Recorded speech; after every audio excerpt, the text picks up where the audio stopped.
Hey everyone. Hey. Oh hey Rando. No.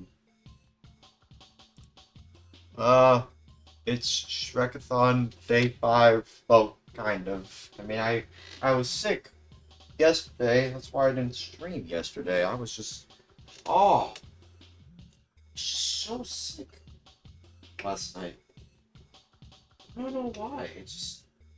I was sneezing and sniffling a lot, and it was oh man, it was hell to deal with that, but it's lessened now.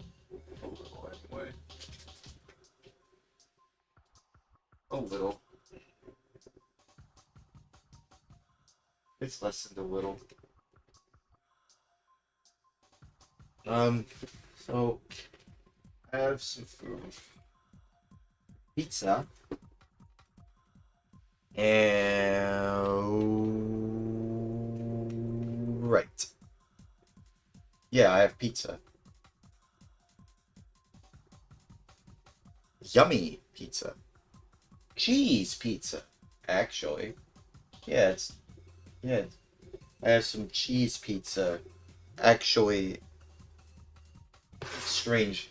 This is the first time I've ordered some food in a while.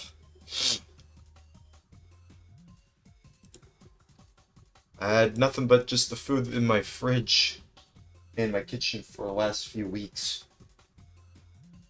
which is fine. Yeah, anyways, let's just get this ogre with.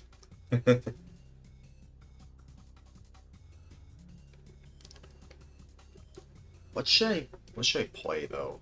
Which Shrek game?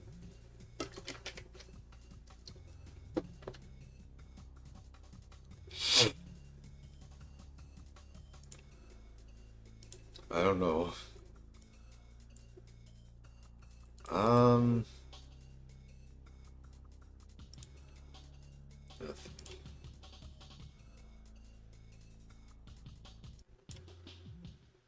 me see.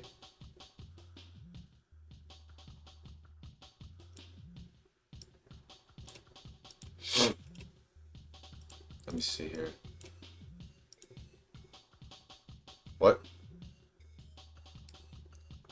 Come on. Nothing. Nothing. Oh. Nothing. Nothing. Okay, let me see. Let's see if I can boot up the GameCube.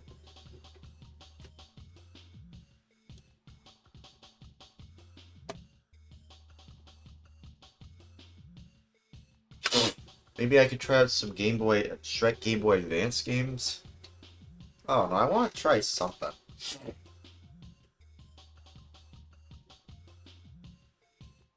I don't really want to try Super Party. Not really. I don't know.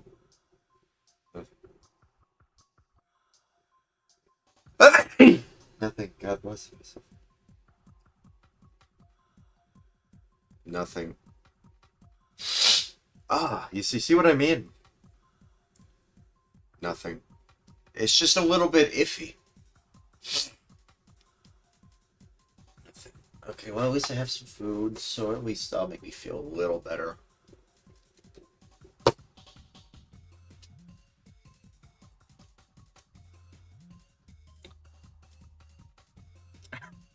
This music's so goofy. Maybe some more extra large. Sure.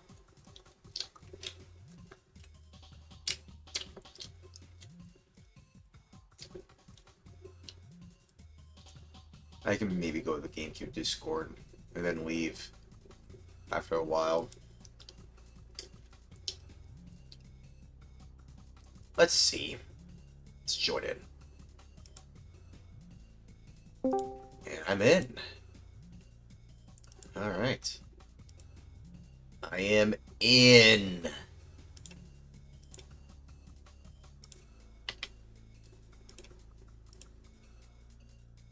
Nothing. Nothing. Okay. I think maybe Shrek Extra Large, because I want to save Shrek 2 for tonight. I'm not. Nothing. Okay. Alright. Let's do this. More Extra Large. Sure. Why not? Lord Farquaad is trademarked? I don't even see him in the game.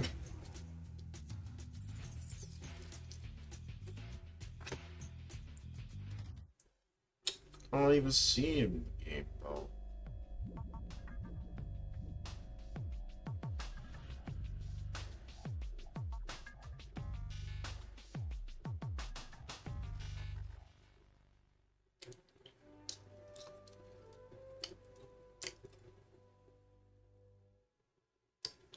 Okay. Well, let's see.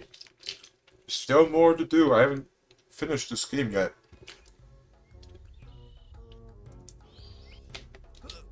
Let me see. What's my moveset again?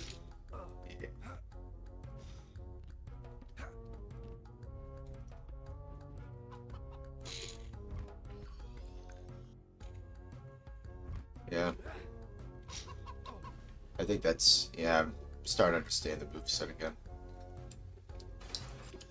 Where am I meant to go? Oh yeah, Lonely Mountain. It's so lonely.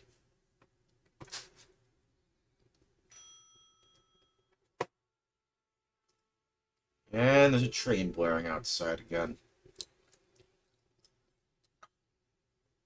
I don't think y'all can hear it. But it's fun. Hello, I am Jorm, and I have watched you. I see everything from here. Anywhere you want to go, I can show you the way. But right now, I'm Nothing. not in the mood, because my quest for the ultimate treasure has kept me busy.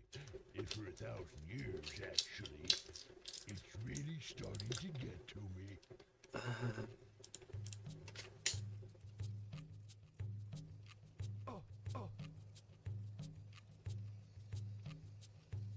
I do like this music though. This So Lonely Mountain was made just for this game alone. Just for this game. They made this level just for the GameCube version. Hmm? Bruh.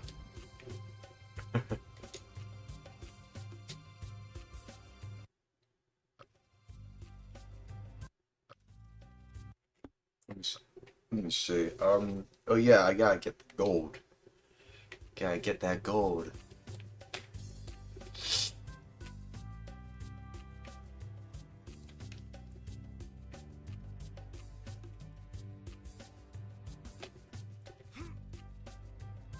Ah, come on. Might be a little tricky.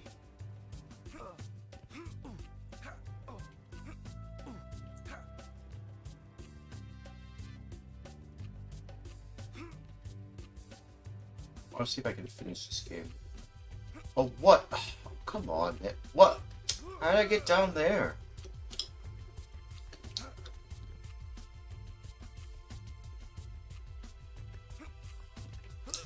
Frame rate is abysmal, dude. Whoa! Ah. No, no, no, no, no.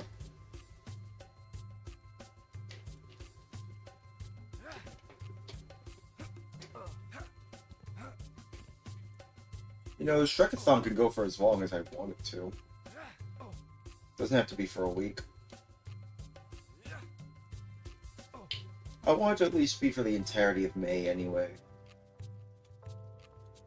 Hang on.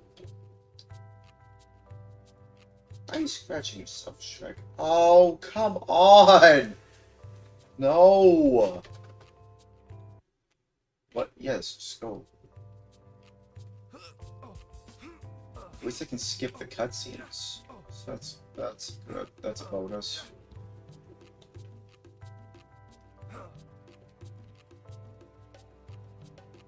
Go. No! Come on, I just want to get through this fast. Come on. What?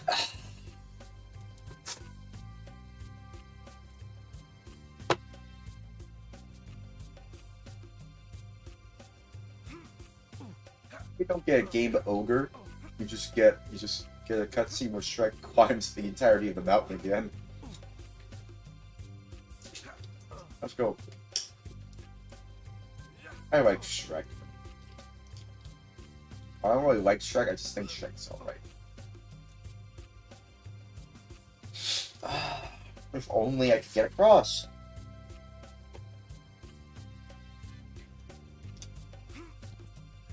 I gotta time it right, don't I?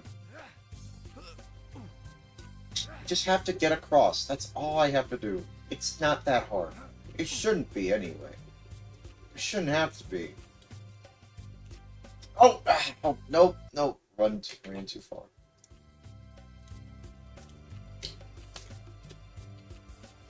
What? The hell was that?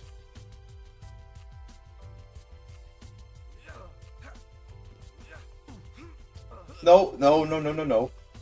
Don't fall down again, Shrek. Just go up here.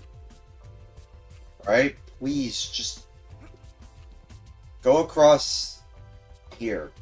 Alright? Make it across. Thank you. Oh, thanks. Thank God. Made it across. Nice. Now what? Okay, I got the gold, now what?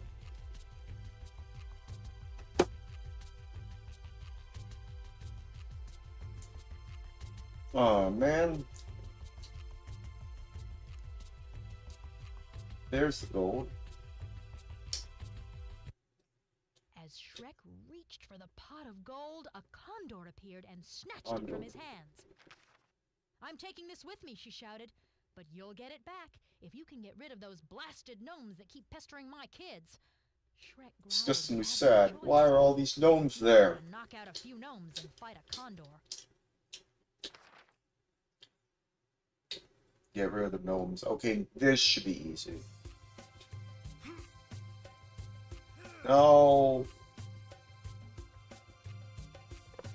Come on. As I was saying, this should be easy. Just take out the gnomes. Or not take them down. Take down the gnomes. Okay, take down all those goddamn gnomes then. I don't like these gnomes. Get it. Get it.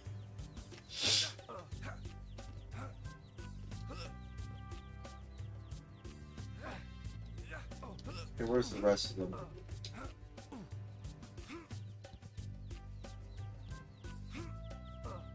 Oh, they're still not down. They're still not down. Well, 2 more.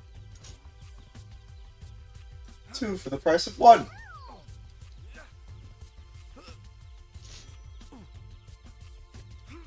Knock them down.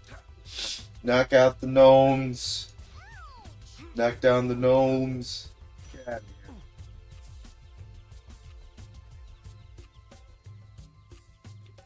One more.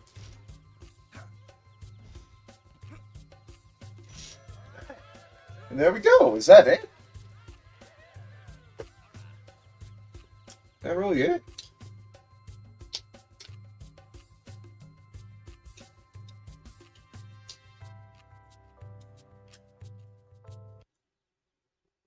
Alright. Got your gold, dude. Is that for me? Are you sure this is for me? The pot at the end of the rainbow.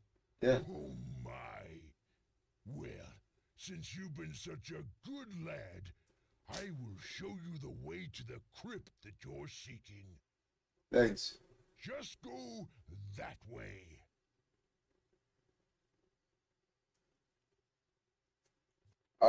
Okay then. Okay.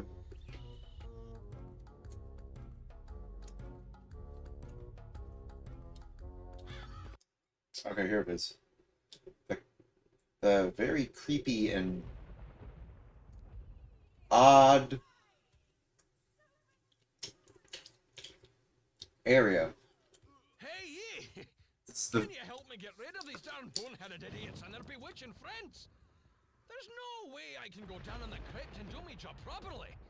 As long as those grinning idiots and their flying maroons keep strutting around in my cemetery. The skeletons seem to give the crypt keeper a headache. yeah.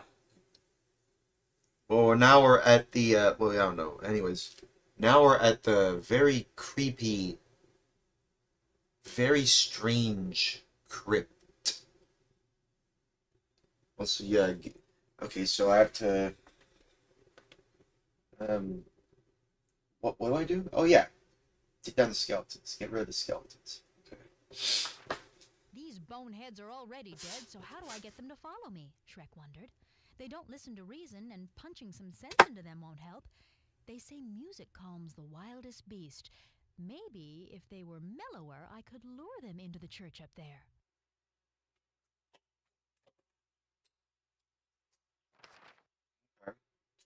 Yeah. The So I. skeletons seem... Whoa. Now this.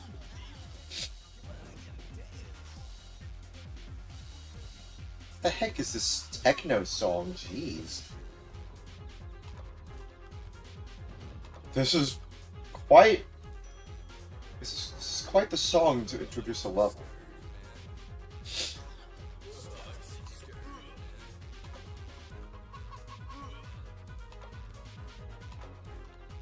Skeletons. Skeletons. Even more songs. Hang on. So like, poor dude. The skeletons seem to give the crypt keeper a headache. Yeah, I can see that. These boneheads are already dead, so how do I get them to follow me? Shrek wondered. They don't listen to reason, and punching some sense into them won't help. They say music calms the wildest beast. Maybe if they were mellower, I could lure them into the church up there. Oh, okay, so I have to lure them to a church. Okay. Why a church, though? Why not back to their graves? They're skeletons. Why do skeletons need to be lured into a church?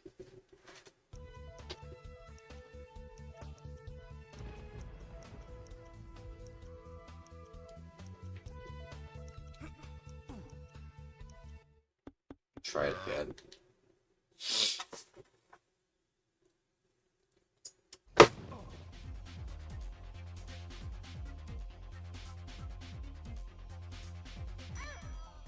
I got a fairy.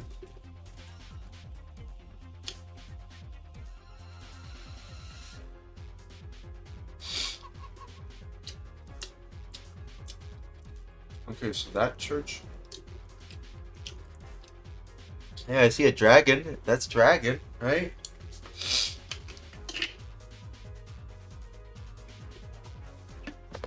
Okay, but like, how do I get them in?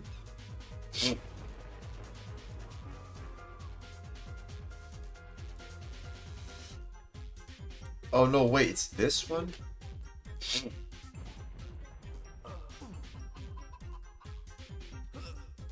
Hang on. The frick is this? Oh, maybe I shouldn't be here.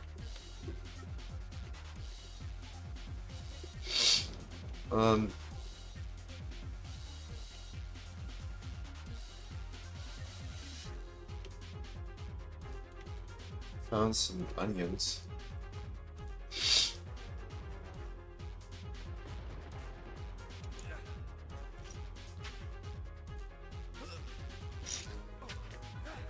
And down. There's a bug.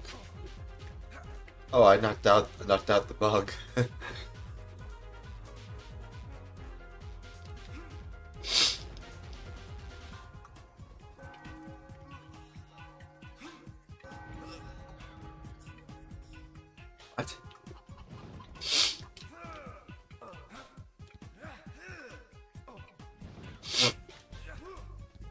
What?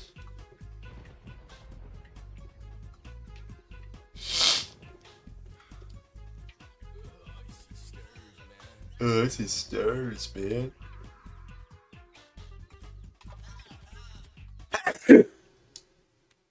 What's this? Man, now I'm starting to sneeze again. Oh, no. Uh.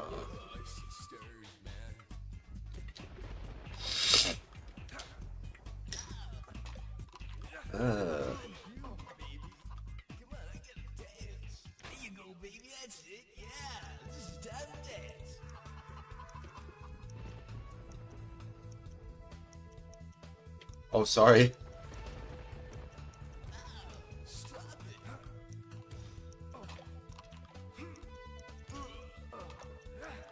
What do I do here? I can't grab them, actually. Yeah, I can't grab them.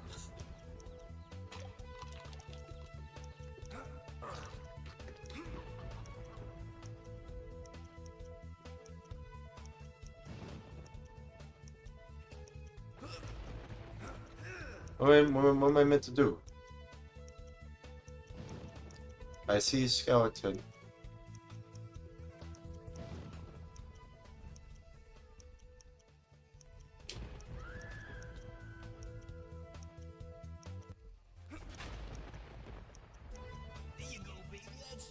Yeah, okay, so... Okay, but like...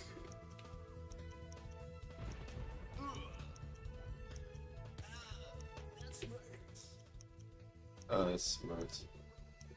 Okay, they're just dancing. But like, what do I do? Okay, well, I made... Okay, what do I do?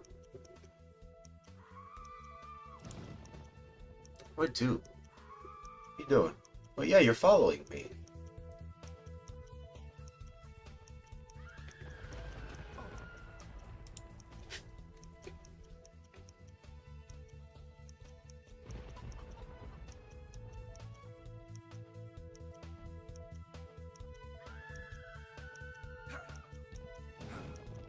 Bruh.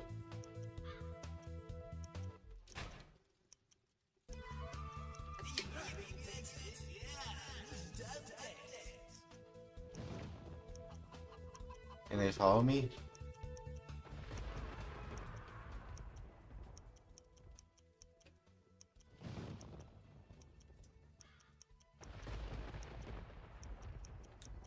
So wait, I have to lure them all in here? Oh, the door. Oh, okay.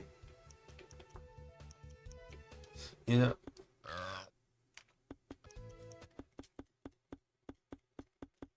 I know exactly what to do now. I thought it's open when I kick the music thing.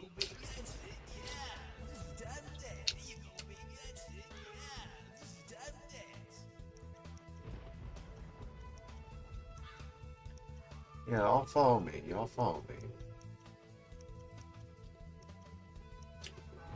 So it's open every time I kick the music box thing. So it opens every time I kick the music box thing. X. Okay, come on. This way.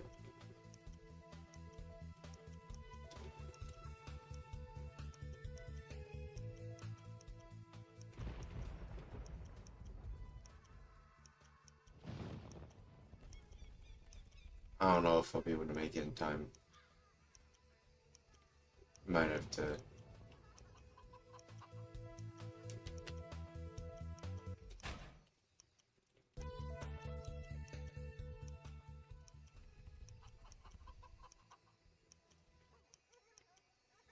Come on, man, they're taking so long. I'm pretty sure that they should be in the church right about now. Oh, geez. Oh. Doing a little dance. Spooky, scary skeletons. Woo!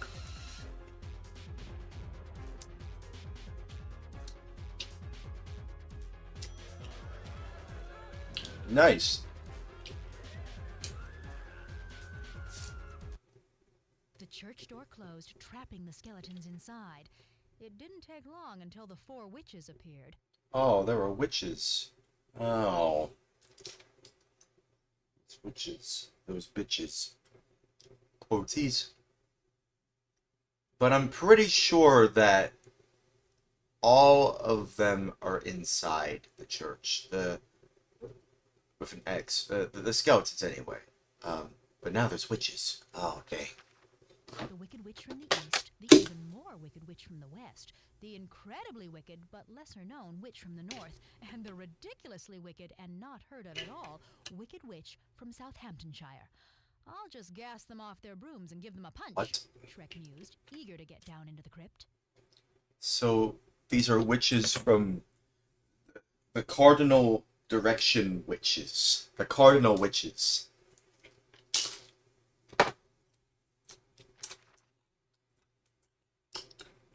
Okay, just hit them. Okay. Where are they?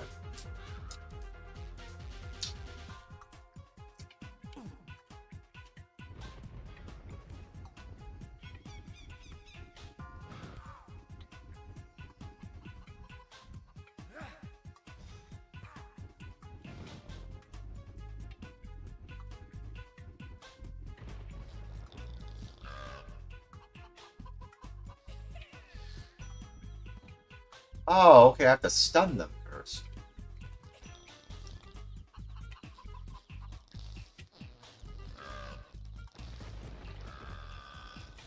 Don't worry, I'll accidentally hit the witches, you know, if I just move closer.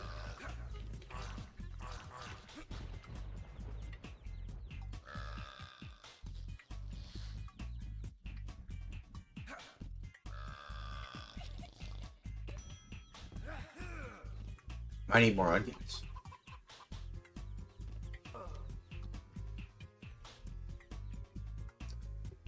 What are you doing?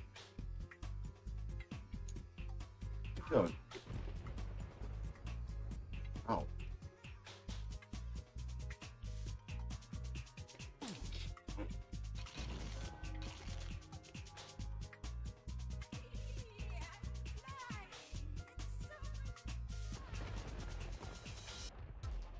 Oh, there they are. Nice! and hey, there it is. You can take down the witch.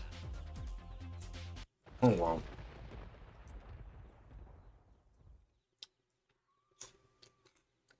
Okay, now what? Oh, now we're down here.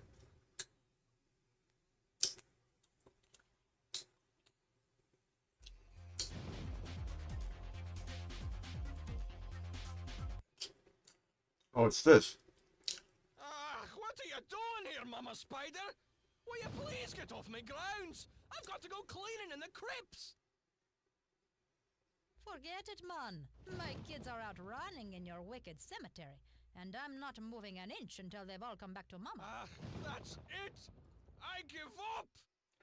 Well, I'm not moving until I get my kids back, and that final. Hey, at least we can talk to them. My, that's a big spider, Shrek thought. Better not mess with her. I'll go and get her spider kids. Maybe then she'll remove the Hey, someone joined in. These Who is- spiders were quick and Oh my god, hi. I can Oh, always hey, deal with what's up? food, he thought. Princess What's up, Fiona dude? pulls that one on me, and it works all the time. Are you homophobic? What? No, I just said, hey, what's up, dude? Hey, dude. Yeah, what the fuck are you playing, dude? Wait, did you get like any like understanding about like how to like disable or bypass the parental control by Microsoft one?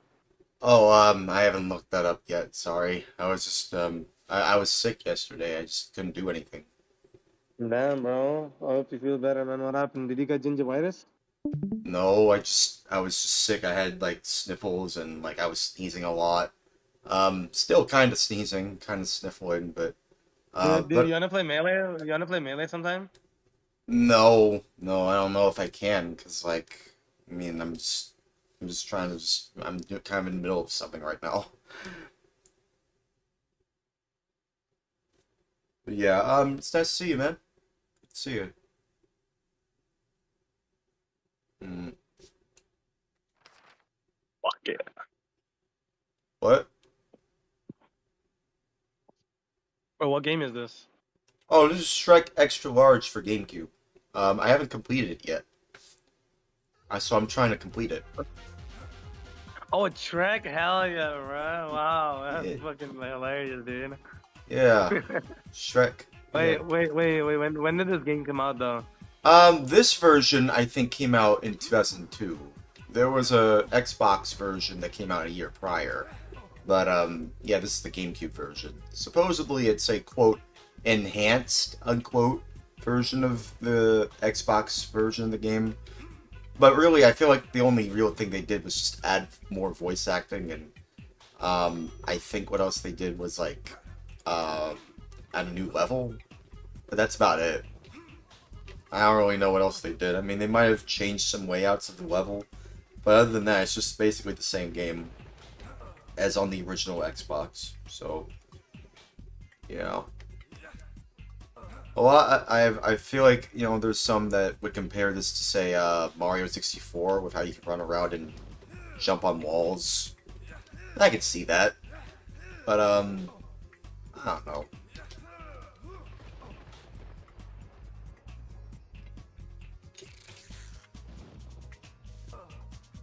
This is okay. So I have to move it here. No. Is that Shay? What am I meant to do?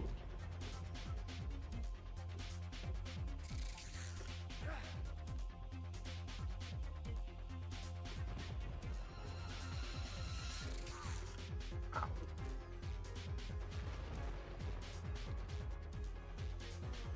Hmm.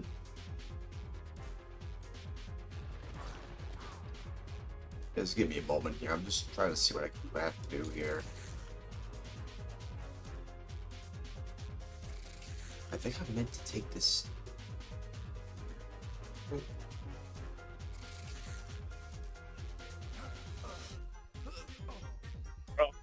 I'm so interested. I'm so interested. I want to watch this game. I don't know why. Dude, I won't. Dude, I won't. Dude, I don't know why. Dude, Nintendo should actually low-key like make, you know, like cartoon games. You know, like Ben 10 on the DS, and like Shrek on the GameCube, and like, you know, like Cars. Dude, the Cars game is also good too. Dude, like the Lightning McQueen one. Oh yeah. Yeah, I heard about the Cars game. Yeah, that one, and then dude, Ratatouille, bro. Oh my god, bro, don't get me started with Ratatouille. And then Mickey Mouse too, bro. Like, I remember I used to play like Epic Mickey on the Wii, bro. That was so good. Which one? Do you remember which one? The original version, bro. The original version. Yeah, but which Mickey game? There's a lot of Mickey Mouse games. Which one are you talking about? I said the Epic Mickey one. Oh, Epic Mickey. Oh, I like those games. Oh yeah, those are great.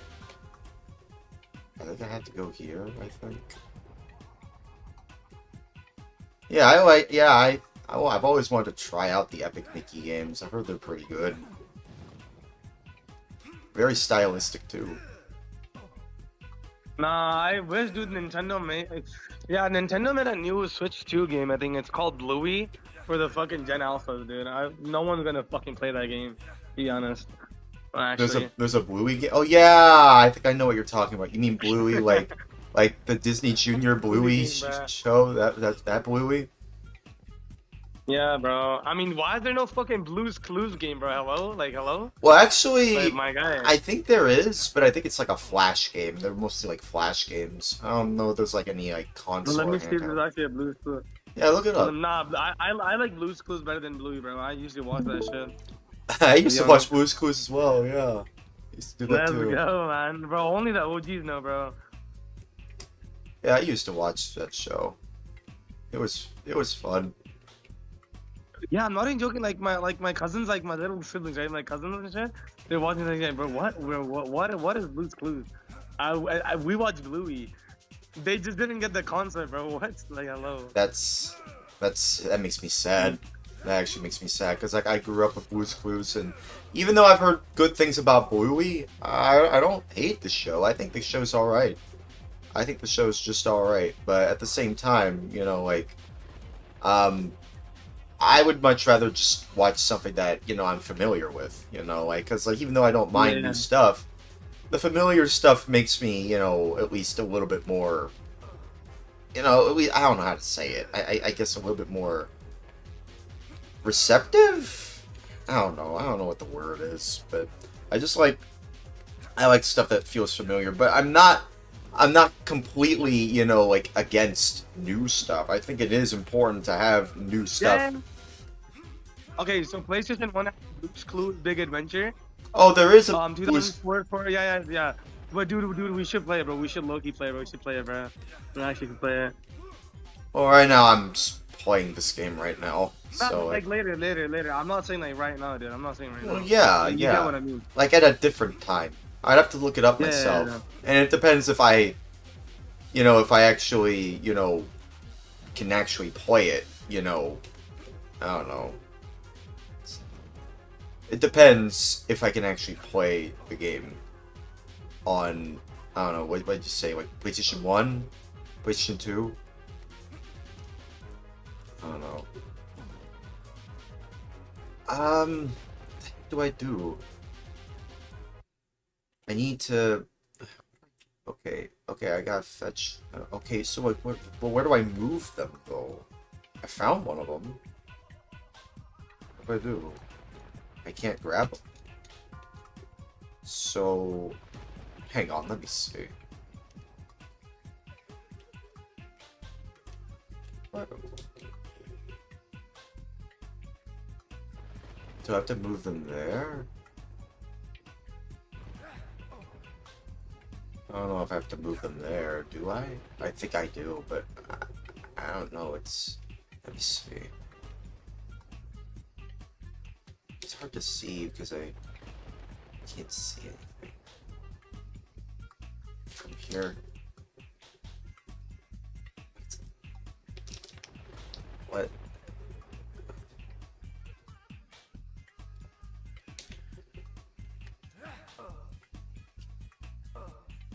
Hang on, let me focus. Bro, lock in, fam. Lock in. What, are you streaming? Yeah, I'm streaming. That's what I usually do when I join the calls. I always assume if I'm here, I'm streaming. Just always assume that.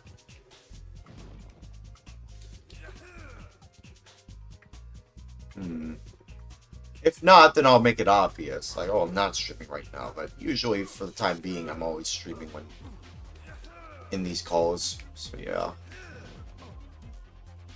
I have to go up here? I honestly don't know. Platforming's a little bit wonky. Yo, dude, I don't know why I like this one song. It's called Get Down on It. Do you know that song? Get Down on It. Yeah, I know about that song. That's fire, bro. Yeah, I've heard it before. It's not bad. 1 sec. Is there... What the heck do I... Okay, I see one of them, but I can't grab them. So what? Do I just have to escort them? I hate escort missions, bro. I hate escort missions. Yep, see? Yeah.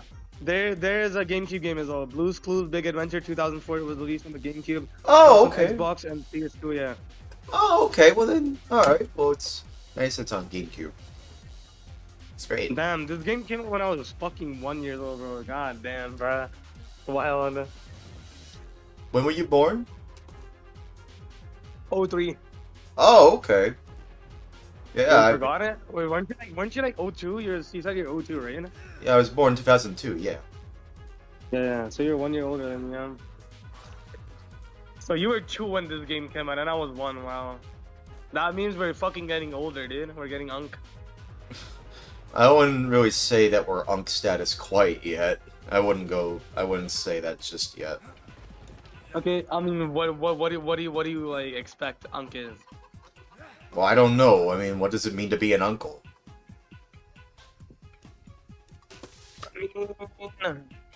I mean, I don't really He have much of... might be like fucking. What? He might be like. Two. They just... I mean, it's... Okay, I'm looking up a walkthrough. This is ridiculous. Come on, bro, lock in, man. Well, I mean, I can't really do much of anything if I don't know what I'm doing. Damn. Oh. Fuck. Oh, darn. I wasn't paying attention. Yeah, give me 1 sec. Alright. I'll wait. I'll wait here. Okay. What do I do? I need to know what to do. What do I do?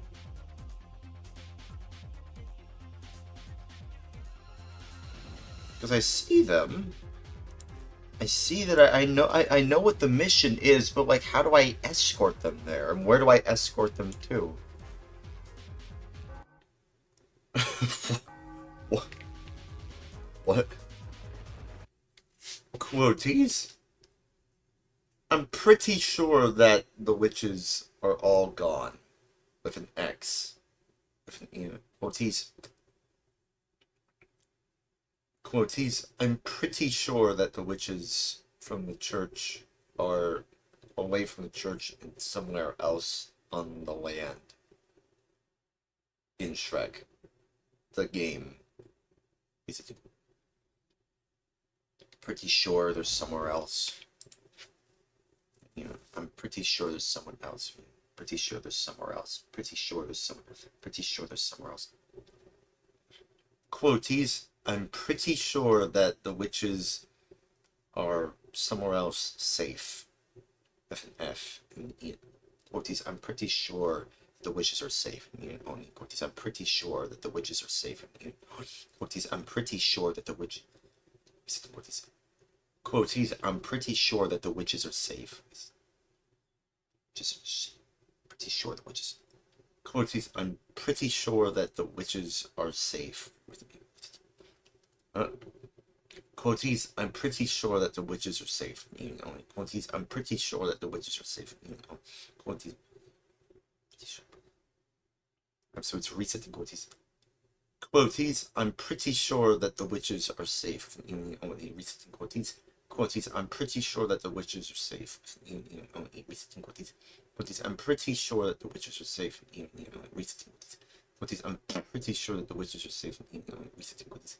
Quoties, I'm pretty sure that the witches are safe. Resetting quoties. More detections. Hey, I see bubbles. I'll take it. Actually, no, let me try one more time. It's already been only an hour, and I'm already getting loopy. What the frick, dude? This is very, very weird.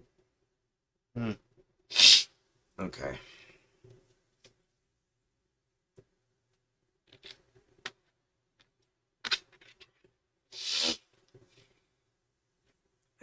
Let's wait.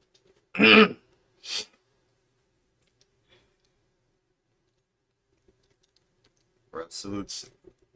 Reset and quoties.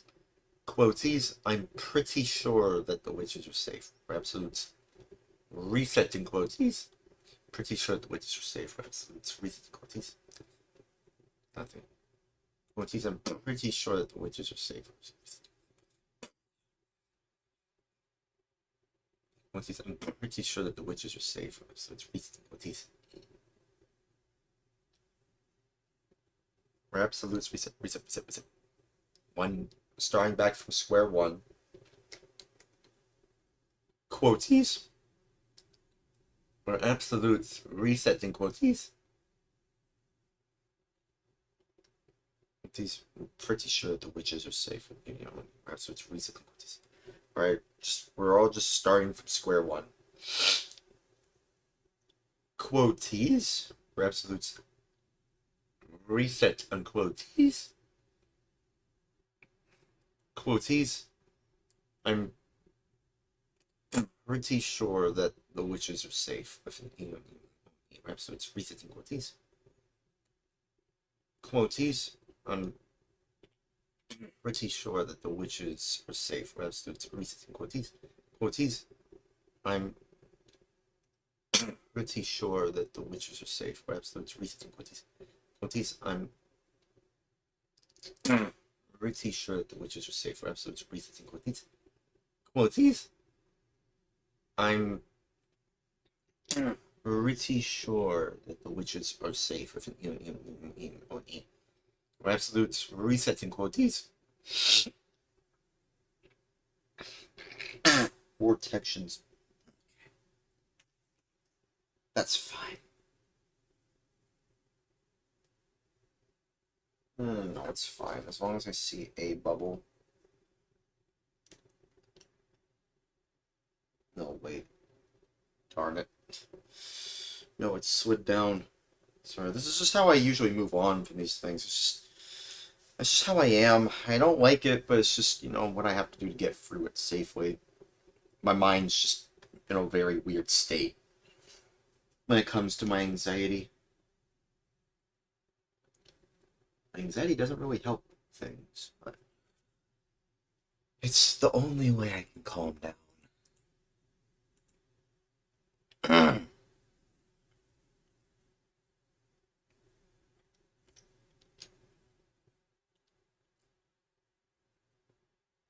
Quoties?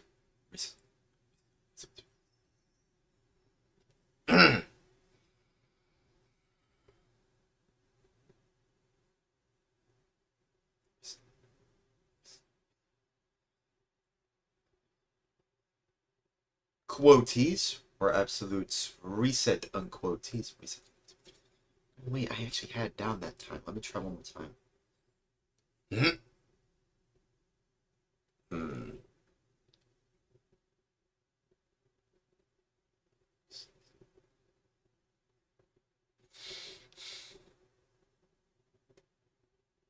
Quoties.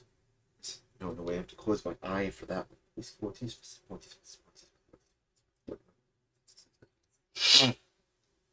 Reset. Nothing.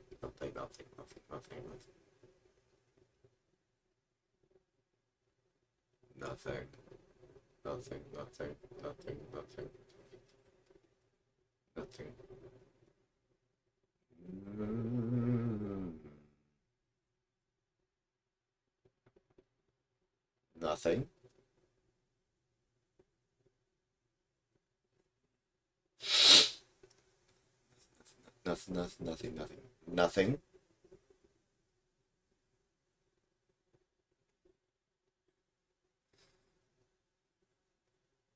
Quoties or absolutes reset unquote. Cheese? Quoties. I'm pretty sure that the witches are all safe and alright. Absolutes resetting quoties. Quoties. I'm pretty sure that the witches are all safe and alright. Absolutes resetting quoties. Quoties. I'm pretty sure that the witches are all safe and alright. Absolutes resetting quoties. Quoties. I'm pretty sure that all the witches are all safe and alright. Absolutes resetting quoties. Quoties. I'm pretty sure that the witches are all safe and alright. Absolutes resetting quoties. More detections. Finally.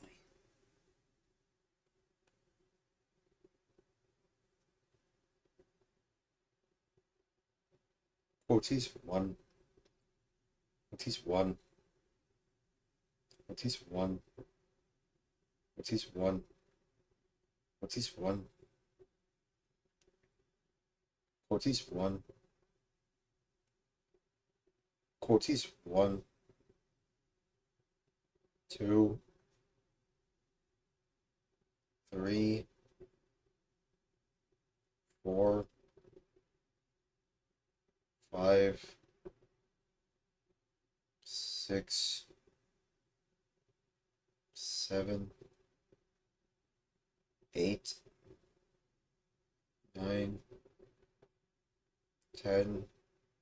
Cortez 1. 2. 3.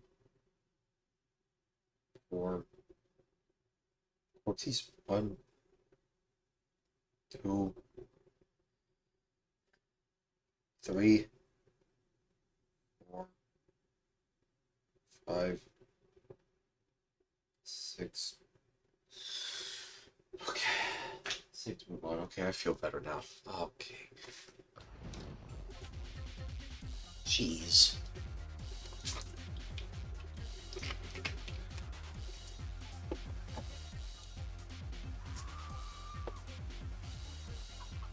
Oh.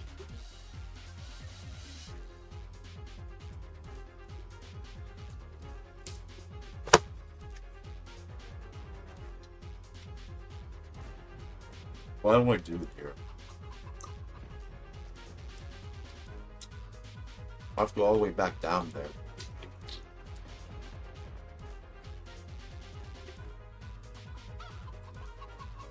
Why is there always chickens around here?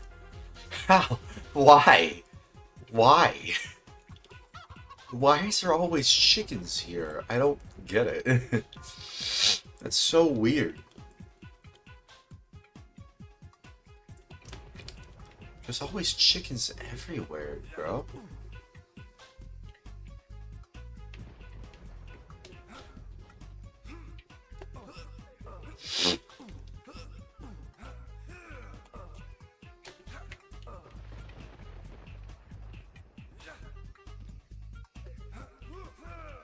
Oh, come on. Whoa, what the frick? Didn't mean to see that.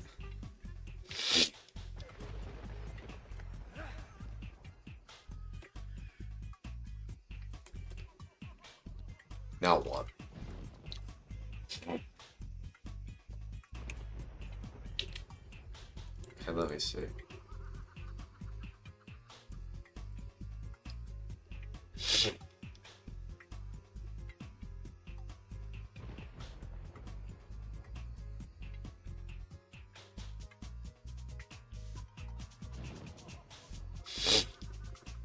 What do I do?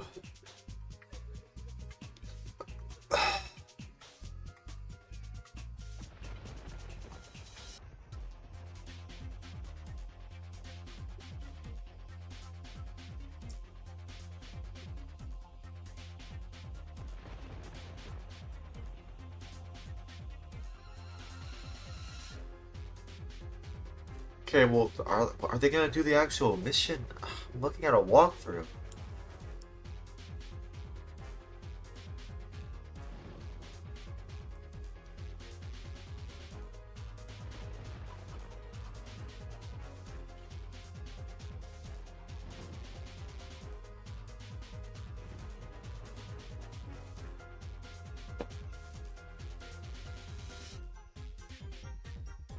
What do I do though? I don't want the Easter eggs, I just want to know how to get through this area.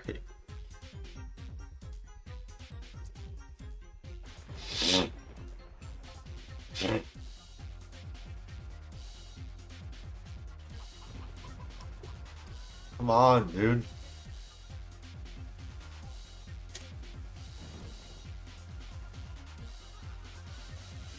This is so weird.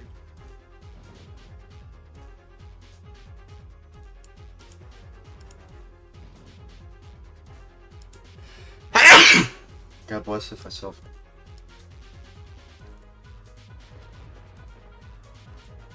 Oh, how was I meant to know that? Oh, maybe it would have told me there. My, that's a big spider, Shrek thought. Better not mess with her. I'll go and get her spider kids. Maybe then she'll remove the web. But the baby spiders were quick and small and very hungry. I can always lure them with food. Oh. Princess Fiona pulls that one on me, and it works all the time. It's disgusting sad. Shrek is lured by food.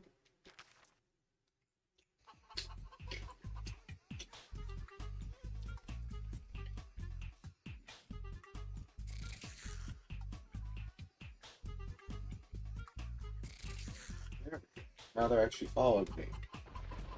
Nice. Come on! Come on!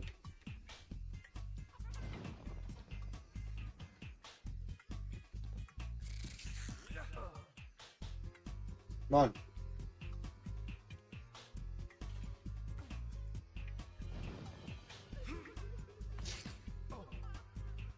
Where'd they go?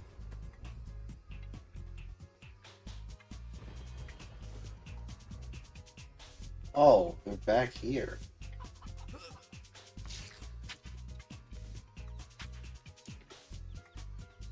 Come on. I didn't know you could knock down a bug.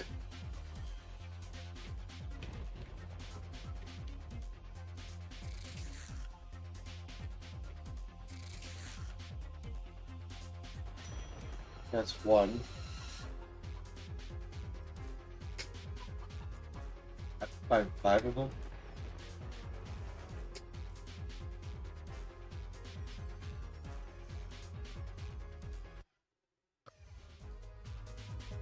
I was like, what doors? I think it might have just been the song.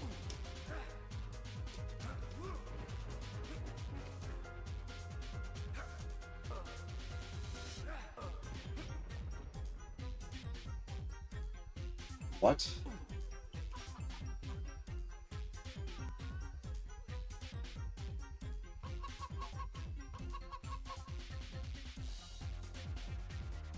What is a chicken doing down here? What? There's just so many chickens. What are you doing here? Why are you here? Why are you here? What is you doing here? What is you doing here, chicken? Wow, words. Hey, X-Men TV. How long does SHREK-A-THON last?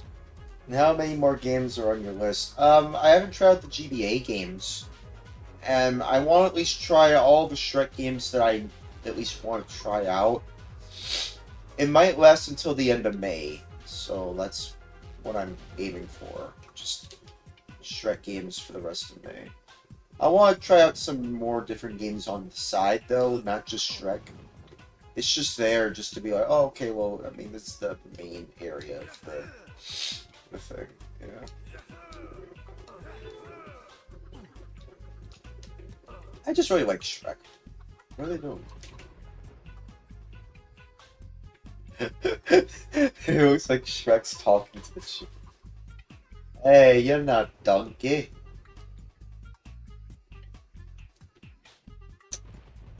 May is Shrek month. Yeah, I suppose so. I just waited until the actual 25th anniversary of Shrek.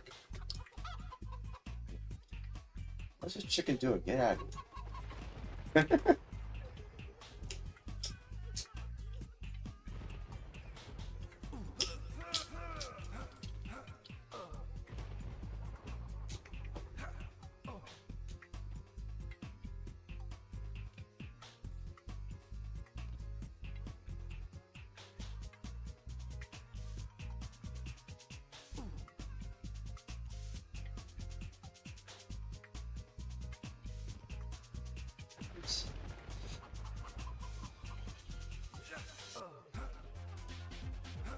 I'm wondering where everyone else is. Where is everyone?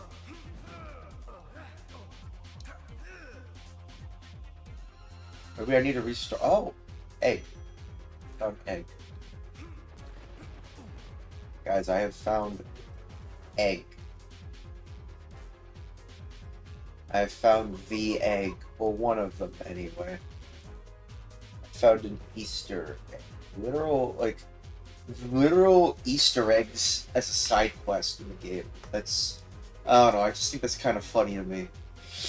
Literal Easter eggs that you can find in the game. I like that, actually.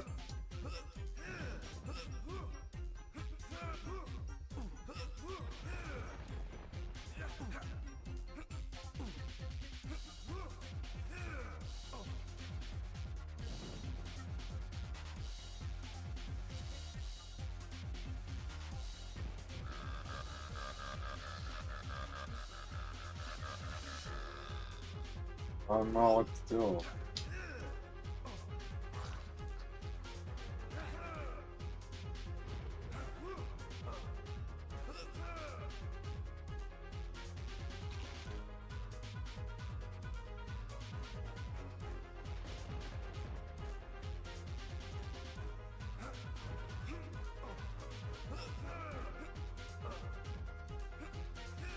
Come on, get.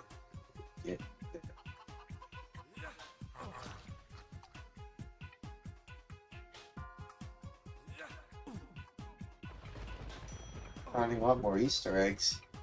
I just had a Little Caesars stuffed crust pizza. Wow. Did it? And did you actually get what you got? What you bought? And when you bought it, it was delivered to your door. Okay. But what the frick? I didn't even. Oh, come on, man. I'll be honest, Little Caesars has been kind of messing up. Quite a lot, actually, for the last few times I've been ordering from them. It makes me very sad, just the Little Caesars around here in Louisiana, how they've been handling themselves here. It's just, I don't know why. They just kind of just been giving me the wrong orders. The last few times I've ordered from Little Caesars, they've just been giving me nothing but the wrong orders, and it's just... That's why I've chosen a different, area to buy pizza. So, yeah. Until Little Caesars gets their act together, I'm not ordering from them for a while. Yeah, my orders have been messed up a lot in the past. But this one actually arrived just right. Oh, okay. Well, good for you. Good for you, X-Fan TV. I'm glad you got your order. I'm just wondering when I'll get mine when I order from them again. I'm wondering if I'll even get the right order this time around. It's just, I don't know, it's just been happening a lot more the last few times I've ordered from them, and it's just really making me mad every time. It always makes me mad every time that Little Caesars is always just messing up a few of my orders. They've been messing up so many times with how many times I get stuff from them. Every time I've been ordering from Little Caesars for the last... Well, I mean, this one was like a few times anyway. They've been getting the pizza wrong. Every time for the last few times I ordered from them, and it just makes me kind of sad. More so, I mean, it makes me mad, but it also kind of just makes me sad. That every time I order pizza from Little Caesars, I have to be very careful. Every time I order a new pizza from Little Caesars, I have to be very, very, very cautious if I'm going to get the right order or not. And that just makes me sad knowing that that's how things are when ordering pizzas from Little Caesars. This shouldn't have to be happening. This shouldn't be happening. It doesn't have to. I don't have to worry every time. I do not need to worry every time I order pizza from Little Caesars if I'm getting the right order or not. I do not have to worry about that, but I am. Because it's been happening a lot for the last few times I've ordered from them, and it just sucks. It's like this. I wish things were different, but no, it's just... maybe they might get it right this time if I order from them again, but I haven't. I'm playing it safe. I'm ordering from a different area now, so I'm just playing it safe. So, yeah. For now, I don't really like Little Caesars. just based on the few experiences I've had with them so far where they just got me the wrong order. And that, again, should not be happening. I do not have to worry about having a wrong order. I do not have to worry about getting a wrong order of whatever pizza I get from Little Caesars. Whatever pizza I get from Little Caesars, I shouldn't have... That's the thing. Whatever pizza I get from Little Caesars, there's no need to worry about that sort of thing. Oh, man! Thanks for subscribing, X-Men TV. I didn't know... Oh, thanks. Thanks, dude. Also, X-Men TV's been saying, I fly off the handle whenever I order DoorDash and something is wrong. Or even worse, missing. Yeah! Oh, yeah. I hate when that happens. You just have missing food.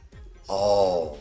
Oh, that's a very, very, very anxiety-inducing feeling. It's like, wait, where's my food? I ordered something. Where's my food? And then you're like, gotta put in a refund. And it just sucks having to, put in a refund. I still haven't gotten one of my refunds, actually. I tried to get a refund for one of my Little Caesars orders. And, yeah, I didn't get my refund yet. At least when it's wrong, I can try something new. But when things are missing, I feel completely ripped off. Yeah! Exactly. I hate feeling like I've been ripped from my money every time I go off into, say, I don't know, Grubhub. Yeah, Grubhub. And I order from there. It's like, oh, I ordered something and it's not there. Where is?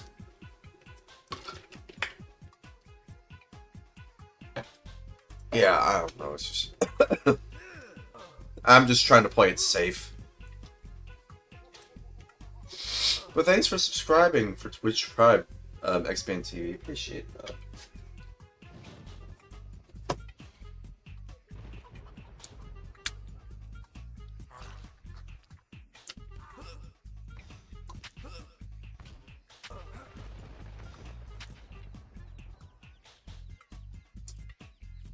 Get over here.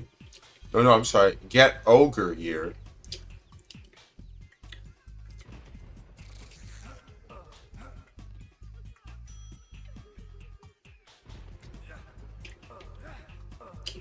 Where's the second one? There should be two of them. Oh, there's nothing else inside.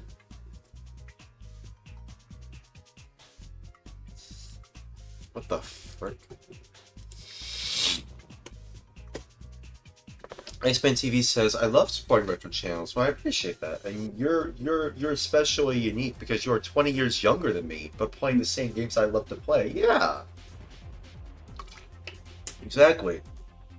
I think more people should play these sorts of games that I'm playing. I feel like more people my age should play these games. Because that's what keeps these games alive. Oh my god, look at Shrek. Oh my god. Oh my god. Looks very scuffed in this version. He doesn't actually eat it, he just looks like he's just... Wait, what? Yeah, that's a really good point you make, X-Men TV. Yeah, you say I love supporting retro channels, and yours is especially unique because, yeah, I am 20 years younger than you, but I'm playing the same games you love to play. Yeah. I feel like that's kind of the thing about, retro games becoming more and more, popular with people my age. It's because a lot of the new stuff coming out is just not that interesting anymore. Like, the games I grew up with, like, you gotta understand, like, I was growing up during the 2000s and 2010s, so I grew up during the 6th and 7th generation of gaming, and even the 8th generation to a certain degree. I did not grow up with the 5th or 4th generation at all. Not even a little bit. If I understood something about the NES, it was because I saw it in a YouTube video back in the 2000s or 2010s. But now that it's the 2020s, I know a lot more about the NES. Probably too much, actually. Because I have to do so much research on a lot of what makes the NES tick. And, you know, I kind of feel like I should have waited until I got a modded NES RGB mod, because now there's a new version that gets rid of, like, the top part, that makes it jitter. And I'm like, god damn it. Do I have to buy another NES? I'm like, no, mine's fine. But like, I don't like that jitter either. I don't like that either. I don't know if I want to pay George for One Up Restorations again to modify it with a newer version. I don't know if I want to do that. I mean, I wouldn't mind it if it means it would get rid of something that I find, quite frankly, very annoying. So maybe it's worth it to upgrade it, hardware-wise. Maybe I don't have to pay too much if I'm taking it to George. I have to talk to George anyway. Me and George, you know, I don't know if I would say we're good friends, but we seem like we're great friends, you know, in terms of, like, in our emails where I would talk to him about, like, hey, you know, like, I need to make sure that that I have these consoles at this time. That's why when it came to the Saturn and I don't know about the 360. It was like the Saturn, actually, I don't know if it was Saturn. It was probably, like, either the Genesis or the NES. Actually, no, the NES...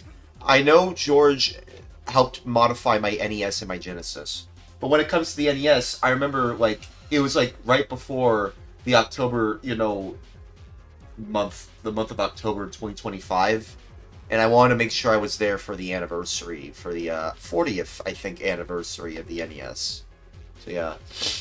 X-Band TV says, I was 17, a month away from turning 18, when Phantasy Star Online for Dreamcast released.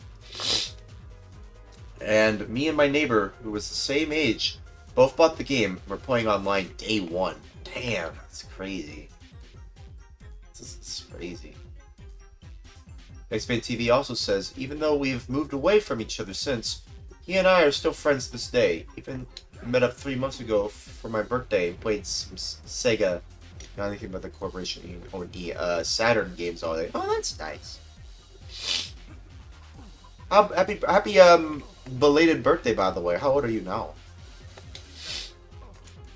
Right now, I'm 24.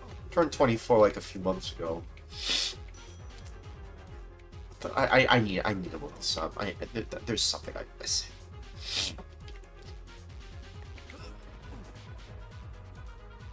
Let me see.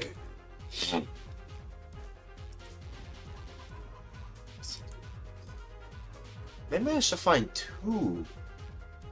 I can only find one.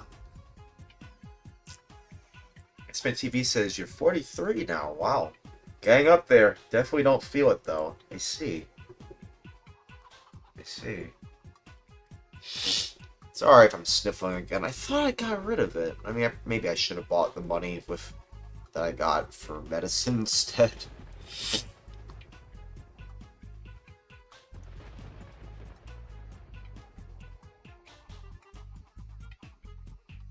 Wait, you can get max health? Oh man, what? You can upgrade your health if you get all the Easter eggs? I didn't think that was the case. Probably I got all the Easter eggs in one level before, but I didn't get max health increase. I don't know. X-Men TV says, when I was 23, 43-year-olds looked so gruff and responsible. And now I'm 43. Weird head trip. Yeah, that's crazy.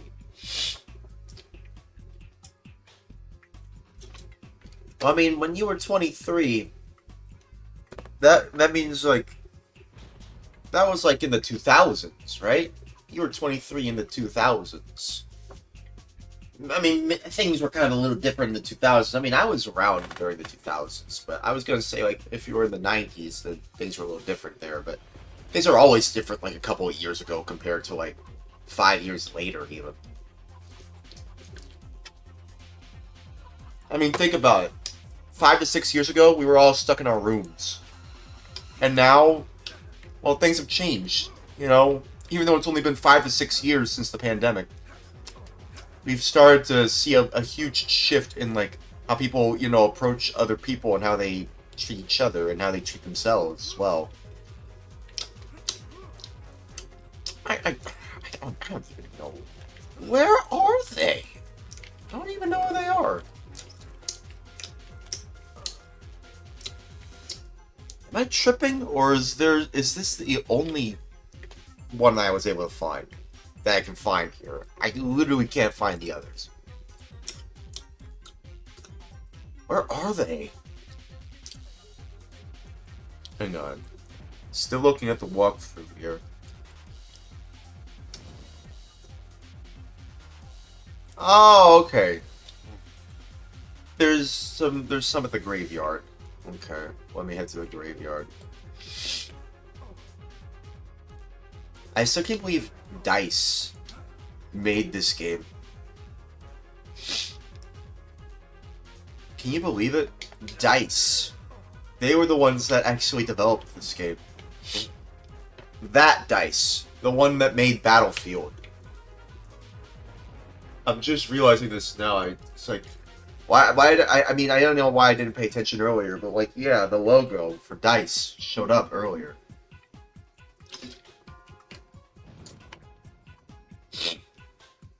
Expand TV says, I mean, all adults looked like they had their stuff together when I was young. Well, no one really feels it. Well, that's what happens. You feel like you have it together, all together, but after a while you feel like, no. No. Maybe not. Maybe not after all. Sometimes you just have those moments. I'm sure humanity has always, all of humanity throughout all of space and time has always had moments where it's like, oh, I think I got it all together. It's like, nope. Ah, crap. It's fine.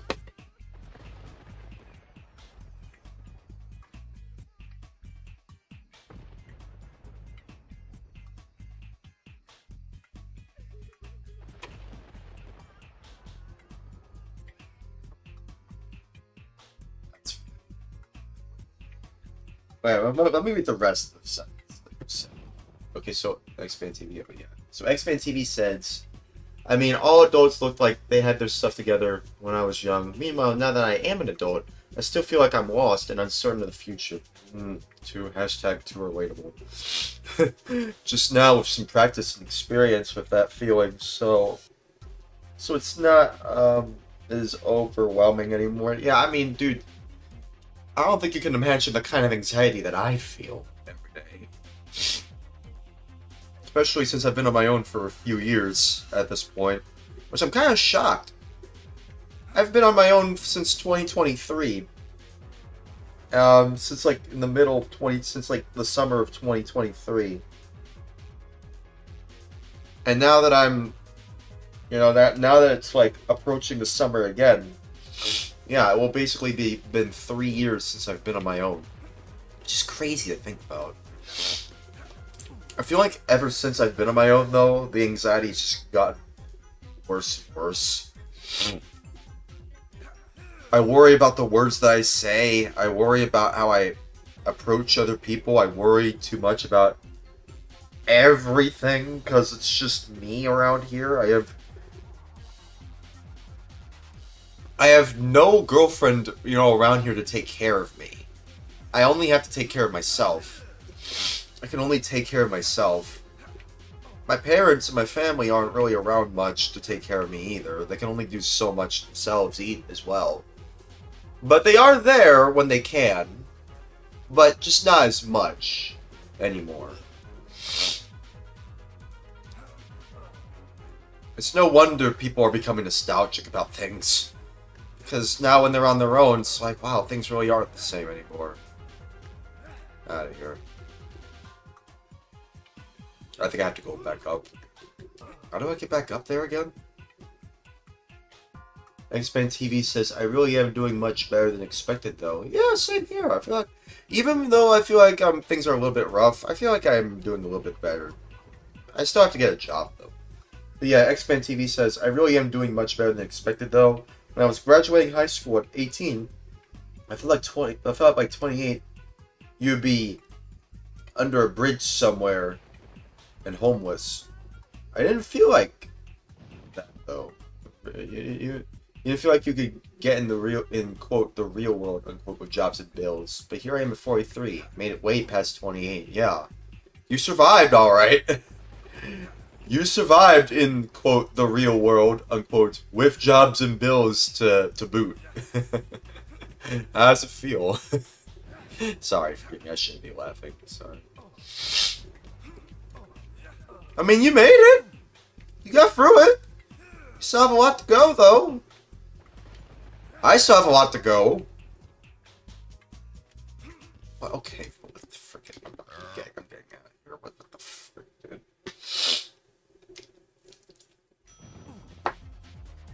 Ding.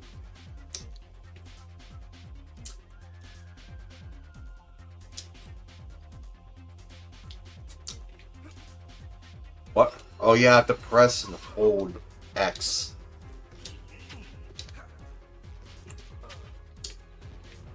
No. Okay. Are they here?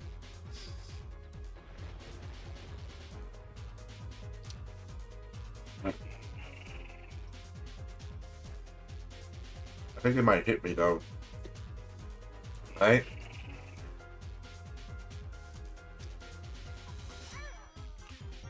Yeah, see? Yeah, that's what keeps X-Men TV says. Yeah, that's what keeps the deep depression at bay. Knowing I'm still here, still hanging out with my brother, and just appreciating each day, each extra day since 28. Yeah. You know, I've seen a lot over the years. I'm sorry, over the years. I've seen a lot over the years. I've seen a lot over the years, and you know what? I'm kind of glad that I'm still here.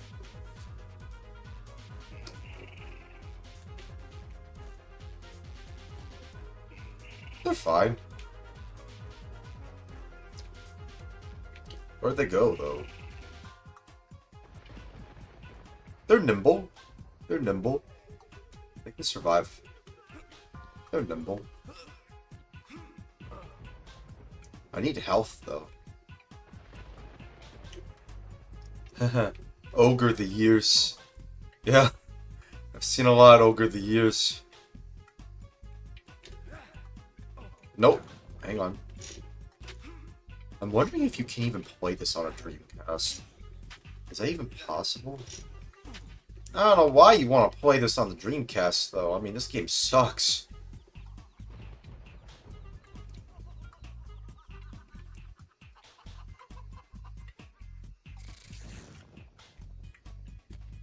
Huh. No. Ah, no.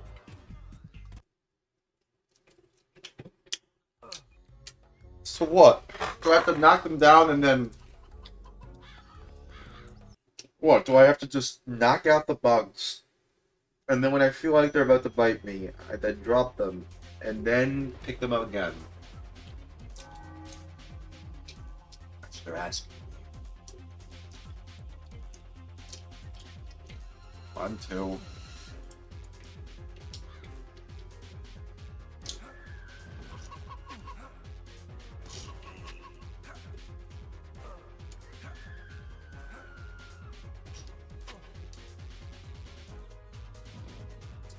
How do you knock out a punk?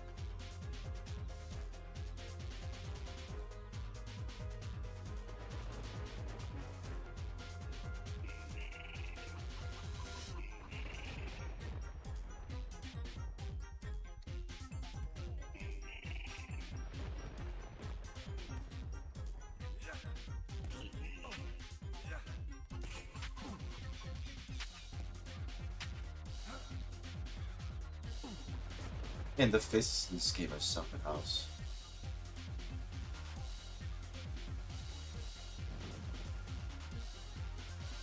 Where are they?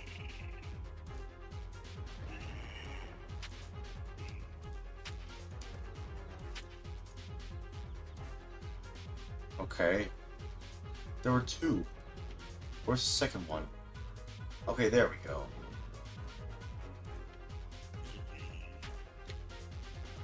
No, come back.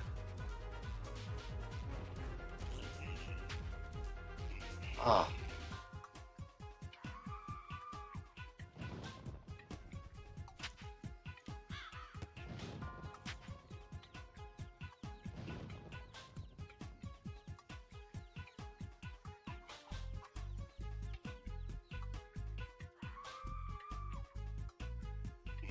You're gonna hit me soon. Right.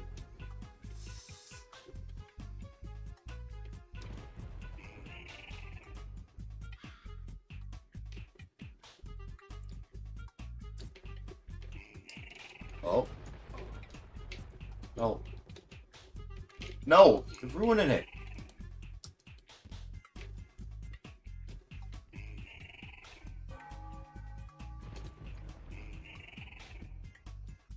Come on. Come on. Come on.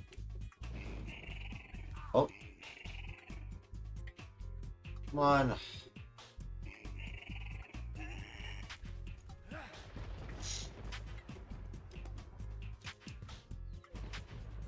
Hurry. Run. No. No, no, no, no, no. Oh. Great.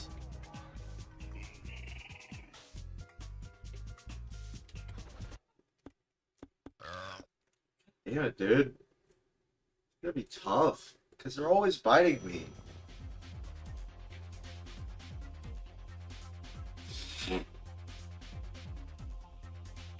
And it's kind of dark around here too, so it's hard for me to see where they are.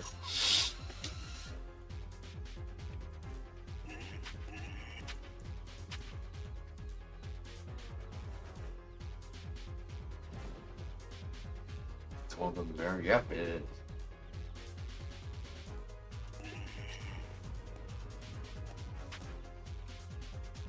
No.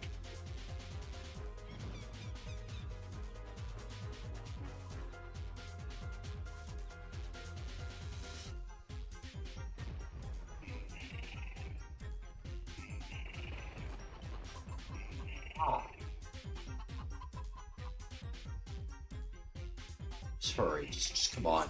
Come on. I don't have time for this. I should know. I might have time for this.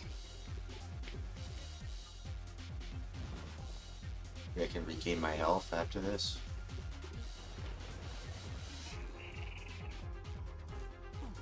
They're nimble. No! No. Oh, no, wait, we made it. We're already here. You know what? How about this?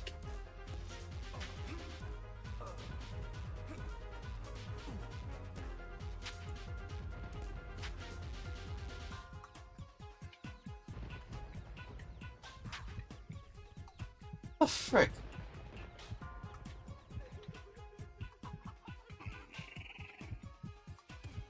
What the frick? I just... Oh! I gotta try it again. No! Come on. I just made it. I was going to regain my health. Come on, man. What the frick? Why?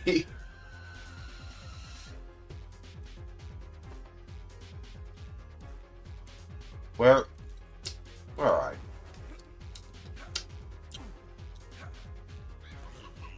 What are two different words? Where and are.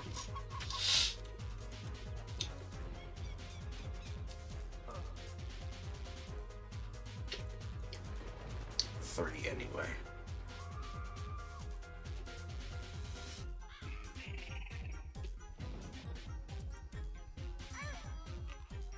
I didn't mean to collect the fairy.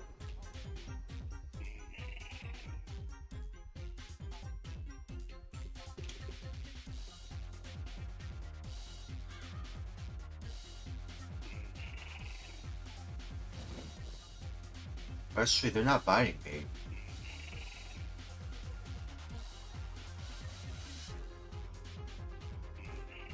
They're nimble.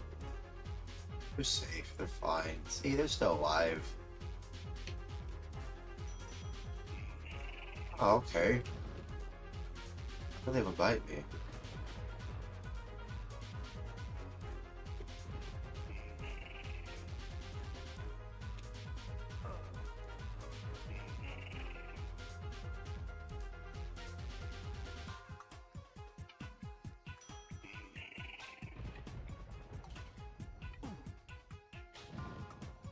You don't actually hit me?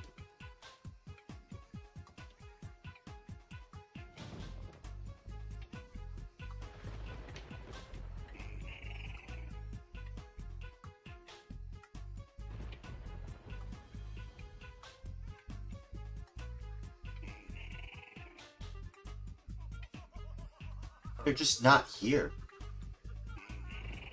I don't know where they are. They're just not here. At all.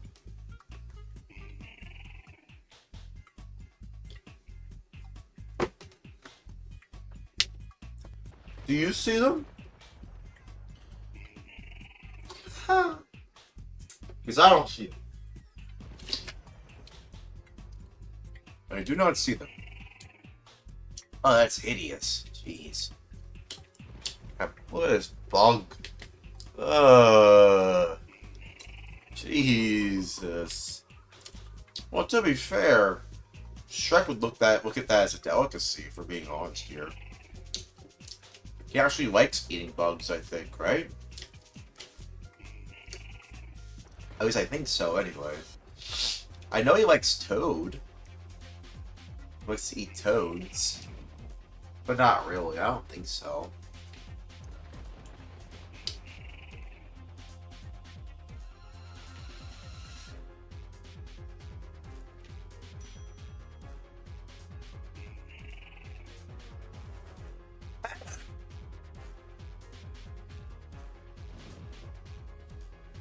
We count 3.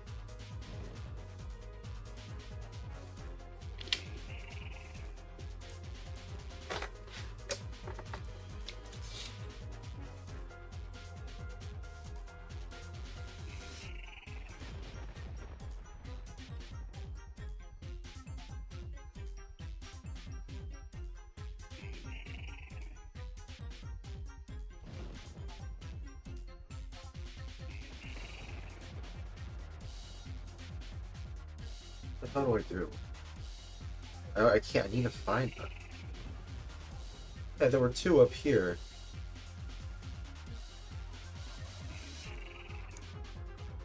Oh, there was one. There was a 3rd one I didn't find.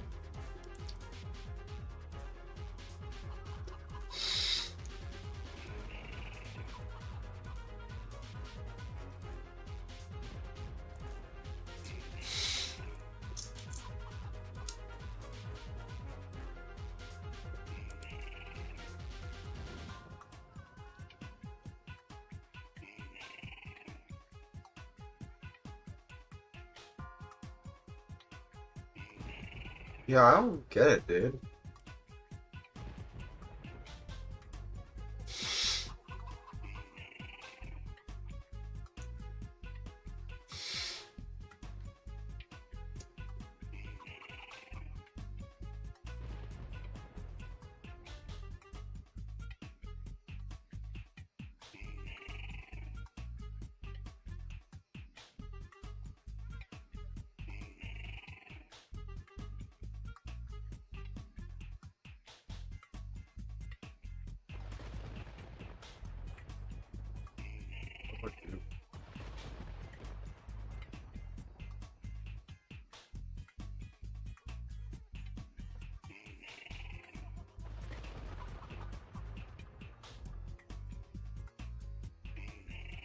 What? Well, where's the second one? There were 2 of them. Maybe there's somewhere else?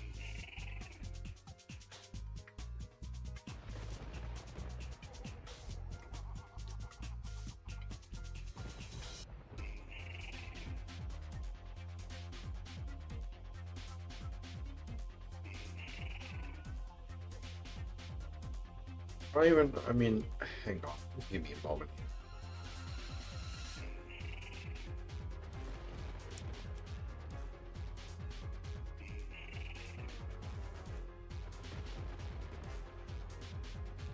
Give me a moment.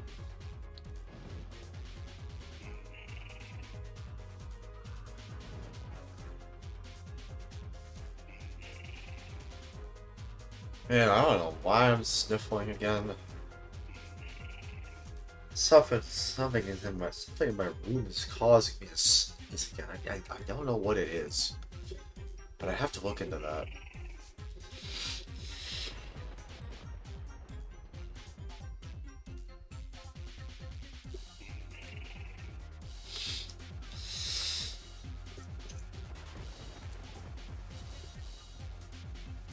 Hang on.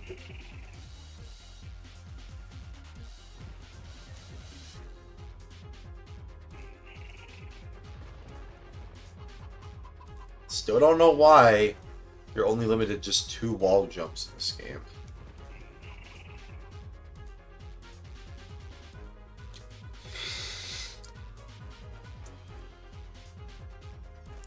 What? Where did that one come from?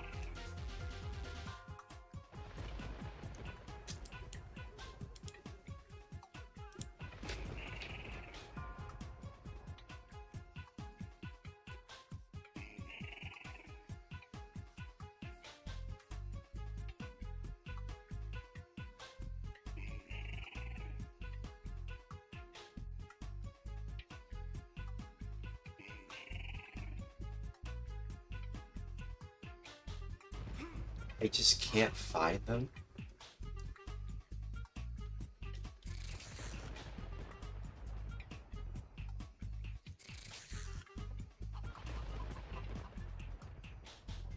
Is it a different bug?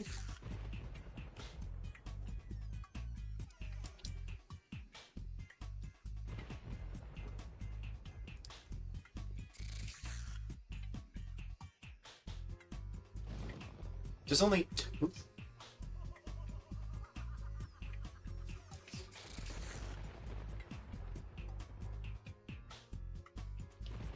Yeah, I don't see the other one. I think I might have to just... Hang on, I don't know what the hell. Maybe I just... Hang on, I'm gonna try something. Maybe they just restart the GameCube. I hope I'm not soft locked or anything like that. That would suck.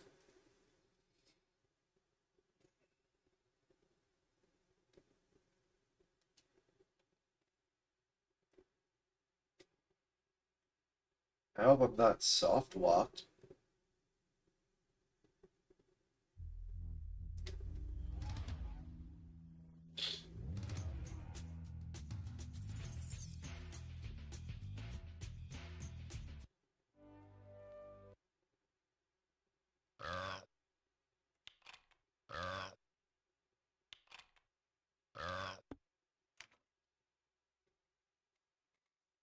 Should wait, does the reset function work? Yeah, just reset it.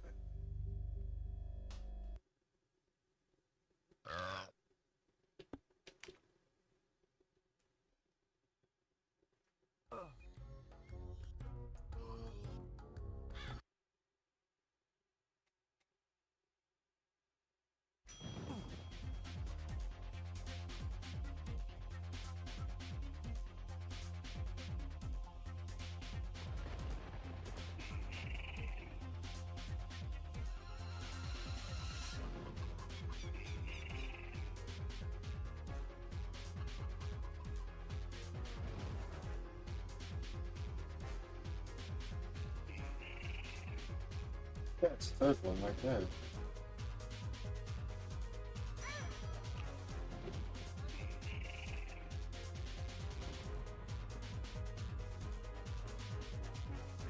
Come on.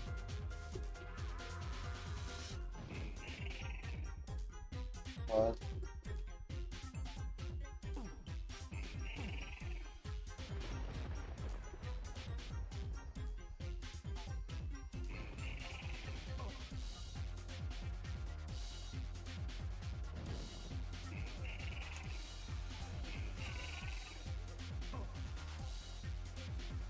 Safe and all, right?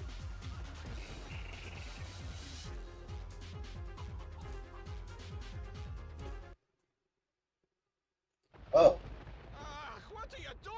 Mama Spider! Will you please get off my grounds? I've got to go cleaning in the crypts! Forget it, man. My kids are out running in your wicked cemetery, and I'm not moving an inch until they've all come back to Mama. Ah, that's it! I give up! Well, I'm not moving until I get my kids back.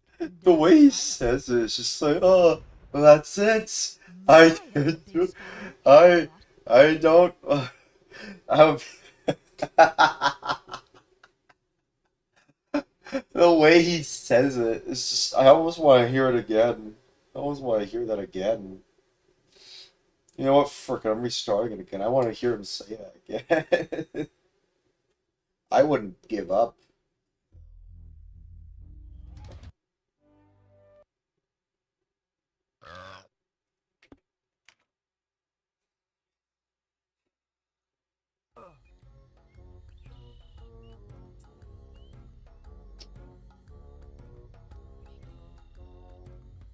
So I'm halfway done?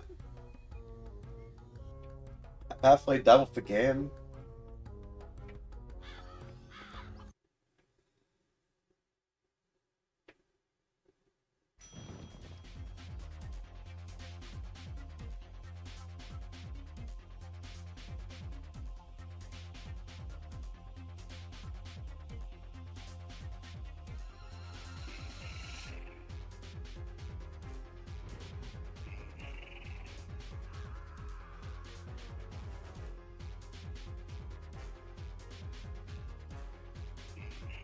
Fun.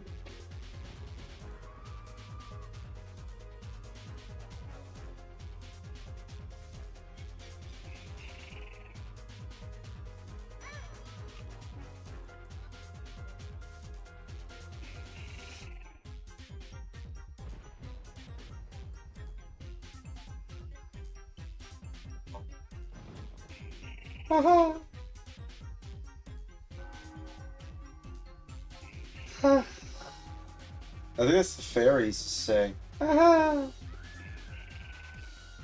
definitely not that.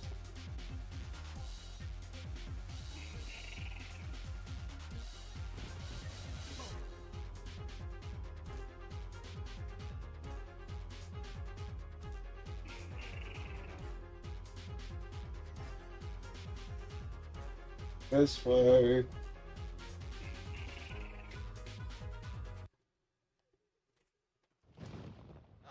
What are you doing here, Mama Spider? Will you please get off my grounds? I've got to go cleaning in the crypts! Forget it, man. My kids are out running in your wicked cemetery, and I'm not moving an inch until they've all come back to Mama. Ah, that's it! I give up! Well, I'm not moving until I get my kids back, and that final. My, that's a big spider, Shrek thought. Better not mess with her. I'll go and get her spider kids. Maybe then she'll remove the web. But the baby spiders were quick and small and very hungry. I can always lure them with food, he thought. Princess Fiona pulls that one on me, and it works all the time.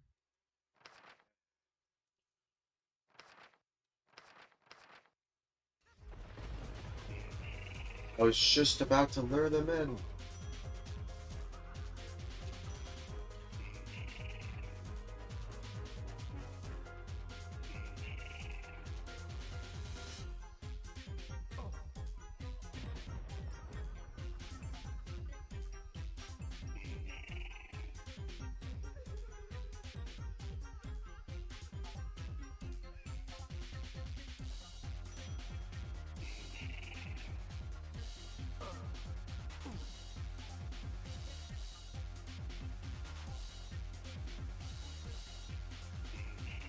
There's not one in here.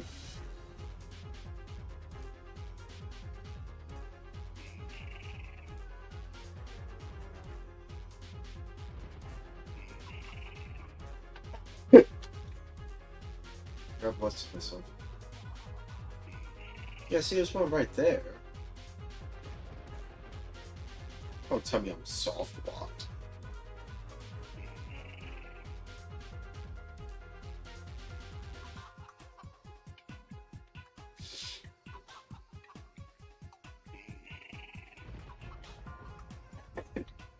So,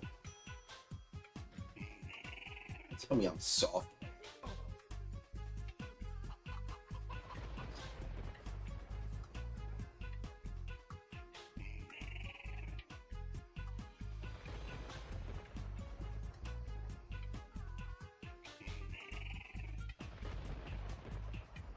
I literally can't even. You're kidding me.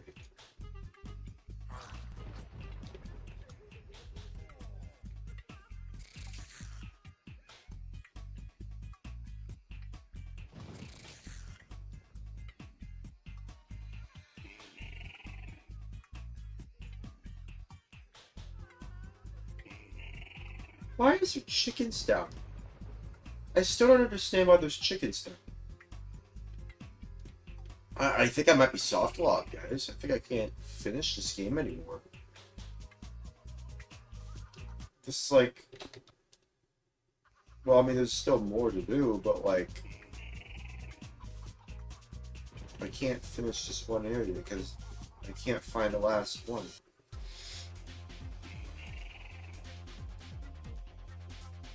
I can't find them. They are in here, but I don't know where they are.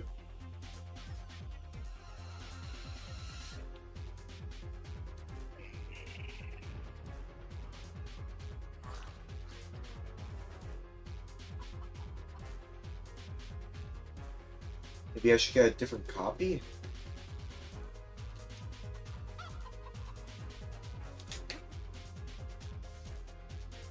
Chicken.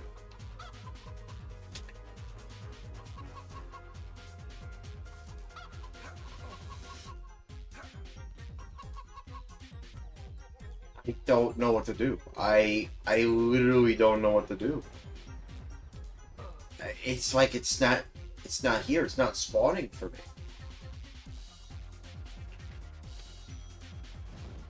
Yeah, it's just not spawning for me. Maybe it's up here? Well, in a different area up here anyway. I don't know. I don't know where it is. I don't know where it is. Oh, no. Oh, I think I might be soft locked, guys. I think I might be soft locked. Oh no. They're supposed, at least there's meant to be anyway a spider here that I can lure here, but I don't see it. Y'all see it? Because I don't see it.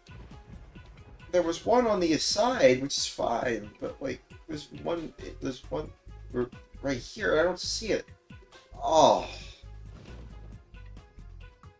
I'm pissed, dude. Oh, come on. Get him. God damn it, dude. Oh, no. No. No. No. No. No. No. Oh, I think I might have to just move on. I can't complete this game anymore. I'm definitely not retrying everything again.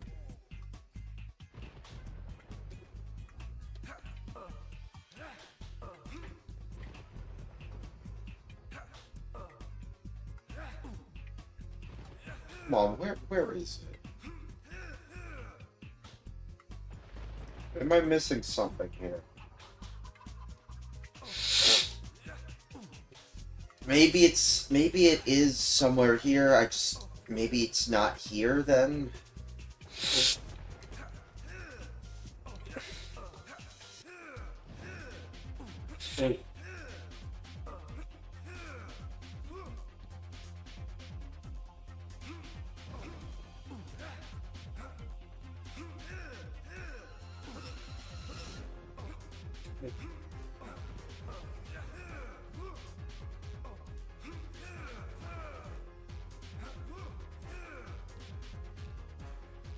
It sucks.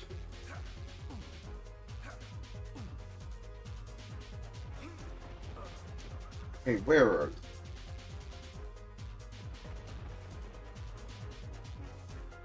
Let me look.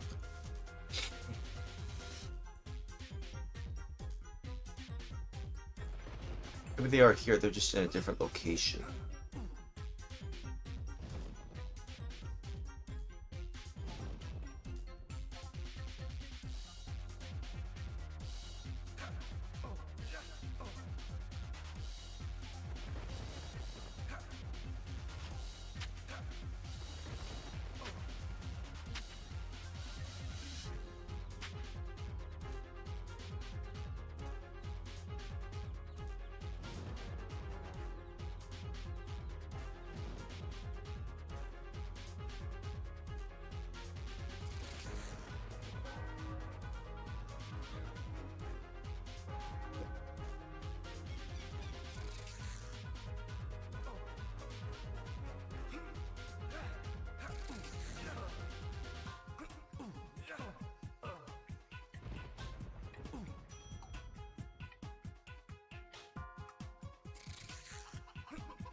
I think it might be soft locked.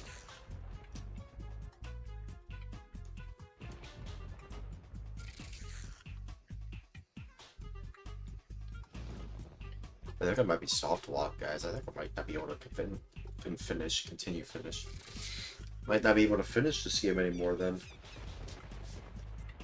Because I don't see this. I don't see them there. I don't see them. I don't know what.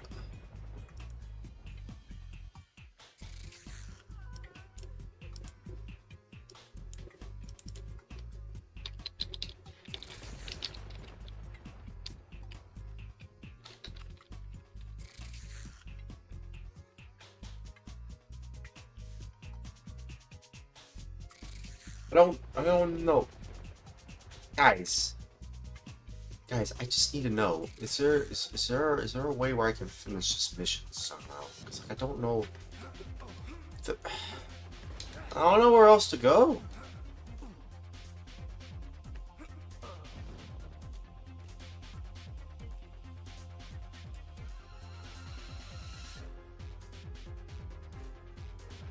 How am I? I'm so confused. How am I meant to finish this mission if I can't find them? Explain that to me, game. You're not showing them to me. So, am I soft locked? That's just it then? I'm just soft locked. I just can't complete this game anymore. Is that it? Is that just it?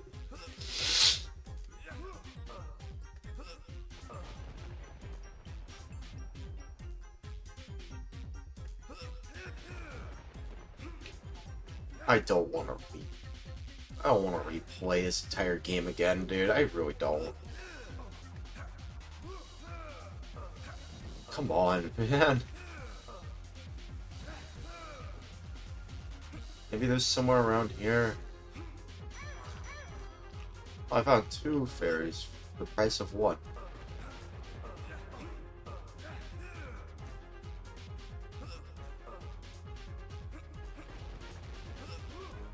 Okay, how about this? Let me try and do the other missions then.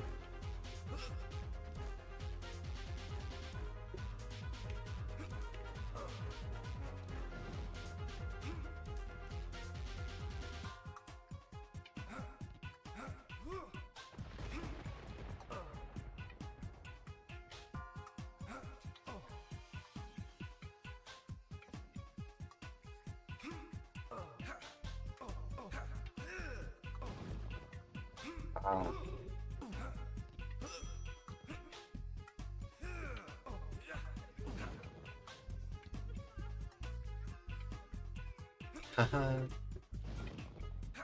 laughing at me because they know I can't finish this game.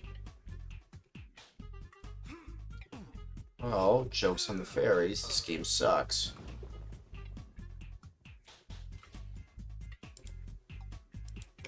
This game just sucks.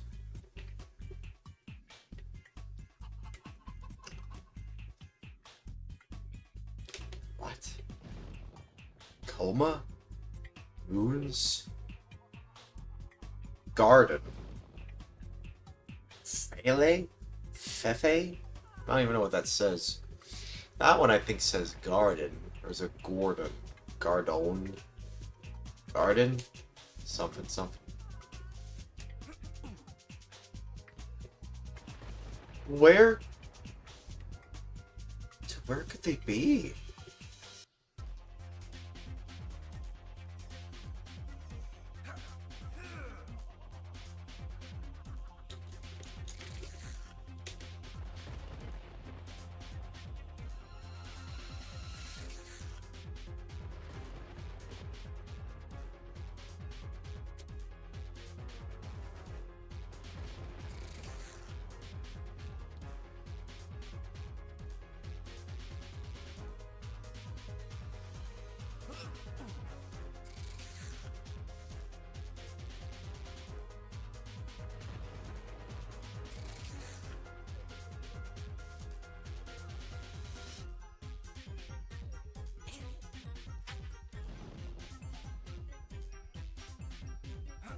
Yeah, I think I might just be soft locked.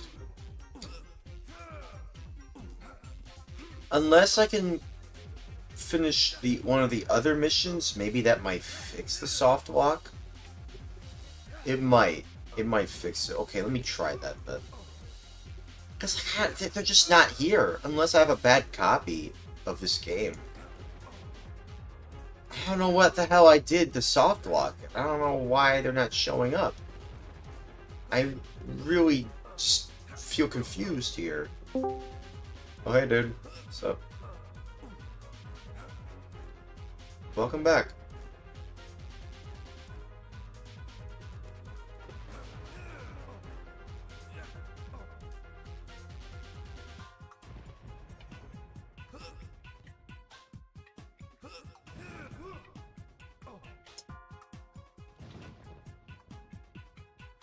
See if I can complete some of the other challenges in this game. What else can I do? Find Easter eggs. Okay. Let me find them.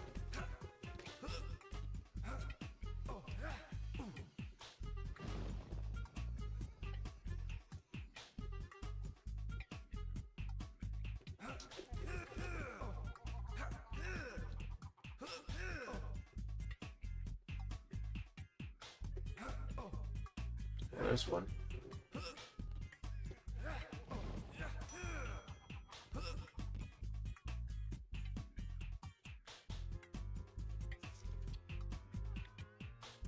Let me put this up.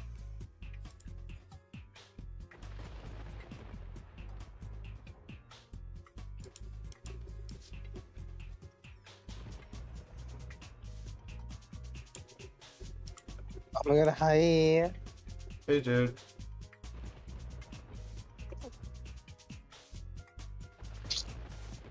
Yeah, give me one sec, brother. Okay. I'll wait.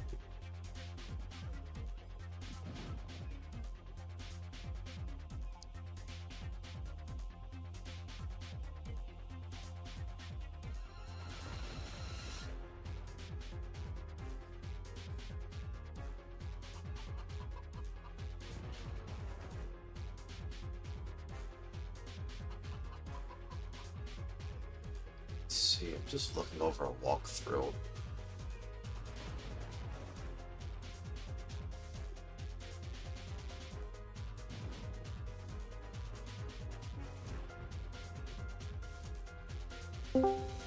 Oh, hey Mario, what's up?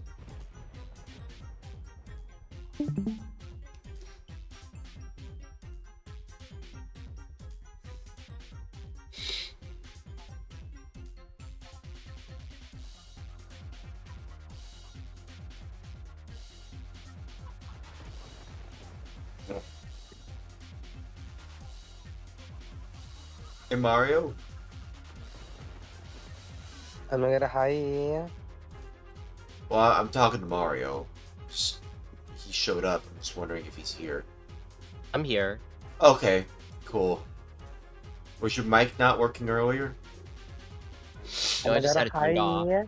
Wait, what? I just had it turned off for a second. Okay. I thought you said you never revisit this game. Well, I am, because like I wanted to see if I can finish it, you know, but it seems like I can't because it feels like I might be soft locked. There's no way for me to escort one of them. Oh, wait a second. Wait, what the frick? Okay, hang on. I don't think I'm soft locked then. I think I might have found them. What the frick? Oh my god, you're hard or you soft? What? I didn't hear what you said. Alright, you know what he said? I don't know what he said. Nope. I don't know either.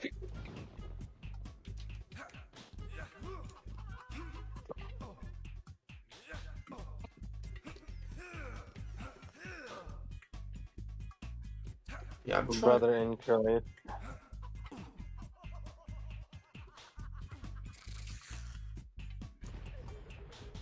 What am I? Okay, let me just get them out of here. What do I do? I think I might have found them. What the frick? No way. They were right there. Of course they were. Of course they were there the whole time. All right. Now I have to find a way across. Oh, wait a minute. That was why it was there. Oh, no. Oh, no. Oh, wait a minute. No, wait. I think I can fix this. You could probably fix this. See, I have to escort spiders to their mother. So now I found the last one. I was worried I wouldn't find them, but no, it just seems like they're just so well hidden. They get there again? The freak? This is so confusing. This game sucks. This game really sucks. Okay, so let me try getting back up there again. This way. Spent like almost 30 minutes trying to find that last spider, and now that I found them, I'm like right there the whole time. Come on. Get up there, Shrek. Camera.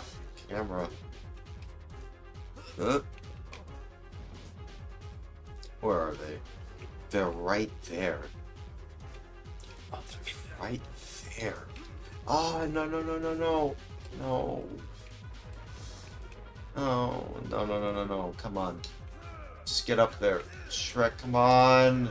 Come on, Shrek, just get up there.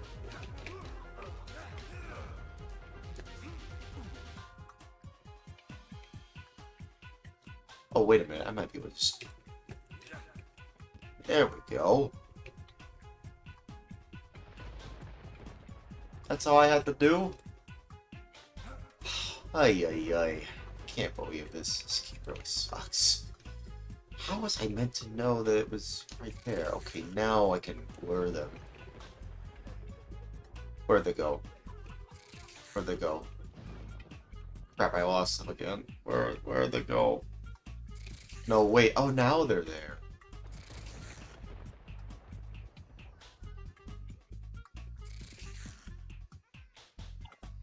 They couldn't have just spawned it right there? Okay, thank God. I was worried I was soft locked for a sec. No, it was just so well hidden. This game sucks. Okay. Can't believe it took me that long to find a way to finish that mission. Oh. Shrek saw the armor, but he couldn't reach it. Collect the armor. I need to get it down here, he said, but I can't reach it and I've got no tools for climbing. As if this wasn't enough, the bats in here bugged him all the time. I'll chase them away so that at least I can think clearly, he growled.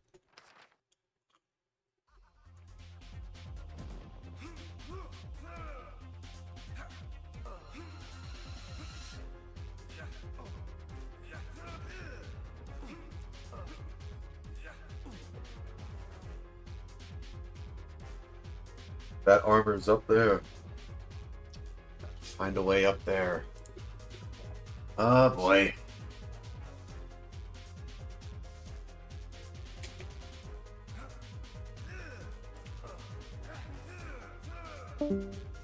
Oh.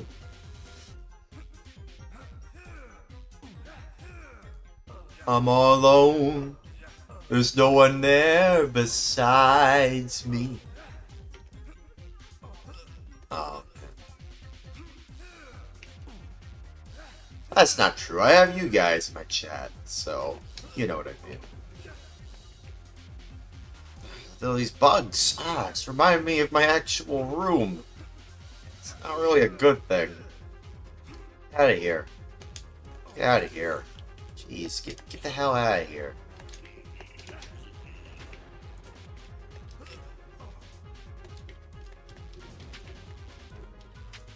Get out of here. What? No, get out of here. Yeah. And stay out. Dusting off my hands there. I don't know, they might not stay out for too long. I don't know, they might find their way to crawl back in. It's like, those bugs are like politics. They always find a way to crawl back in. Yep. I freaking knew it. They found a way back in. Oh. You see what I mean? Get the hell out of here. Jesus. Get out of here. Jesus Christ. Let me think straight. Did I wall jump? I don't think so. It's too high. I'm not even gonna ask why they're back there now. Oh my god! Why? Why?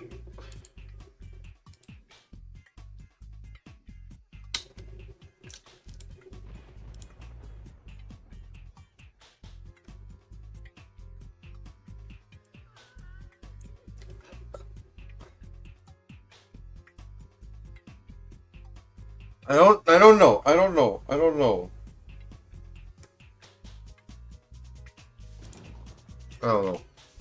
Let me think. No, don't fart. Think.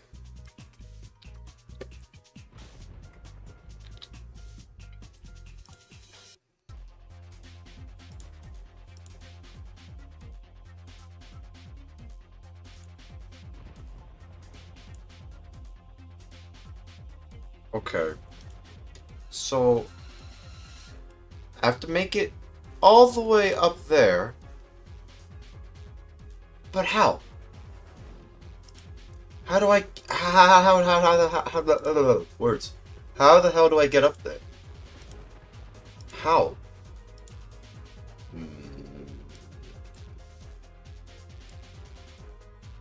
I have to think.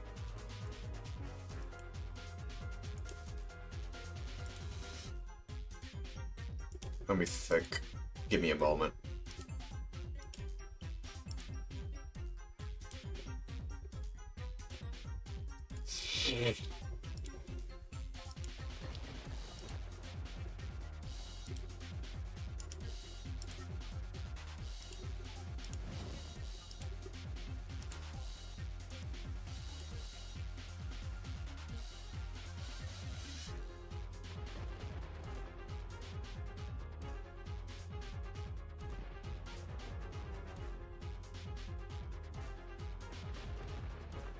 I don't know, man.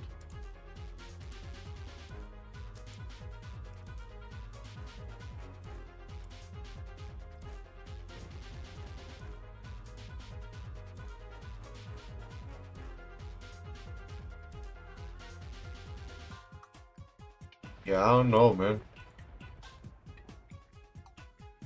I'm trying to think. Just give me a moment. Let me think.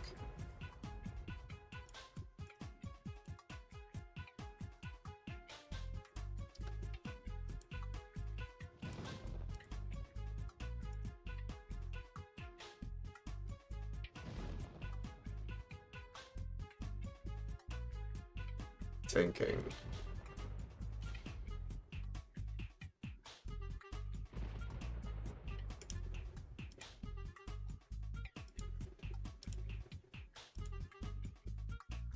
Yeah, I don't know, man.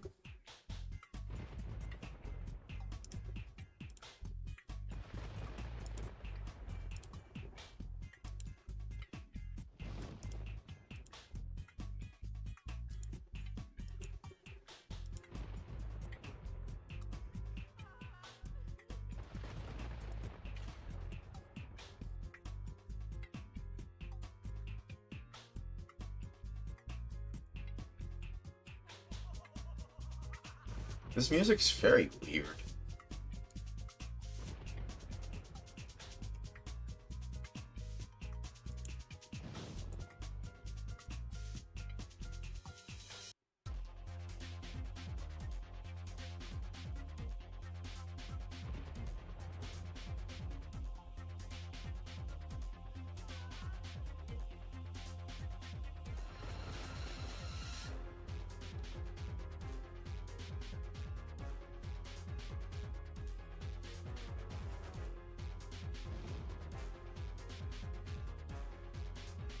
Yeah, I don't know. I mean, I'm trying to think here.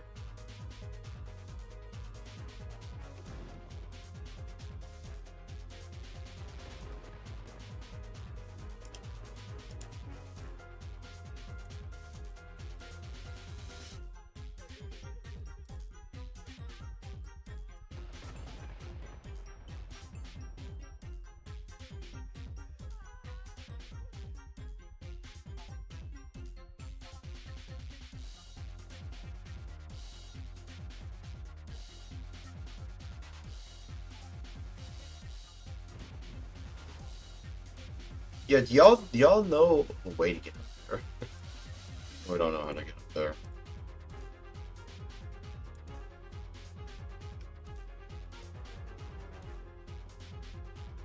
I don't know.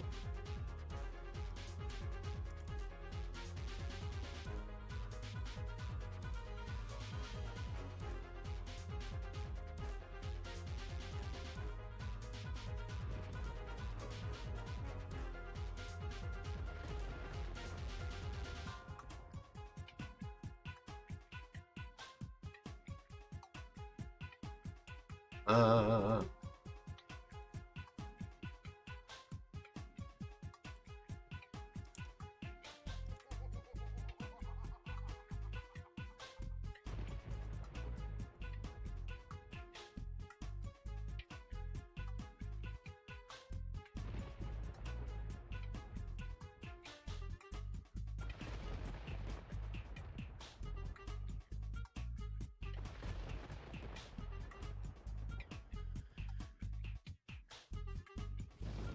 yeah, I really can't think of anything.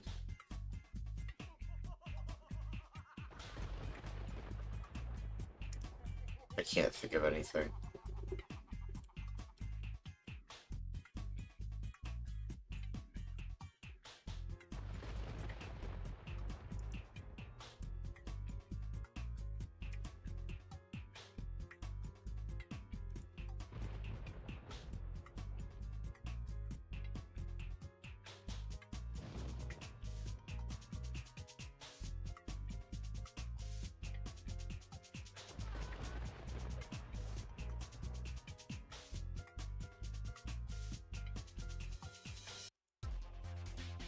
Yeah, I don't know.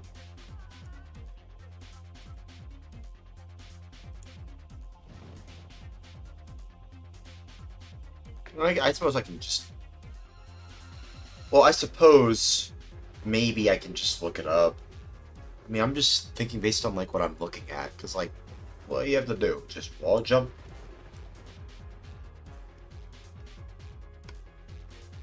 That's it?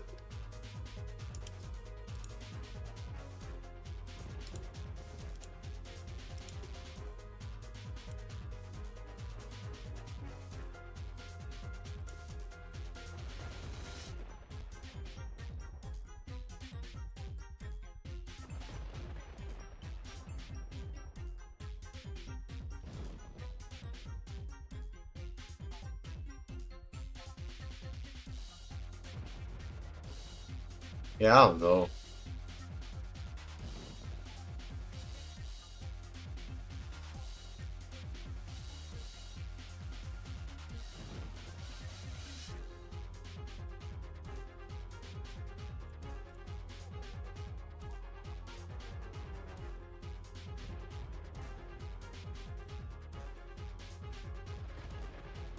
Alright. Hey, Ko. What's up? How you doing?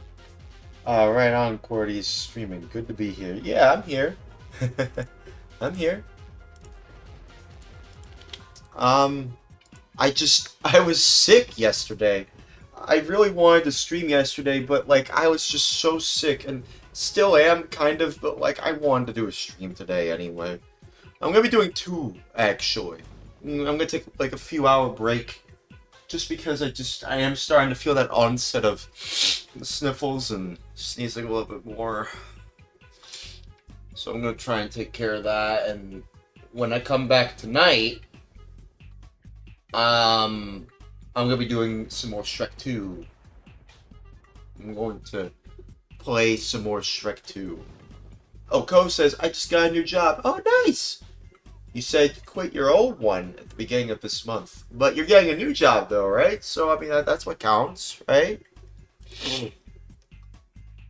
What's the job, if you don't mind sharing with the rest of the class?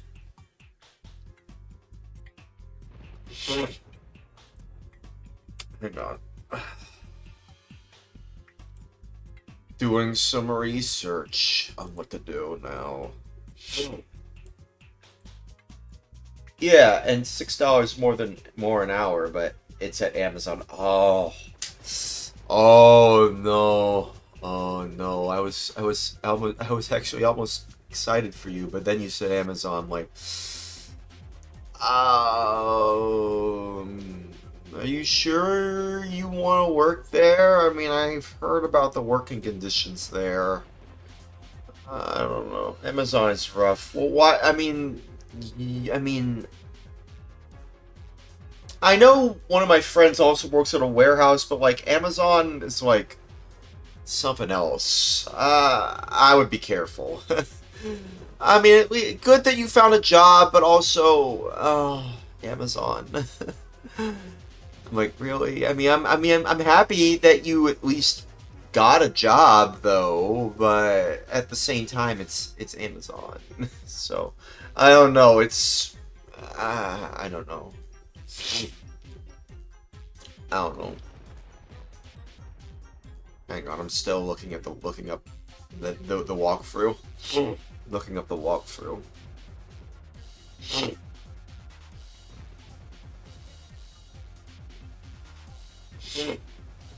I might play some, I don't know, I think some Dreamcast games. Yeah, I might try some Dreamcast games later on, so I might leave the GameCube Discord for a little bit, and then maybe later on tonight I'll join in with maybe Topaz95, since he's usually available on Saturdays, I think, anyway.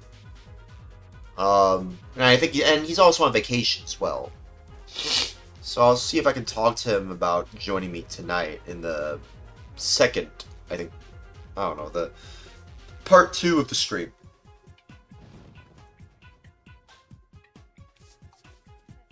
Yeah, anyways, yeah, it's been a while since I've played, well, I don't know, actually, well, I don't know how long it's been, but it's been a while since I've played any sort of, I believe, any Dreamcast game, and, yeah, okay, come on.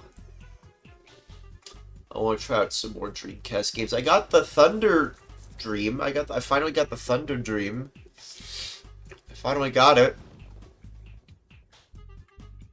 After all this time, I finally got the Thunder Dream, but I still need to get a full-size 1TB SD card. I still have to get that.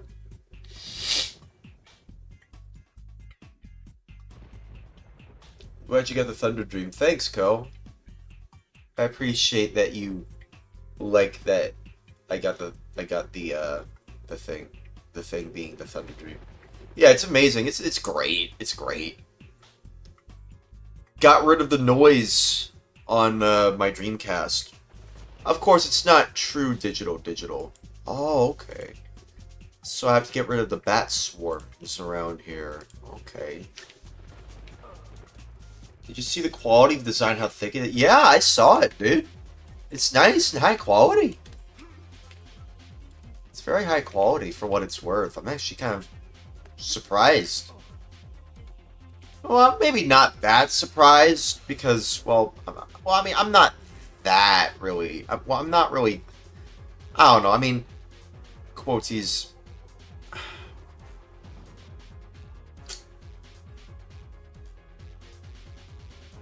Quoties. I'm not really that surprised. Quoties. I mean, I am a little, but not really. I don't know. It's nice though. It's nice.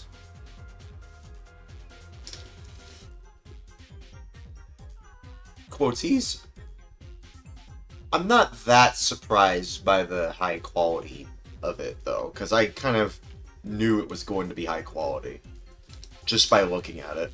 So that's why I'm not that shocked. But I am shocked that I just got rid of the lines just like that. Now it basically just feels like a, yeah. Just looking at the design quality, it makes me glad. Yeah, makes me glad I have something like that. But there is one, well, technically two, if you count the controller acting wonky issue. It might be a controller issue, if I'm being honest with you. Or, oh, what the frick? No, it's fine. I think it's saved. I think I saved earlier, so it's fine.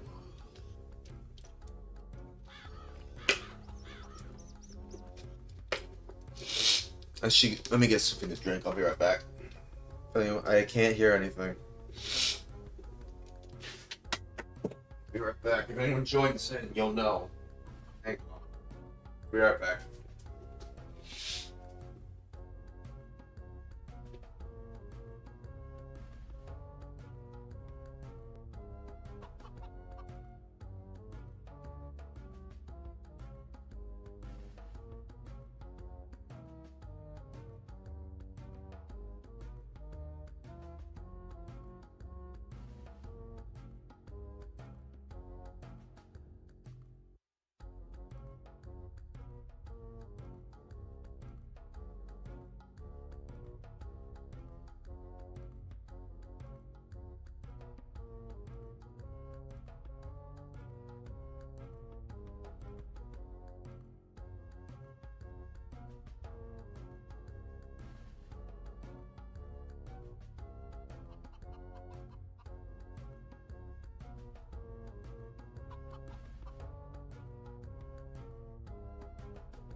Alright, I'm back. Anyone joined earlier? I don't think so.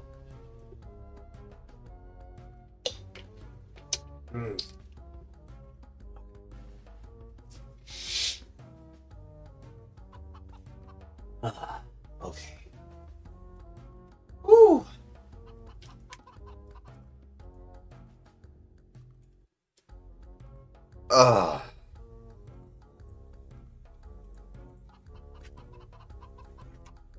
So many chickens. What is it with this game and chickens? Oh, I moved it down there. What? Can I actually kick you down there? I didn't mean to do that. No way. I don't want to go there. You know, it's funny to me that even though I like to say that it's kind of like the Mario 64 Shrek, you literally go into a mirror. You go into something to go into the level. But it's not as cool as Mario 64, though. This game wants to be like Mario 64 so badly, but it fails at one of the most important things about Mario 64 that makes it so fun. And that's its level design. And also, easily recognizable characters. None of the characters in the first Shrek film are in there except for Fiona and Shrek himself. Donkey's not here. Gingy's not here. Not even Pinocchio. He's not even here too. Lord Farquaad's not even here as well. They don't even have the 3 blind mice. Why? Where's the 3 blind mice? They don't have the dwarves. At least I don't think so. They have gnomes, but not dwarves. This game sucks, bro. Hang on. Can I just drop them in here? I don't think I can. Can I? Can I just... Wait, can I just drop them in here? Can I really just drop those chickens in here? Hang on. No. Where'd they go? Oh. Oh.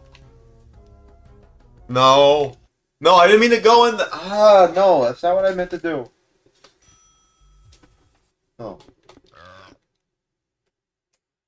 I wanted to see, because, like,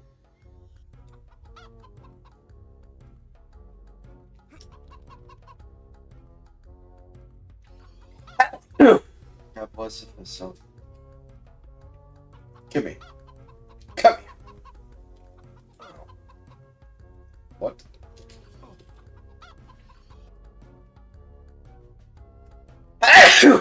God bless myself. Shut up. Freaking chicken. No. No.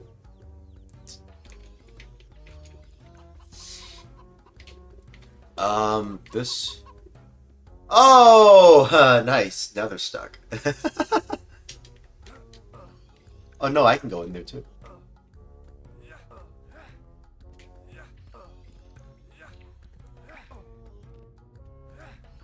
There's that. Well, there's that. Okay, then.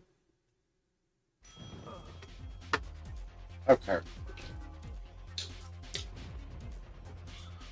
Now I just have to clear the bats.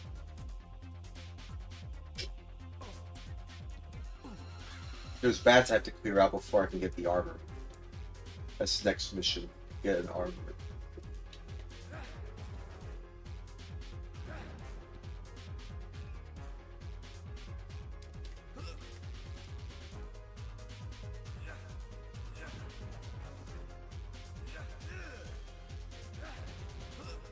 Where's the bats?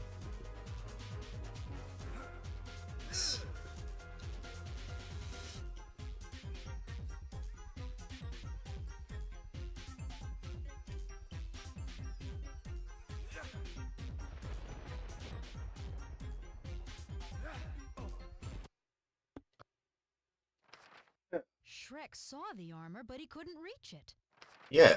I need to get it down here, he said, but I can't reach it and I've got no tools for climbing. As if this wasn't enough, the bats in here bugged him all the time. I'll chase them away so that at least I can think clearly, he growled. So okay, so yeah, there's bats around here. Batman. Well, not Batman. Y'all heard about that Lego Batman game that came out? Legacy of the Dark Knight? I want to try that out. I really want to try out that game. Bubsy 4D and Lego Batman Legacy of the Dark Knight. Those are actually 2 new games I really want to try out. I can't believe I'm saying this, but I actually want to try out those games. I'll buy Bubsy 4D once I get, my SSI. But Legacy of the Dark Knight, I'm going to have to wait for a sale, sadly. I'll just stick with the Arkham series. I haven't finished Knight yet. I've only finished Asylum, City, and Origins on stream. But not Knight, though. I haven't completed that game yet. Oh, hey! 1994 Dreamcast. Hey, what's up? Hey, dude. Is there anything new in the Dreamcast scene that I should be aware of? Any news? Any new games online? Any new developments? Anything new? Anything new in the scene? Nothing? If not, that's fine. I was just talking about Batman Arkham for a little bit. Because I like the Batman Arkham franchise.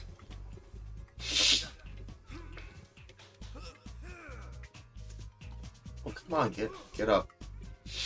Get up there, Shrek. Come on.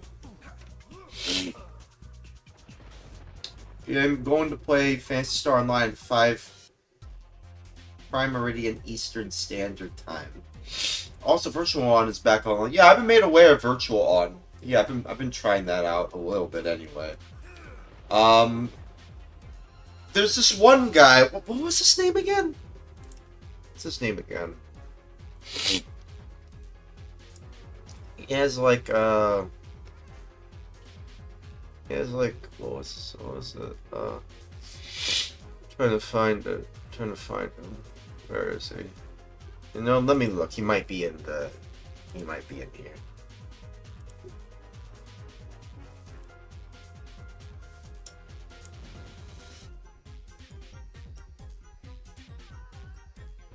Yeah, it's back online.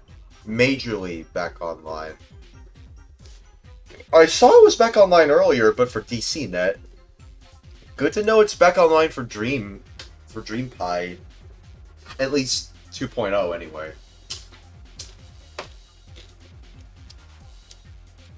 It worked for me on Dream Pie earlier though as well. No DCnet. No players when I joined either.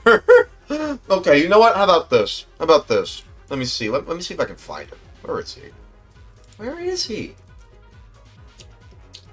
What was his name again? It's the guy who really likes Virtual On and wants to encourage more people to play Virtual On. What's his name again? I'm trying to find him.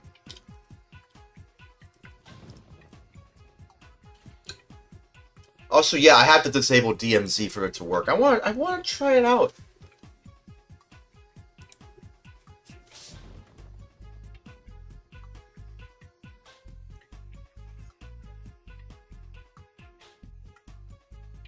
Where? Oh. I'll just text you saying, "Hey, what was his name again? What's his name again? I'm trying to find his name." Right. I don't know if 1994 Dreamcast. I don't know if Sonic Cortez with an Eon Cortez. Hey Sonic. Cortez. Hey Sonic with an Eon Cortez. Sonic Cortez. Hey Sonic with an Eon. Do you know the guy that likes to talk about Virtual On a lot? He was the guy that helped me actually. I forgot his name. I don't see him. I think I forgot to add him as a friend earlier. I'm trying to find him. What's his name again? I don't know him. Yeah, well, I knew him earlier, and he was the one that helped me get online earlier. I'm trying to find him. Hey, hang on. Just give me a moment. Give me a moment, y'all. Give me a moment. Cortez. So yeah, Sonic with an Eon Cortez. So yeah, Sonic with an Eon Cortez. Cortez. So yeah, Sonic with an Eon. Yeah, I don't know. Cortez. So yeah, Sonic with an Eon Cortez. So yeah, Sonic with an Eon Cortez. So yeah, Sonic with an Eon. I'm glad you're telling me about this news, by the way. I'm glad you're telling me about like Virtual On is now fully back online. That's cool.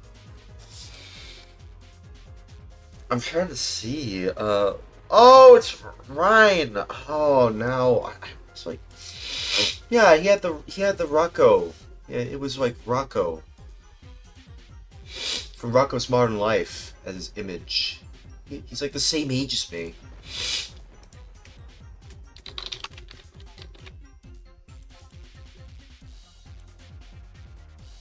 Also, yeah, I wish I was there yesterday. Yesterday was Friday. I don't know if it's gonna be available now.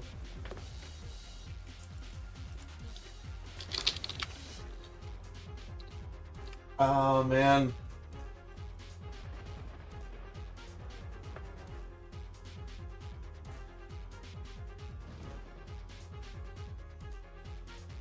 Let me see if I can just let him know. Because I want... Yeah, thanks. It's alright. It's all good. It's all good, dude. It's all good. It's all good.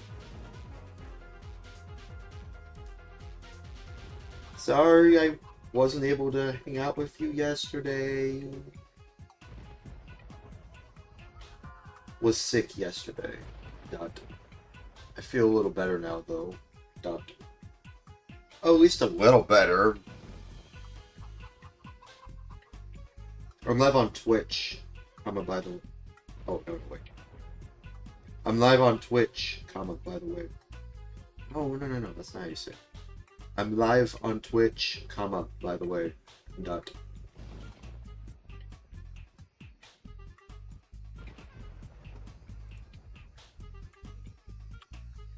I want to see if I could try and get Virtual One work. Also, no one's joining me in the Discord call.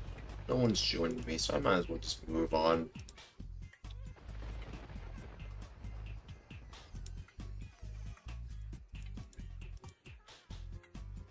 Might as well just move on. I mean, I don't know.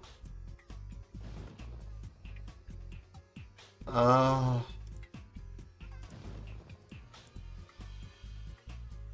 okay.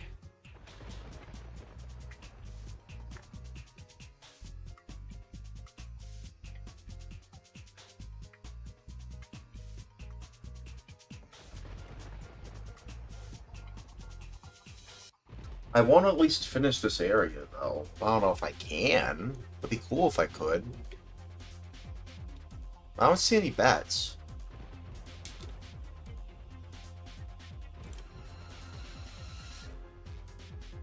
Oh, wait a minute. No, I see. Oh.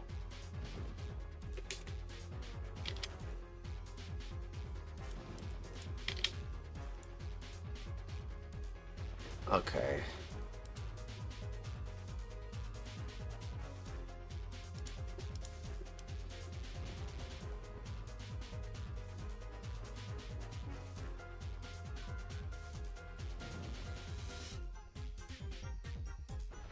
Okay, so where are the bats?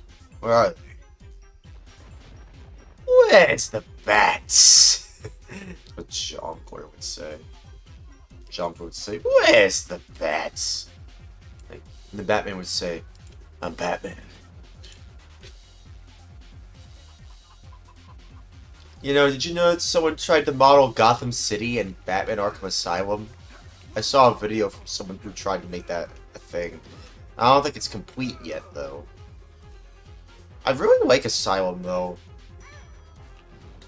I really like Batman Arkham Asylum. I like all the Batman Arkham games.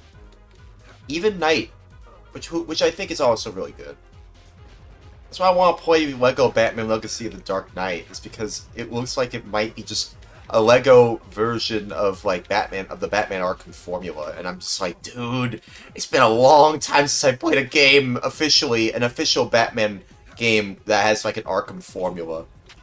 Gotham Knights I'm not interested in. I'm just like, dude, I just want some with the Arkham formula, dude. There we go. That's one. Okay, where's the second swarm of blats?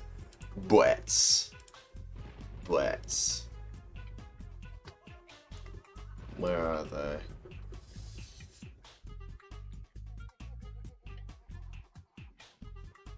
Oh, right there.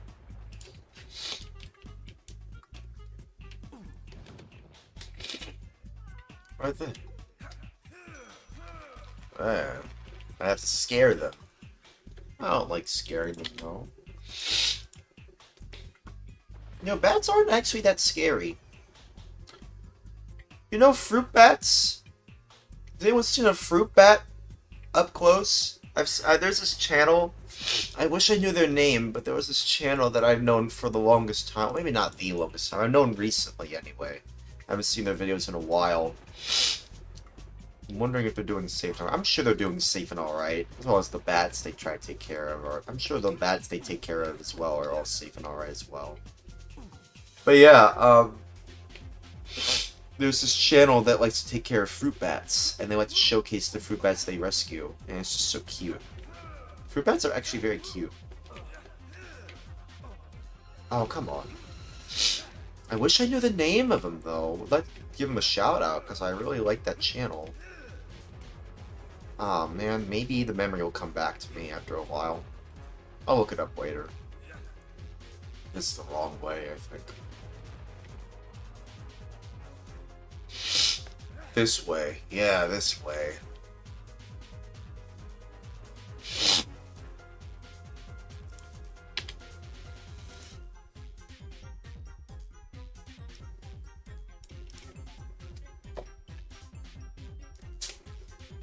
My nose is not in the best mood, y'all. Y'all, my nose is not in the best mood.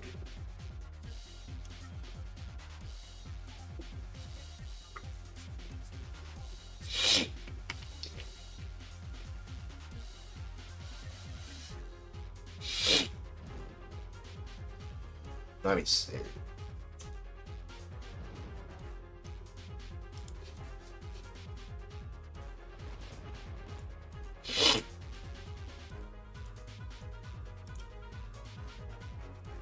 Ah.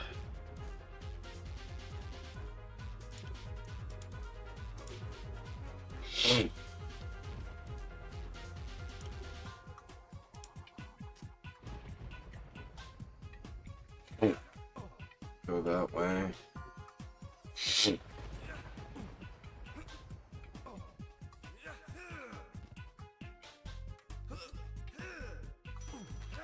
That's 3. Where's the other 2?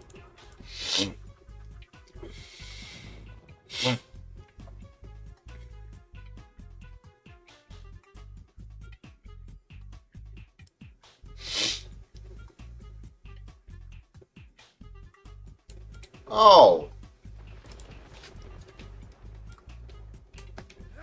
Hang on.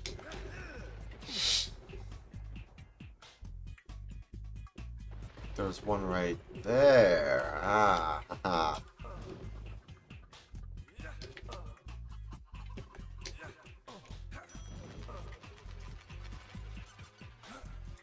Now what? Where's the last one?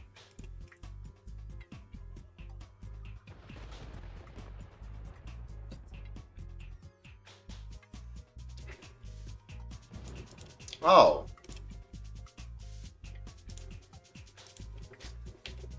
It's in here. Excuse if myself. Self-control system saves. How convenient this with the armor. Wow. How convenient with the armor is. Oh.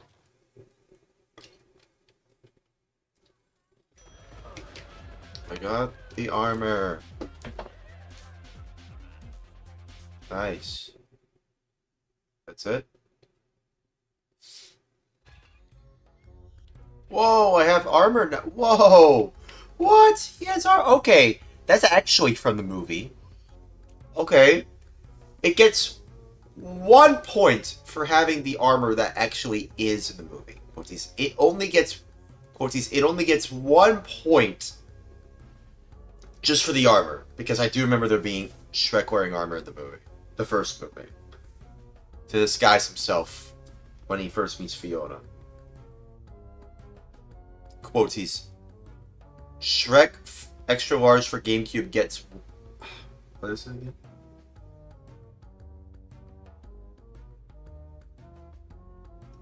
Quoties.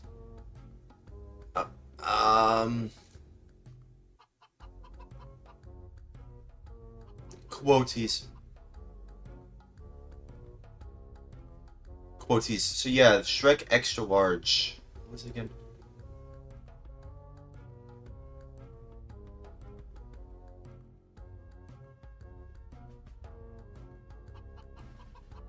Oh, my mind's blanking. Sorry. My mind's blanking. Also, yeah. What? Quoties. Nothing. Quoties. So yeah. Quoties. My mind's... Sorry. My mind's having a bit of a moment here. Recently. War detections. Okay, so Shrek Extra Large for GameCube gets 1 extra point for having the armor, which is actually in the first Shrek movie when Shrek disguised himself when he meets Fiona for the first time. So I'm pretty sure that's about it. Also, yeah, Squiggly says Pro Yaku baseball is up and running too. Oh, is it? Wait, hasn't that already? Also, hey Squiggly, what's up? Well, wait, hasn't that already been up and running for a while, or is it just recently?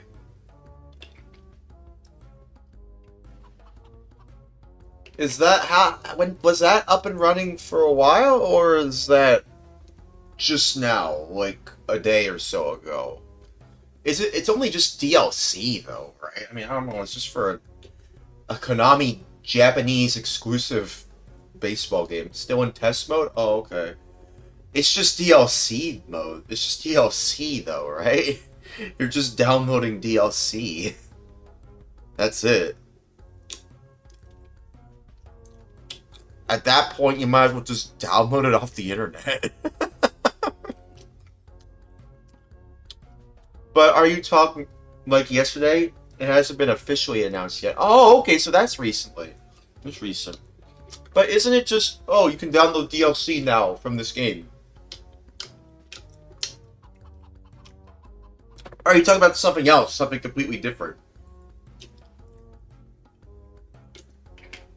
No, it has online multiplayer. What?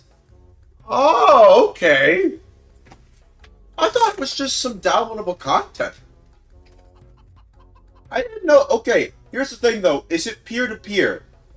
If it's peer-to-peer, I can't play it. I cannot play it. How does the networking work in Pro Yaku Baseball? How does it work?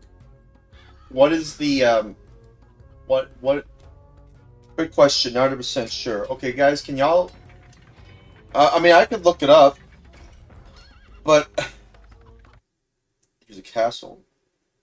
I'm playing a video game as you can tell, so if y'all can look it up for me, that'd be great. Well, you look like another disturbance in my miserable life. What? First, my summer castle's raided by a blue dragon. Then my court wizard Merlin leaves me. Blue dragon? Mess, just because I called him an idiot. As if that wasn't enough, his Ice Queen companion steals his crystal ball, locks him up in the tower, then cuts sails on chocolate. If you're no use to me, then leave at once. Man, he seems like he's been through it all. But not Shrek. Shrek stumbled into the bedroom of the Crown Prince. The bedroom. Look at Princess that. was there, looking very upset. Short Prince. Or Short King. I like to think he's a Short King. Bruh. You know what really bothers me right now? She said, apparently not surprised that a big green ogre invaded her home. Bruh. That slob, the so-called Crown Prince, is pretending to reign and doesn't pay me any attention. Could you just carry him to me before I do something the entire kingdom will regret? Sure. Why can't you walk there yourself? Damn, dude. The frick? She's also got some big titties. What the frick? Why are these women so well endowed? Jesus Christ, dude. She kind of looks like Cinderella, dude.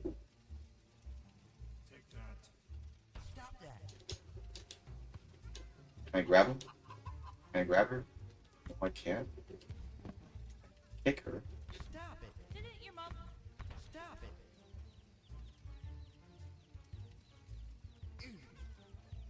Bruh. Okay, so that's why I can't grab her over. I'm sorry, not over there. Ogre there. Yeah, ogre there. Also, interesting, there's a heart on the bed. Woohoo, am I right? Unless. No, I'm joking. I'm joking. Oh.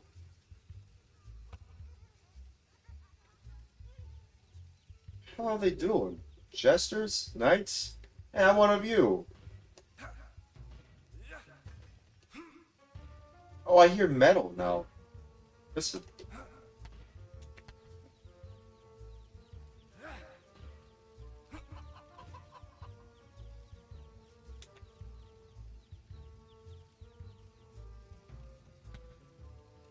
Ah.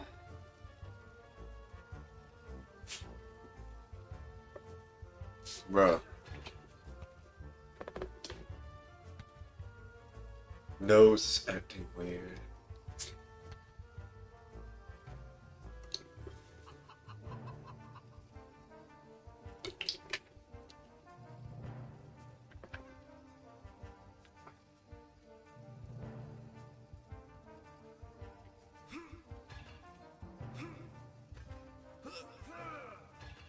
Yeah, now that he's wearing armor, the noises are different. Uh-oh. Oh, come on, man.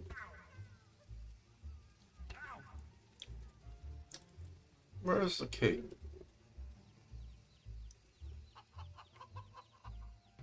my head is sore.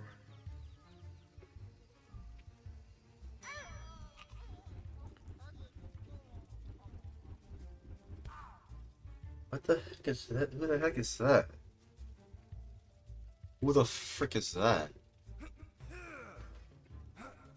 Did I accidentally find myself in someone's sex dungeon? What the hell is this place?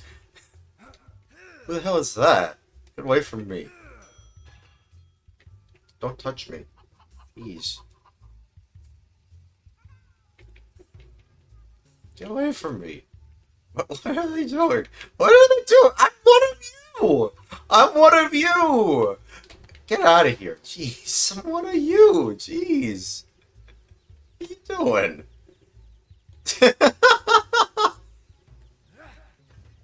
I knocked them out so much. Oh, no, wait, might have been someone else knocking them out. Where's the king? Where's the short king? Where's the short king? Jeez. Excuse me. There we are. There they are. Hey, get over here.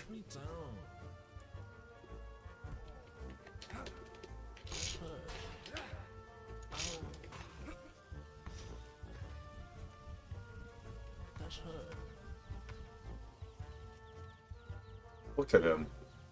What the frick? Why does he look like that? Of course they made him slow.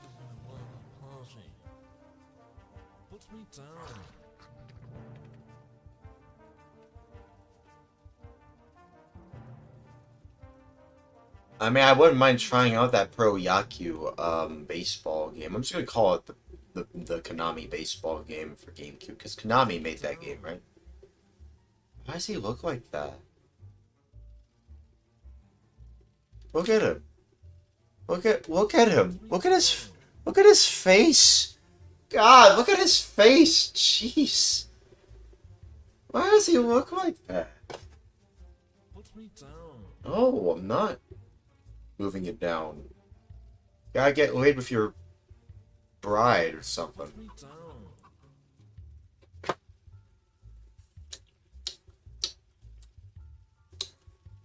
You're lucky that Shrek is married to Fiona.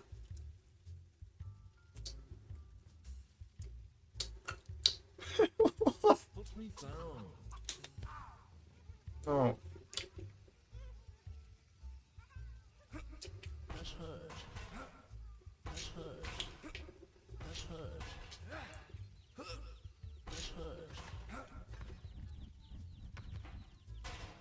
Come on. Of course they're making me slow when I go here.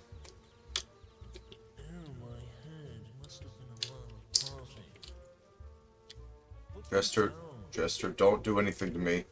Leave me alone. Come on, oof.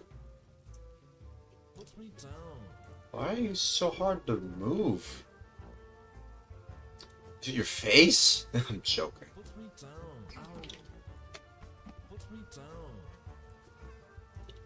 Be quiet.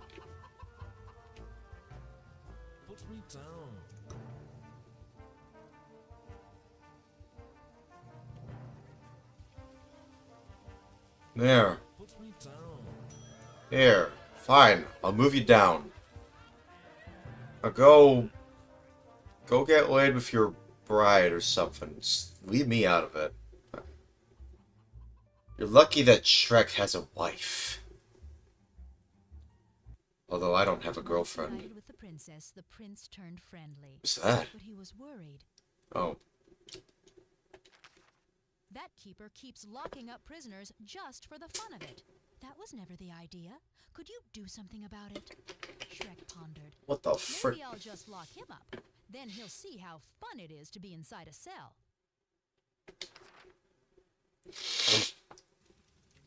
That's on them. They shouldn't be doing that.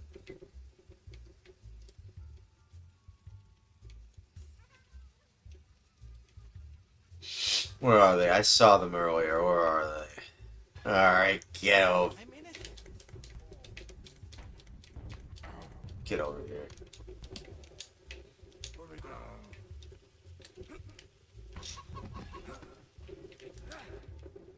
Are you telling me to move you down? Where is that prince? He's always out helping everybody else. Does he help me? I swear. Oh, no. I just brought you to him. Why aren't you getting laid with him? That's what you do when you're acting like a bitch, right? You shut up the bitch by getting laid with them. Not really. No. Get out. Why are they not knocking up? What is he doing? What is he doing? He did a pelvic thrust. I need hearts.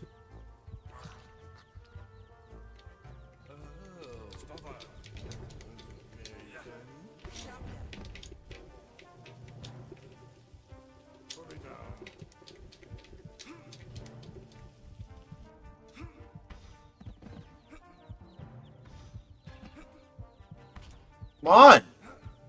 Okay, come on. Right here.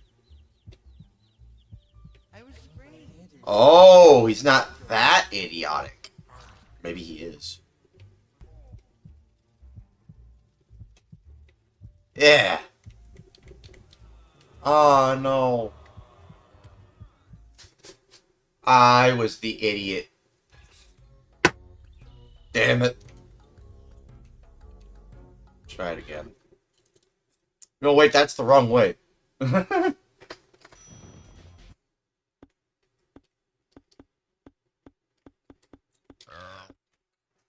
What?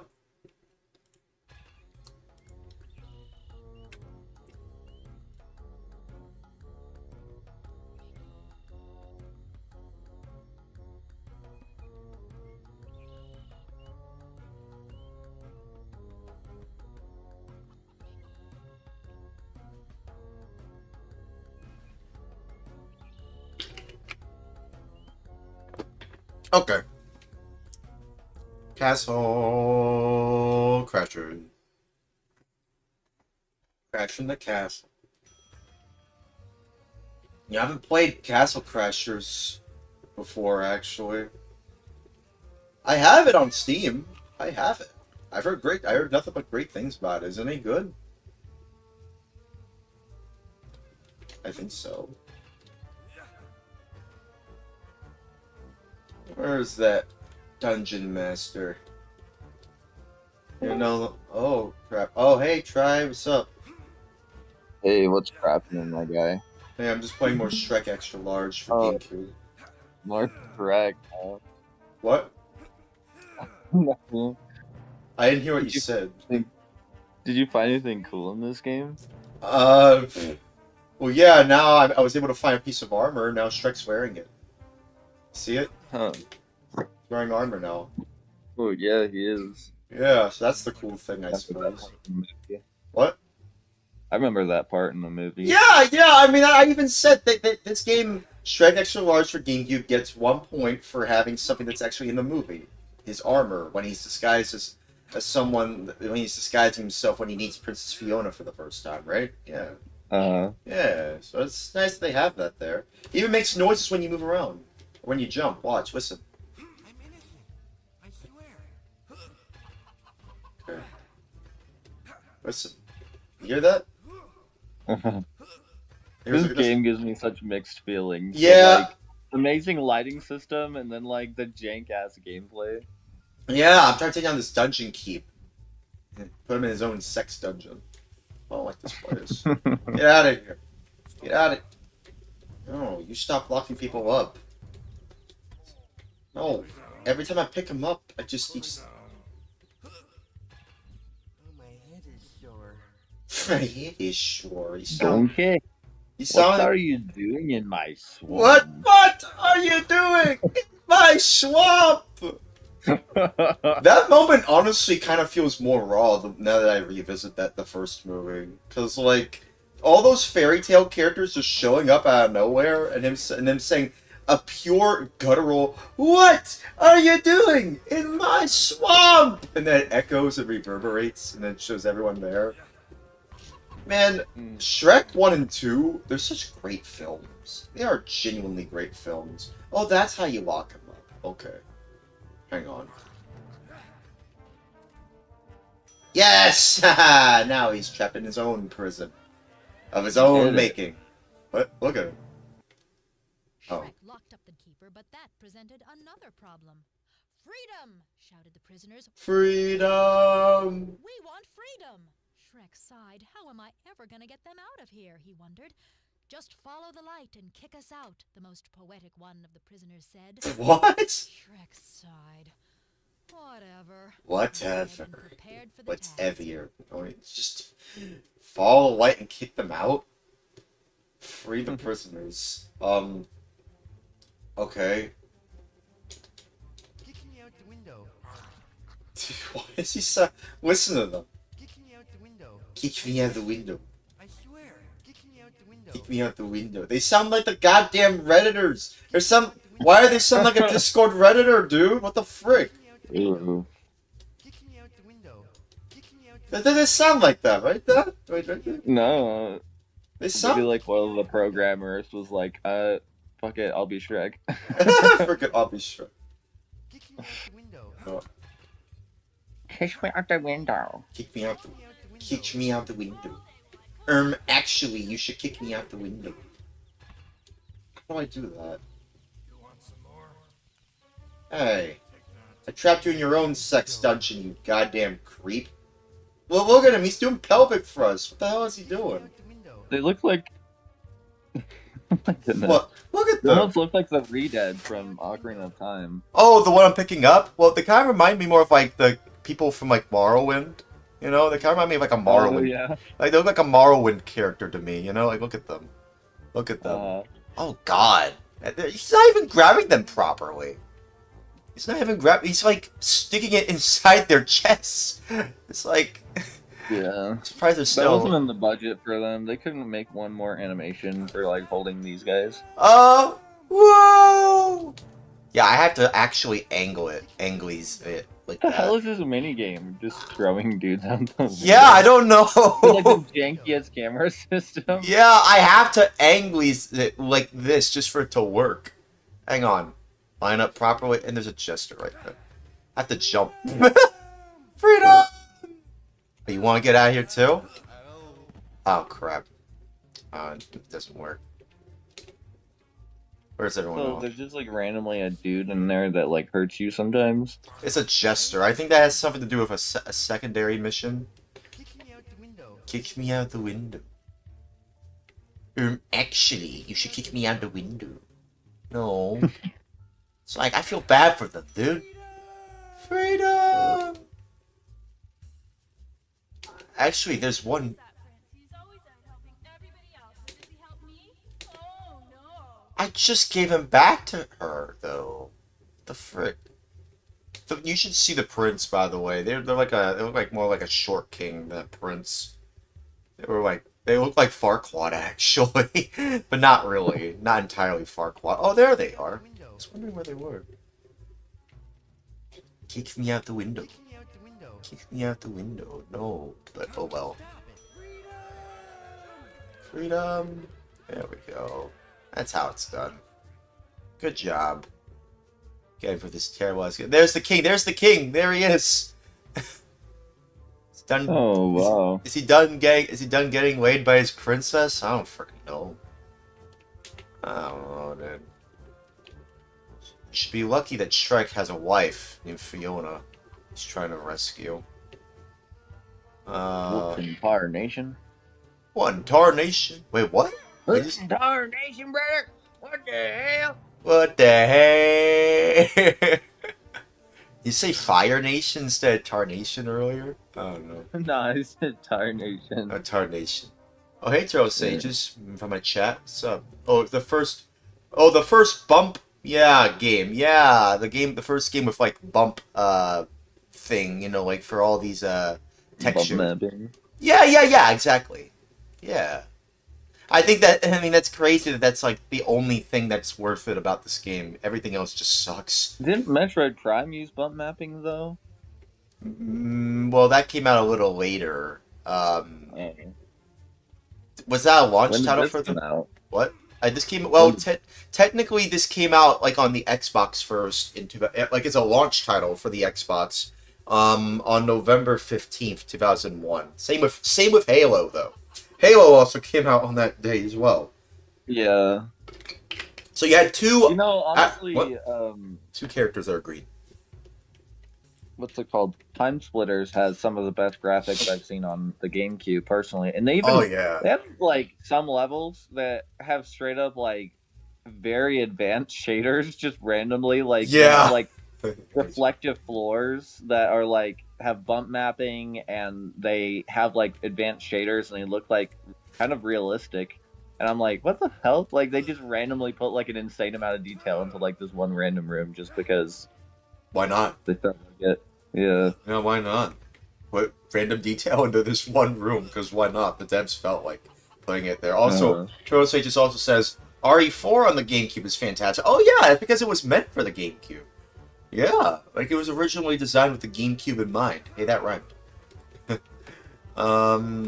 What do I do here? Oh wait, I have to head back to the king. Oh, okay, I know what to do now. I have to head back to the Short King.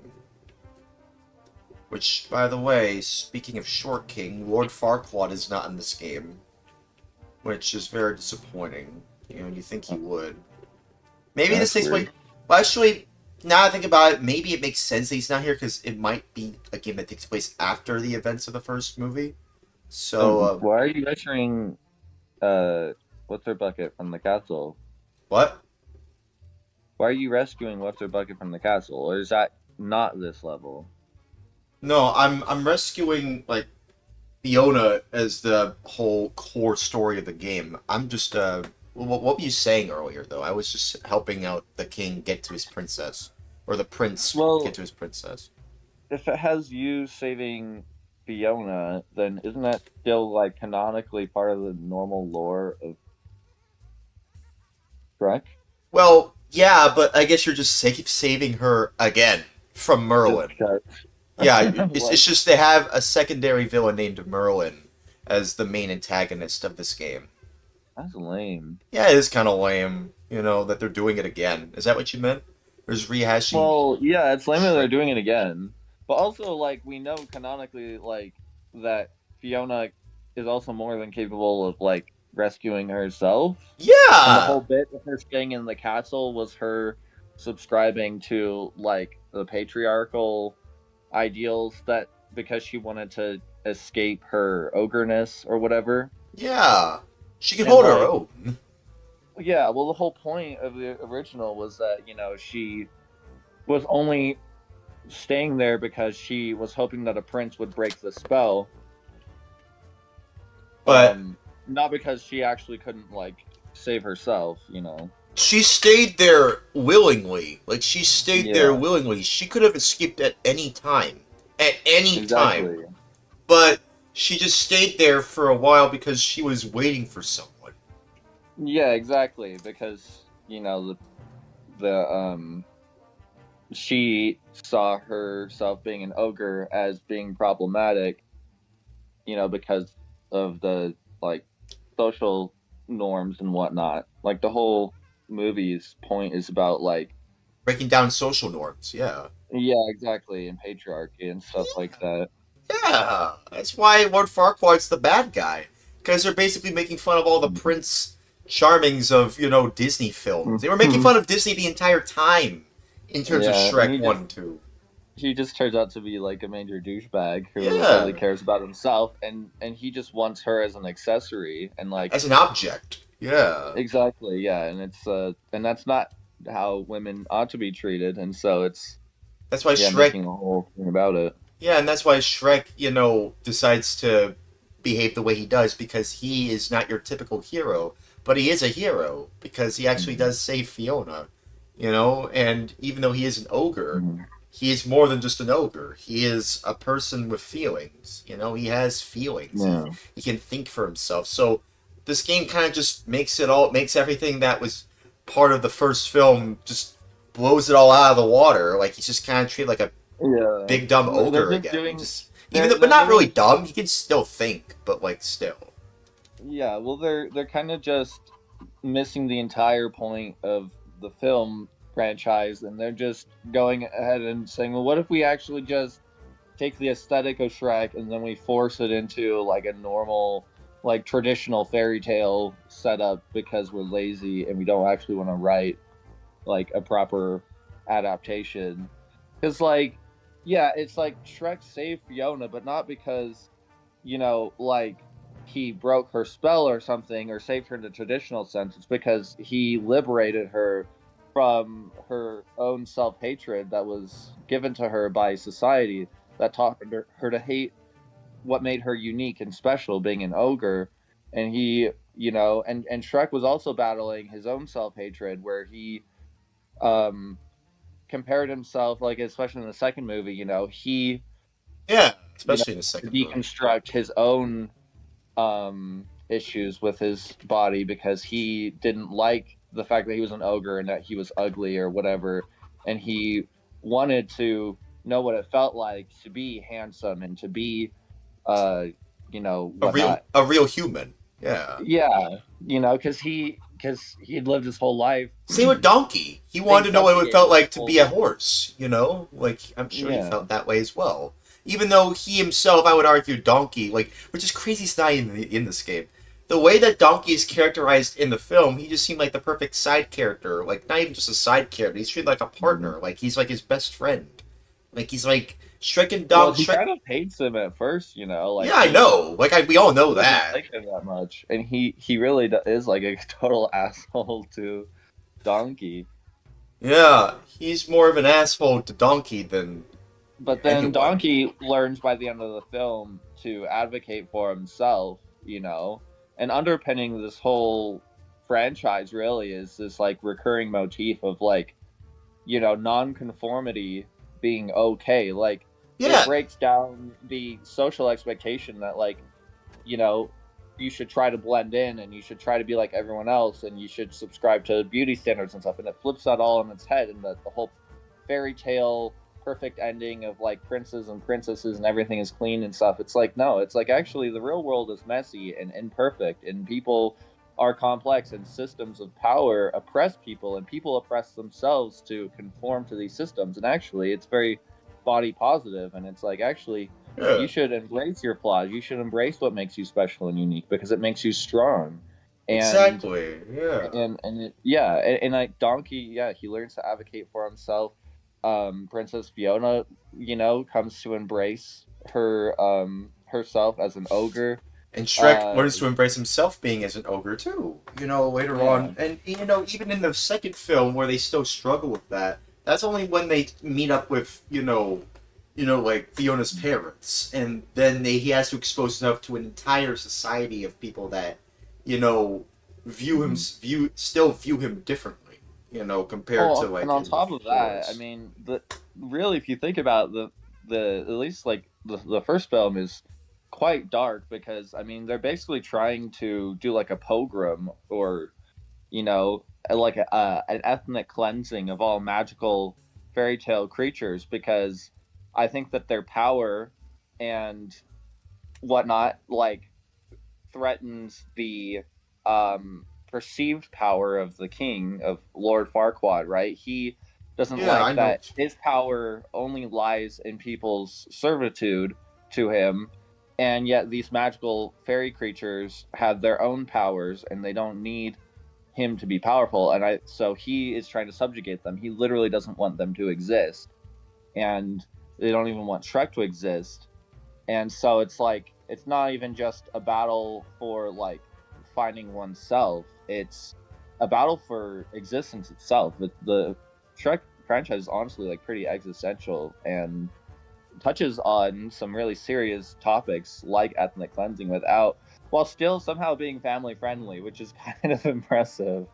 Yeah, they managed to somehow make all of this somehow, like, they managed to get, like, they managed to make it acceptable for viewing for everyone, which, I mean, if I'm being honest with the way you described it, I feel like no one would be comfortable viewing that. I wouldn't be comfortable viewing that at all whatsoever, sort of I don't know. But either way, like, the rest of the themes of Shrek, I think that's a really good thing you mentioned, Try, that, yeah, breaking down social norms and, being nonconformist to, like, society and not really giving a crap what everyone else thinks and just being yourself and, embracing yourself as who you are and not conforming to what other people think you should be. Like, as long as I feel, and also while at the same time understanding what is right, I think that's also very important to make. Like, Shrek in the film understands from the difference between right and wrong. Like, he is smart enough to know what is right and what is wrong, and ultimately he in his heart knows that he wants to just do the right thing, even if at first he just wants to be left alone because of all the people that have given him this kind of idea in his mind that, hey, he shouldn't be around other people because he's an ogre. But no, if anything, people should be more aware of him because he's different, because he is someone that, is not like everyone else. And, people who are, the people in the film who don't really understand that, I feel like, like even when people first see Shrek, like especially in the intro, right? Like at the very beginning of the film, when we see like an angry mob go after Shrek, the way they play it up, like, it's very obvious that he is being perceived as, like, this monster who needs to be destroyed. But no, he doesn't need to be destroyed at all whatsoever, sort of. If anything, he should be, like, his life should be preserved because of just all the things that he's been through and just how intelligent he really is. Like, he is actually surprisingly intelligent for an ogre. Like, you gotta give him credit where credit is due. In the film, and throughout the franchise, although you could argue the third film, which I haven't even watched a lot of yet, but even in the first and second film, you can argue that he is actually pretty intelligent, for an ogre. He's pretty smart. He knows how to tell between right and wrong. He knows how to be friends. For an ogre. What? But just compared to the average character in Yeah. the franchise, he tends to show strong like leadership potential, and he's proven himself to be capable, and he's very capable of like deconstructing things mentally. Like, he's not just intelligent for being an ogre, he's just intelligent in general. And like the fact that based on the way he handles himself in all these situations. Yeah, and his whole thing is like he's kind of made out to be like the bad guy, even though he's like the protagonist in the first film. At least he's made out to be kind of like the bad guy, because he's bitter and resentful and angry. But and society has kind of made him this monster, right? They've turned this guy who's really just trying to mind his own business. Yeah, just minding his own business. They tried to make him out to be a monster, but he's really just like, very humble and a good guy, and he just wants to be left alone, and he wants to be given that right to self-determination. But since no one will give that to him, he has to force it. And he is bitter, and he has kind of become that monster because he's internalized all of this hatred. But he has to eventually overcome that and realize that like, it's not him that's the problem, it's society that's the problem, right? It really kind of was, actually. Like, he never was hurting anyone. Society was demonizing him because they didn't understand him, and they were too ignorant to pay attention to how he actually was. They just saw what he looked like on the outside, and they made judgments based off of that. And here's the thing, though, that's a very interesting point you bring that up, because, like, that's the thing, like, How many times have we heard anyone else make that statement that, oh, it's not me that's the problem, it's society that's the problem? I mean, like, and how many of those people actually turned out to be genuinely good people by the end of it after they made those statements? Like, I don't know. I mean, like, because, like, let's be honest, like, if you were to take that view and look at someone, say, like, the Joker, from, like, the Joker film, he's not a good guy. Joker is not a good person. Yet he blames society for what he's done to him. That's where the whole, like, society, meme comes from, because it's, and I hate that it's become a meme. I hate that, that's kind of what happens when something like, oh, everything's so cringe, or everything is slop. Like, that's what happens when something is used so much to the point where it's hard to really boil down to what is actually, like, sensible, or what is actually the right way to look at something. Instead, you're just generalizing something based off of something that you see, which, isn't that kind of what you're trying to avoid? Isn't that, like, I mean, that's kind of the thing. Yeah. And I don't think what Joker did in his movie really makes any point to make himself out to be a good guy, because he's not a good guy at all. It's always a V, because it's the goddamn Joker. Whereas compared to Shrek, yeah, he is a good guy, and yeah, he was being persecuted by society, and yeah, for just because he's an ogre, and yeah, I mean, at the end of the day, I think that's just. But at the end of the day, he actually learns how to overcome all those odds, because when you look at it from an objective lens, like objectively looking at everything all around you in the film, not just looking at someone's like, oh, he's the main protagonist, so we should just believe what he says. No, you don't have to believe everything a protagonist says. But in this instance, the way they characterize Shrek in the first film, they actually do manage to make him seem like a good guy, because he is. He's just bitter, like you said, because of how he was treated. So I think he's internalized all that hatred. Yeah, because of the way he was treated. Wait, what?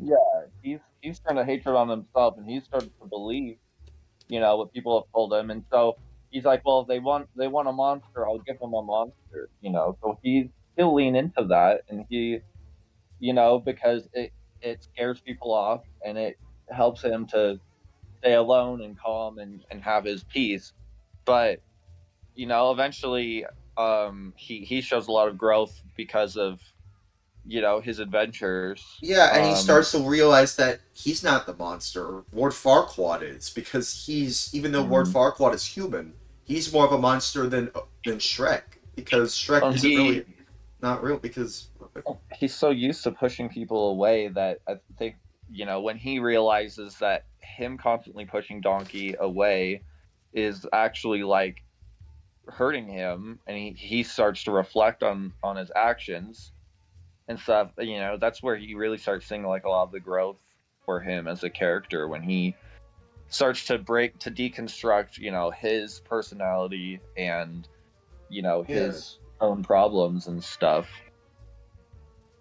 Yeah, and I would say that the Joker example you gave, Joker can be the villain, and society can be the problem that created him, and both can be true at the same time. Yeah, I think that's the point of the film, is that, and it's sort of like, I think his character in those films, I think it's meant to shine a mirror on society, because think of how much violence is created by our society, like mass shooters and stuff like that,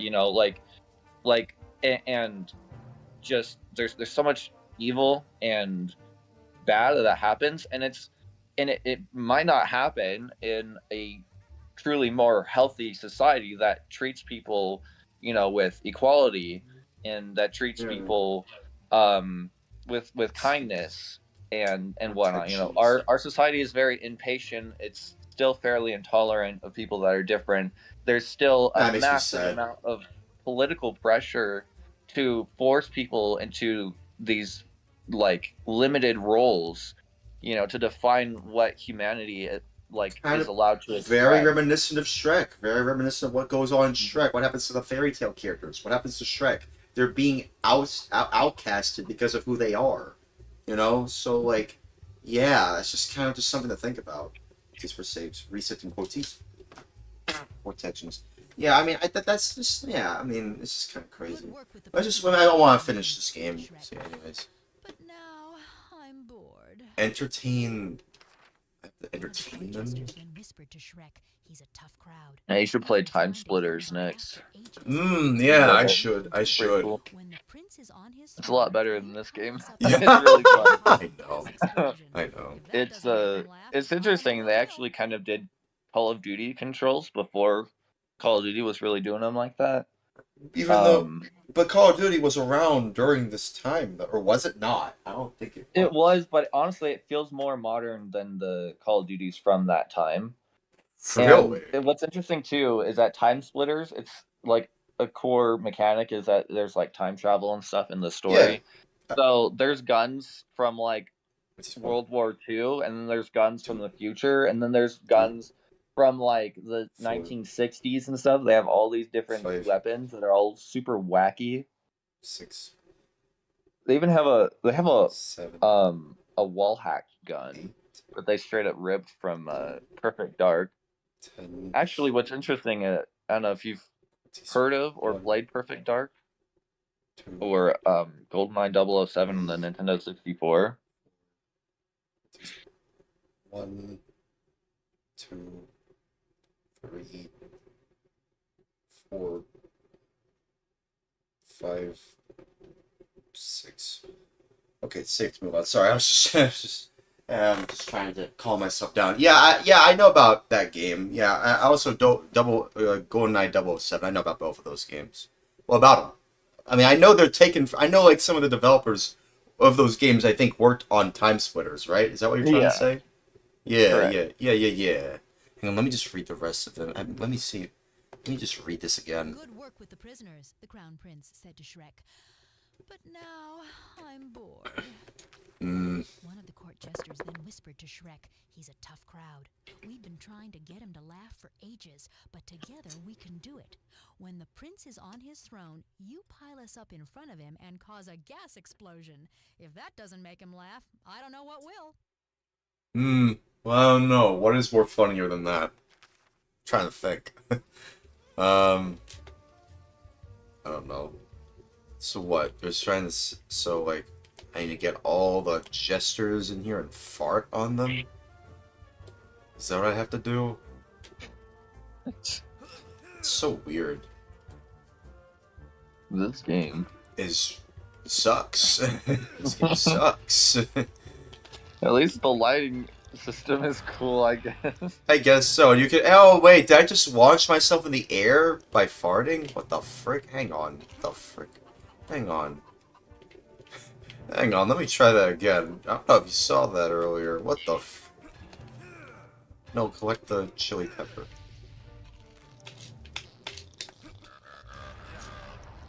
I kind of launched. Oh, okay.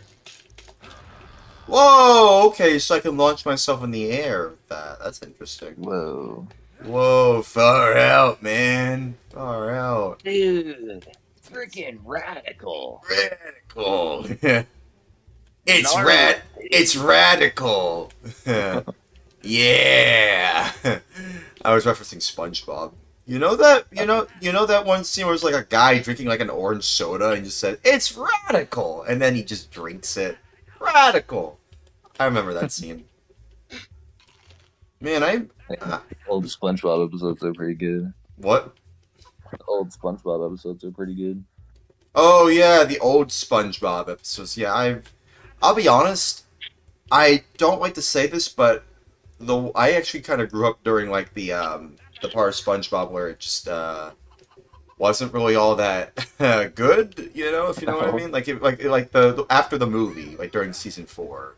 After that, yeah. So that's what I remember. Although some people say Dunces and Dragons is like not that bad. That was like a season 4 episode, I think. So your knowledge may vary. I think that like probably up through season 10 is about where I'd say it's okay, and then I think past that point it just gets really I don't know, just kind of dumb. I mean, I haven't watched through everything like religiously or even like through all that. I just know that there's some like decent episodes in like some of those mid seasons. But yeah, I'd say like probably the first 4 or 5 seasons were probably the best.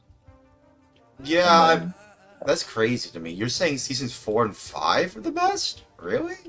Well, I would say that they're better than like the newer seasons. That's actually kind of crazy to say, because like some people, like I would some absolute like hardcore I don't know. SpongeBob I fans guess wouldn't it agree with depends. you. It depends on how you categorize the seasons, I guess, because I've seen that there's like multiple ways that people lump the episodes together. Where like Yeah. season like up to season 4 is like How fast he's running. 200 episodes. How fast he's running.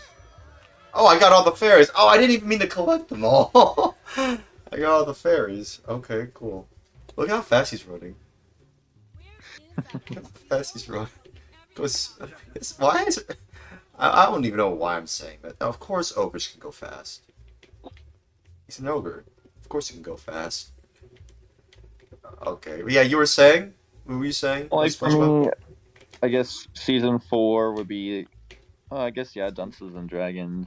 Yeah, Dungeons and Dragons. That's why, like I just said earlier, people really like that episode, and that's I think a season 4 episode. I think. Mm-hmm. So yeah, people really like that. I've heard people really like that episode. So it's not all that bad. Not really.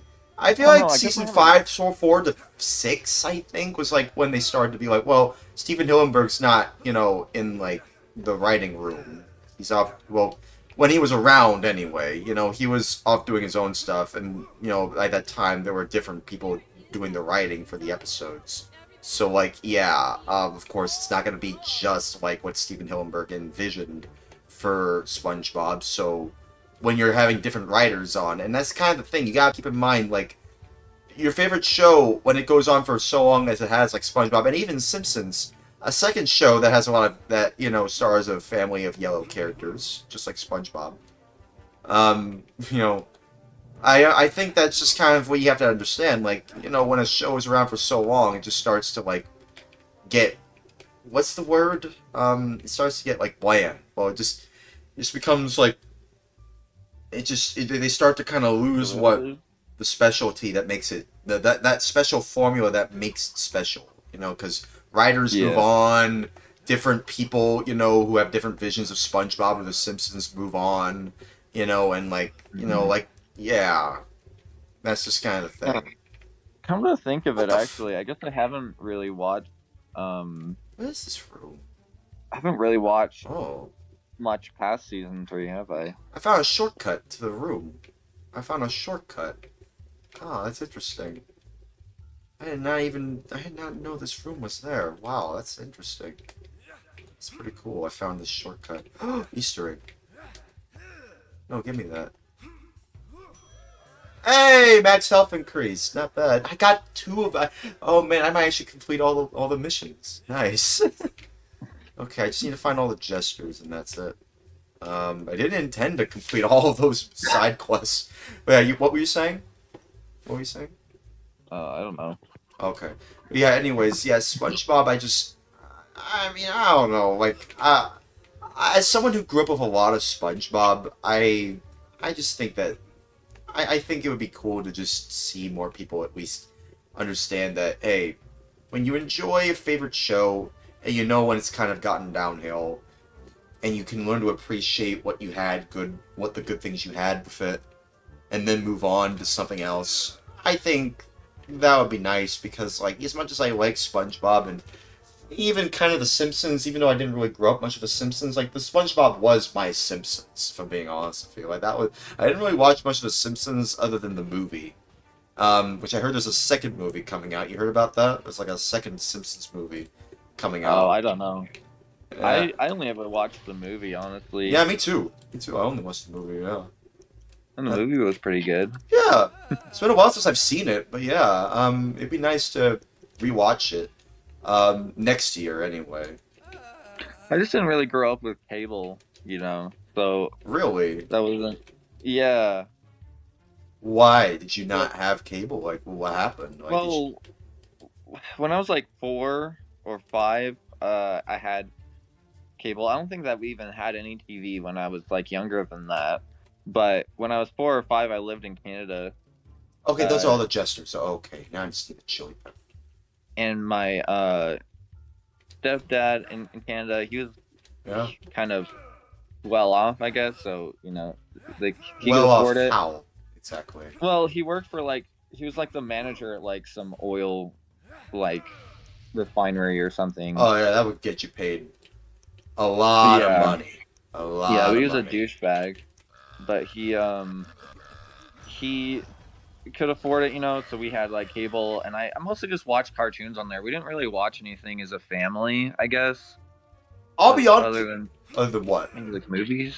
Well, maybe we watched like a couple movies. I don't even remember really watching anything with my family though, which is kind of weird. I watched a lot of stuff. What continue? I just watched stuff by myself pretty much. I mean, I do remember watching a few cartoons and shows with my family. iCarly. If you know iCarly, I watched iCarly with my family. I remember that. Oh man, look at them. Oh man, their butts are. Oh man, their butts are scorching with smoke. Oh, that's entertaining. I guess from ages 6 and onward, I don't know. We mainly just watch DVDs. We wouldn't really watch movies together as a family too often, but when we did, it was just a movie that we had on DVD, or we'd go and rent one from Blockbuster or Redbox. Oh yeah, Redbox. Oh man, I remember Redbox. Yeah. And by the time I was 8, maybe, we had Netflix, and it was super early on for Netflix still for the streaming stuff, but I'd watch it on my Wii. Oh yeah, I mainly watch it by myself, I'd watch I'd watch Mythbusters and stuff. Look at that dude. Look at his face. Look at his face, dude. Jeez. He's like a deformed. I mean this because, I mean this with being. I'm trying to be light here. Danny DeVito. Looks like a squished Danny DeVito. I remember, Netflix had, the Wii had Netflix. Not Netflix had Wii. Well, the Wii had Netflix. It was like an actual disc, right? Or is it's an actual Netflix disc you had to get from Netflix themselves, right? Yeah, early on, you'd have to buy the Netflix disc, but eventually the eShop got Netflix downloadable, and that's how we got it on the Wii. You want to know something that I still think is kind of weird? The Wii was around during 2006, 2011, or at least, when it was popular. Around 2006, I think, till 2012, 2013, until the Wii U was unveiled. I'm sure a lot of people, like you, for instance, you watched a lot of stuff on your Wii. I don't know, I don't know, is it... I don't know how to segue into this. I remember watching a video from the Gamer from Mars, if you know that YouTube channel. And there was a video about My Little Pony. And the one thing I remember from that video is that he first watched My Little Pony on Netflix using his Wii. So yeah. I don't know why he had to mention that in his video, but there you go. That's fun.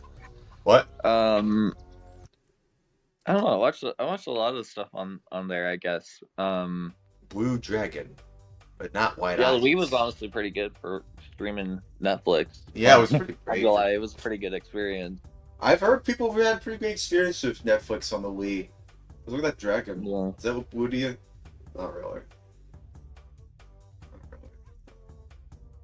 I don't know. I mean, I was just thinking about My Little Pony for some reason. I don't know why. Mainly just because there's just a lot of unhinged fandoms out there. I don't know. I could go on I can go on about that. Hang on. Yeah, I know they used to have My Little Pony on Netflix because my little sister used to watch it. Oh, okay. On the Wii? On your Wii? Yeah, on the Wii or the Xbox 360 on the... Oh, it's on 360 as well? Okay, I didn't know that. Yeah, they had Netflix on everything. They had it on, the smart TVs at the time. Yeah. Eventually came out, but they also had it on, they had it on the Wii, the 360, the PS3. The 7th generation was also a very interesting time. I know people like to say the 6th generation was a great time for gaming, but in terms of my personal experience of gaming, the 7th generation was just very great for me. I don't know why I didn't own a Wii growing up. I wish I owned a Wii because I'm sure my parents wouldn't mind if we owned a Wii back in the day. Like it had family-friendly games on there. I don't know why. Yeah, They got were me a pretty PS3 cheap though. too. What? They were pretty cheap too. Yeah, extremely cheap. Like some of them go for like less than $5, you know, which is an insane steal if you're just playing a game that you're like, oh, okay, well I can't get it digitally, so can I get it physically? And you're like, oh man, it's like super cheap, like extremely cheap, you know. And that's cheap. You know, it's CHIIAP because you know, like the Wii, there's two I's. You know, I was just making a joke about the Wii. You know what I mean? Yeah. Okay, let me see. Get down the. Yeah, the Wii was always perceived as like a lesser console because it was like less powerful, but it also was maybe a little bit unfair because the games, like a lot of them, you really couldn't do on anything other than the Wii because of its unique controllers and stuff. Yeah, that's a good point because the controllers, I feel like, and I can go on and on about the peripherals for the Wii because there were so many of them, so many, almost too many, actually. Like it was like, oh my god, like you could name a controller. There probably is for the Wii, and it probably is something that exists. I wouldn't be shocked if there was like a goddamn freaking dildo controller for Wii. I don't know, just something absurd. Something absurd. You know, the most absurd. Think of the most absurd thing to think of. There probably is a controller for that. I don't know. There probably is. Is there a dildo controller? I don't even need an accessory for that. You know, there's a homebrew app for the Wii that just rumbles the Wiimote constantly, and I gotta wonder why they made that. Yeah, I think we all know why. I think we all know why. Let's not talk about that though. What's that fish? Look, they're flopping like a fish. They're flopping like a fish. There's a whole new meaning to Wii. Oh man, dude, no, not my stream. It's okay. It's fine. I mean, we did mention My Little Pony earlier. We all know how unhinged that fandom is. Okay, let me see. Little Pony, that's my shit right there. I got all the merch. Wait, really? Oh, you were joking. Oh, you were joking. Oh, okay, I'm glad. I'm kind of glad you were joking, actually. No, dude, I don't know. I feel like concerned when I see an adult man with a My Little Pony. Yeah, I mean that's. I'm just like, yeah, that's just concerning to me. I don't feel right about that. Something just, it just doesn't feel right. I mean, I get why people, especially like, it's kind of like how like grown men are into like shows like the Powerpuff Girls. You know, like for the longest time, it was like there was a weird grown-up audience that was obsessed with Powerpuff Girls. So much so that Craig McCracken and the writing team made fun of that with a group of grown-ass men who cosplayed as the Powerpuff Girls themselves as characters. So that should tell you something. You know, same with My Little Pony. They make fun of the bronies at first, but then they also catered to them too. So like, yeah, and they even made an episode, I think it's like the 100th episode of My Little Pony, where it was like, oh yeah, it's all dedicated to like, you know, the bronies themselves, the brony community. And it's just like, yeah, it's just kind of weird. Those shows just, I mean... I feel like, I don't know, I grew up watching Powerpuff Girls, and I really liked it. Yeah, I feel like a lot of us did. Yeah, it was a good show. But it wasn't really about the Powerpuff Girls, though. I mean, I feel like that's something people don't understand. The whole point of the show, even though it's named the Powerpuff Girls, it wasn't really about them when you think about it. Because there was all kinds of characters in the show. It was all kinds of characters. That's why even though the show SpongeBob SquarePants is about SpongeBob SquarePants, there's all kinds of other characters in the show. It's same for The Simpsons. Especially The Simpsons. Oh, man. I feel like all the characters in The Simpsons have, are special in their own right. You can make a show about them in their own right. And it would be very interesting. You know what I mean? That's what I'm saying. You know, it's not just about insert name of character and show as the title of the show here. It's not just about the Powerpuff Girls. It's not just about SpongeBob. It's not just about The Simpsons. It's about all these other characters. You know what I mean? I think that's kind of what I'm trying to say here. You know what I mean? Yeah. You know, I think like as an adult, I don't know. I haven't watched Powerpuff since I was probably like, damn, probably like 10 or 11 maybe. I don't know, I Really? might have been a little older, maybe like 13. I'm trying to think, but yeah, I mean, I haven't watched it in a while. As an adult, just for nostalgia, I'd probably be open to like rewatching it at least, like just for the nostalgia. But I don't know.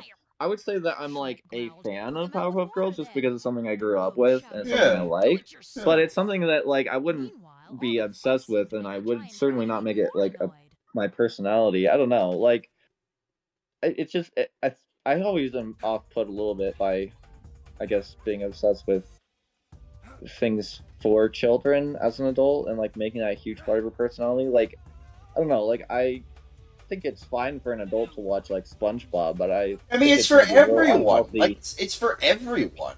That's Yeah. kind of the thing. SpongeBob's for everyone.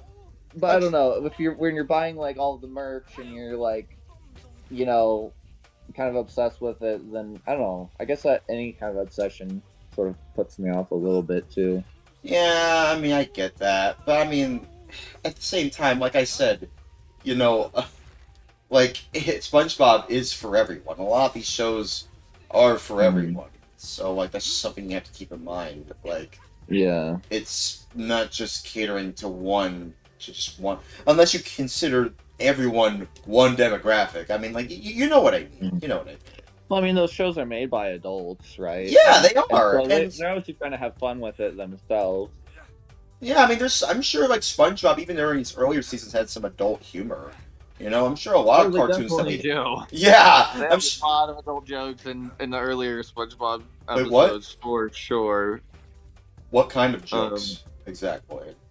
Well, I mean, they have a whole episode that's just like, let's see, like a huge recurring theme in the show is that, you know, it's very much tying into like adult life, and it's making fun of just how awful the job market is, you know, and how like workers are exploited, you know, by their bosses. Yeah. And like SpongeBob represents the like fresh-eyed, like naive kind of person who doesn't really see an issue with the way that they're being exploited. And then Squidward has been there for a while, and he is just super over it.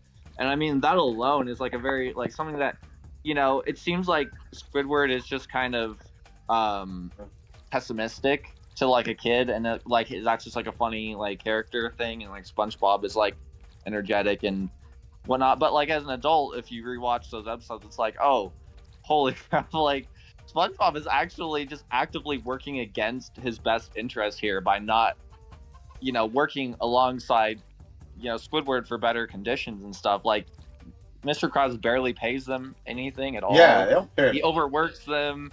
He's like really demanding and rude, and like, you know, and SpongeBob honestly just makes it worse for Squidward, because Squidward is just, you know, trying to get by, and he's not trying to go above and beyond. And then He also wants to try SpongeBob to be an artist. Wait. Yeah, and you know, reality is kind of crushing those dreams for Squidward too. Like, Yeah, and also SpongeBob is just kind of just his naivete doesn't really help all that, you know. no, and well, when SpongeBob is always going above and beyond, he's setting like these expectations higher and higher, and Squidward isn't really willing to meet them because he really shouldn't need to with the, you know, the amount that he's paid and the degrading work that he does. But, you know, it still ends up becoming Squidward's problem in the end, because he has to be constantly contending with this person who's just super enthusiastic about being exploited by Mr. Krabs. Yeah, I mean, because So like it that's hurts the him. thing. Yeah, I mean the thing is with a lot of cartoons, like think about like cartoon logic and like why you know cartoons are the way they are. Like I think the one thing that even I still remember this. Like sometimes I would remember very vividly, like why is this happening to Squidward? Why can't they just make an episode where it's just like he finally gets what he wants? I don't know. Maybe there was an episode about that. There was. Oh, But really? he ended up hating it because it was just dull and boring. There's Oh actually been yeah, multiple- the one where he was like Squidville, right? Squidville. Yeah, well, Squidville was Yeah. meant to be like honestly, I think It's Squidville. it was it was actually tying into like adult life, like moving into the suburbs, and it's like everything is just calm and boring, and nobody really wants anything to do with you. Everyone is like isolated, just like Squidward is, but he realizes that like, you know, these copy paste houses that all look the same, and everyone has their hobby, and they're all like, you know, nobody really wants anything to do with you. I like that very much was like an adult episode, where as a kid it's like kind of boring, kind of like doesn't make a lot of sense, but as an adult it's like, oh hey, I get what this is about. Yeah, like I mean, I get that. What's the one with the everything is chrome, and it's like SB129. Existential. SB129. Yeah, that one's very existential. I remember that episode. Oh my god. Yeah, that's where Squidward gets a time machine. Yeah. You know, honestly, that's the thing. Like, Squidward, I feel like the way that earlier SpongeBob characterized Squidward is kind of a very interesting way of looking at it. Because, like, okay, so that's how we're the dragons. Okay, well, yeah, that's the thing. Like, Squidward is kind of like... The way they characterized him, he wasn't really meant to be a bad guy, per se. He just kind of just felt like he was at the wrong place at the wrong time. And that's what a lot of cartoons do. Like, it's like I always say, you can't have a good story without conflict, you know? And that's just the conflict they have to make. Because, like, oh, cartoon, you know, we make cartoons for a while. I feel like that's just kind of one thing I think people who are frustrated by a lot of these things that they see in cartoons have to realize. This was the late 90s and early 2000s. People were making all kinds of cartoons about all sorts of messed up stuff, even before SpongeBob, dude.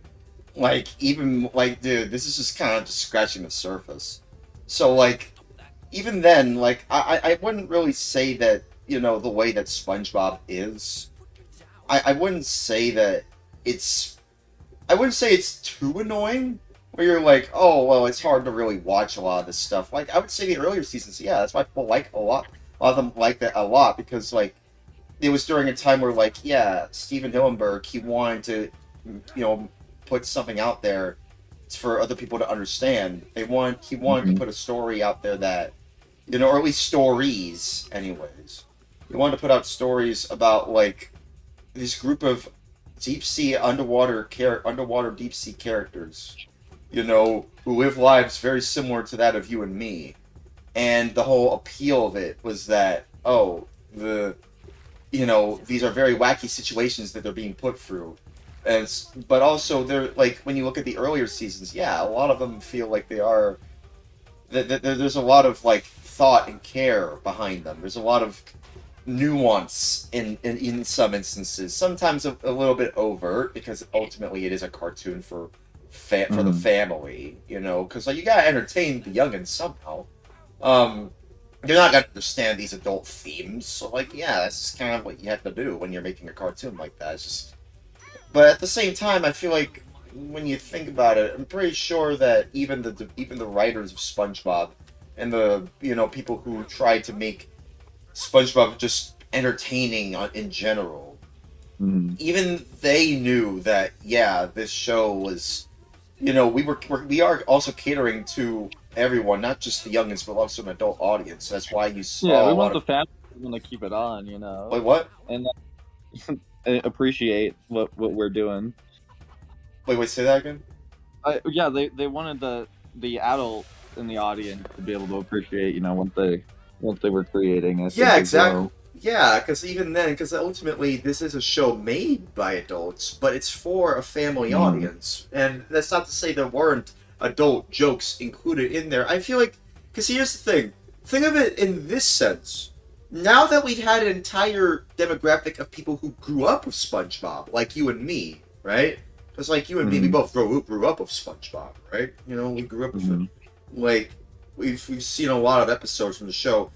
I wouldn't be shocked if there are people who grew up with the show who want to work on the show to see if they can improve it somehow. Because, like, I feel like, you know, having people who are fans of something work on something, I feel like, you know, it kind of also goes a little underappreciated, but not really. I wouldn't say it's something that is something to underappreciate. No, because, like, think of it this way.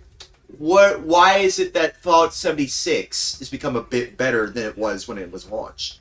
It's because they brought on fans who worked and who know how to mod the game to fix it. So what about when it comes to SpongeBob? You know? I don't think so. I don't think SpongeBob is the same. I don't think that you could fix SpongeBob with. No, because the network that owns SpongeBob is like not. They don't really have a lot of shows like SpongeBob that bring in constant revenue. You know, like they kind of milk the hell out of SpongeBob because they need SpongeBob to be a success. Yeah. And I feel like there is so much pressure on the studio that creates those SpongeBob episodes and movies and stuff.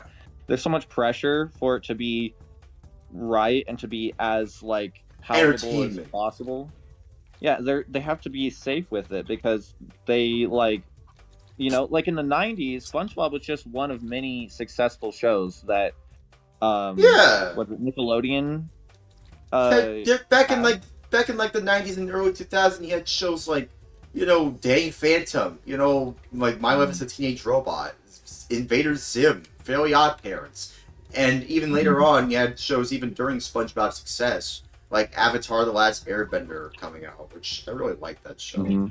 I gotta rewatch that. But yeah, either way, they could be a lot less safe. They could take more risks. The writers had more freedom. It was just another show that happened to be really popular, and Nickelodeon didn't want to step in and make any executive decisions because they didn't want to hurt what was making this show so popular. They didn't understand it. They knew to just stay away and let the writers do their thing. But nowadays, I have a feeling that SpongeBob is very much a product of designed by committee, where you have so many people from the very top level of Nickelodeon down to like the writers and whatnot, who are like making all these decisions about, well, what's the most effective way to make a successful SpongeBob episode, you know? And so it's like they're not willing to take those same risks that made SpongeBob so good to begin with. Yeah, you could also say the same thing about The Simpsons as well. Like, it also has the same, you know, like, symptoms of what SpongeBob is going through. They're not taking enough risks because they're playing it safe, which is not what it was like before. Believe it or not, it wasn't really like that before. Like, they kind of did take some risks. You know, that's same thing with a lot of, like, gaming corporations, too. They also took risks early on. But now that they've grown so successful, they're not taking enough risks anymore. That's why you're seeing a lot of indie animation, you know, independent animation and independent gaming development, you know, becoming more and more popular because we want to see what's new. We want to see more people taking risks. That's why the Amazing Digital Circus did so successful in its initial stage anyway. I mean, I'm worried that's also going to become kind of like SpongeBob, where Glitch Productions is just going to milk it for all it's worth. And I hate that because, like, I'm just like, well, is that how it's always going to be for a lot of these entertainment mediums from now on? It's just like, man, like, that's the thing. What? Oh, sorry. I'm interrupting. No, it's okay. I thought you were going to say something. What were you going to say?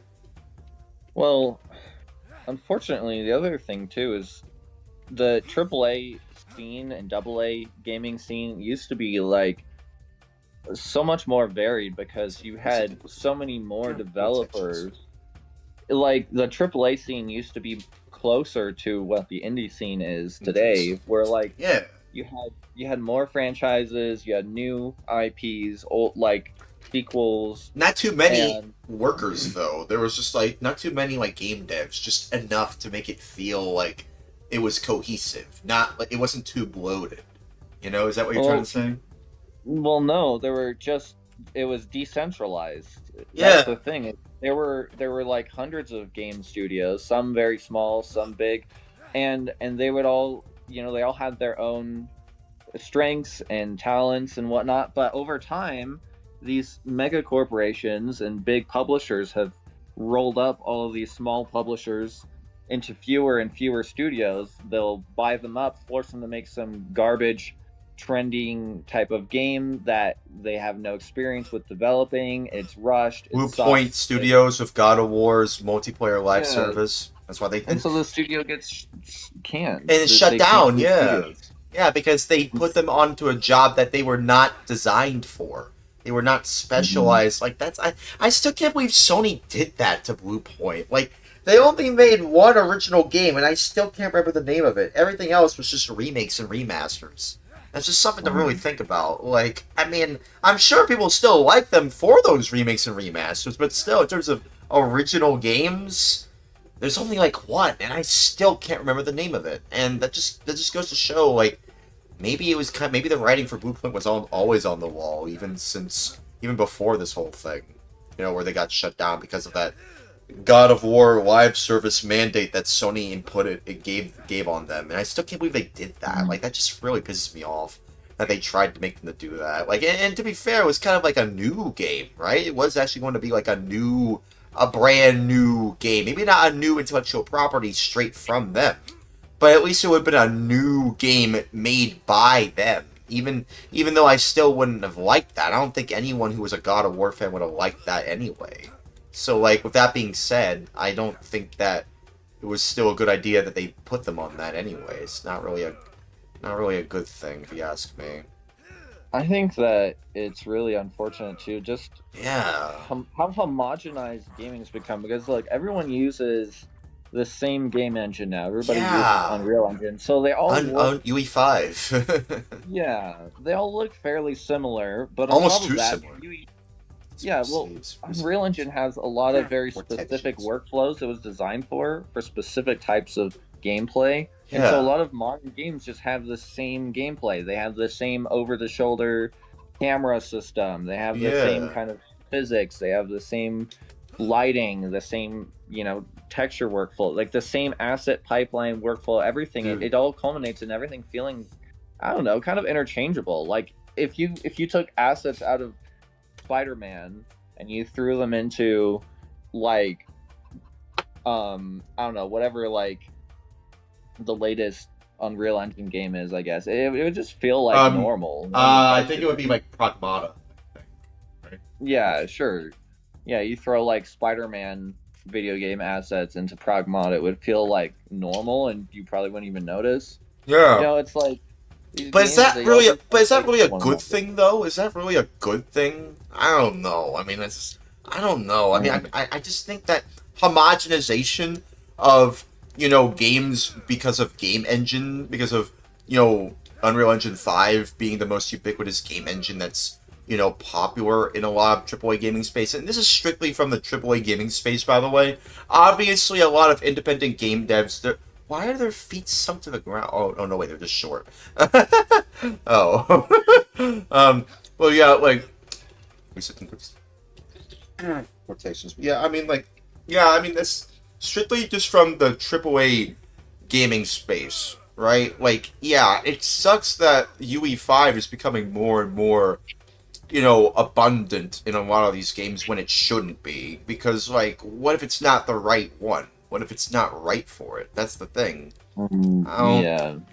You really put yourself in a box when you use Unreal Engine because it's really good at specific things and it's not really great for much else. Yeah, like... So... Yeah. I don't know, it's good for, like, realistic first-person and third-person experiences that have outstanding graphics, horrible performance, and, like... you know, and what, like...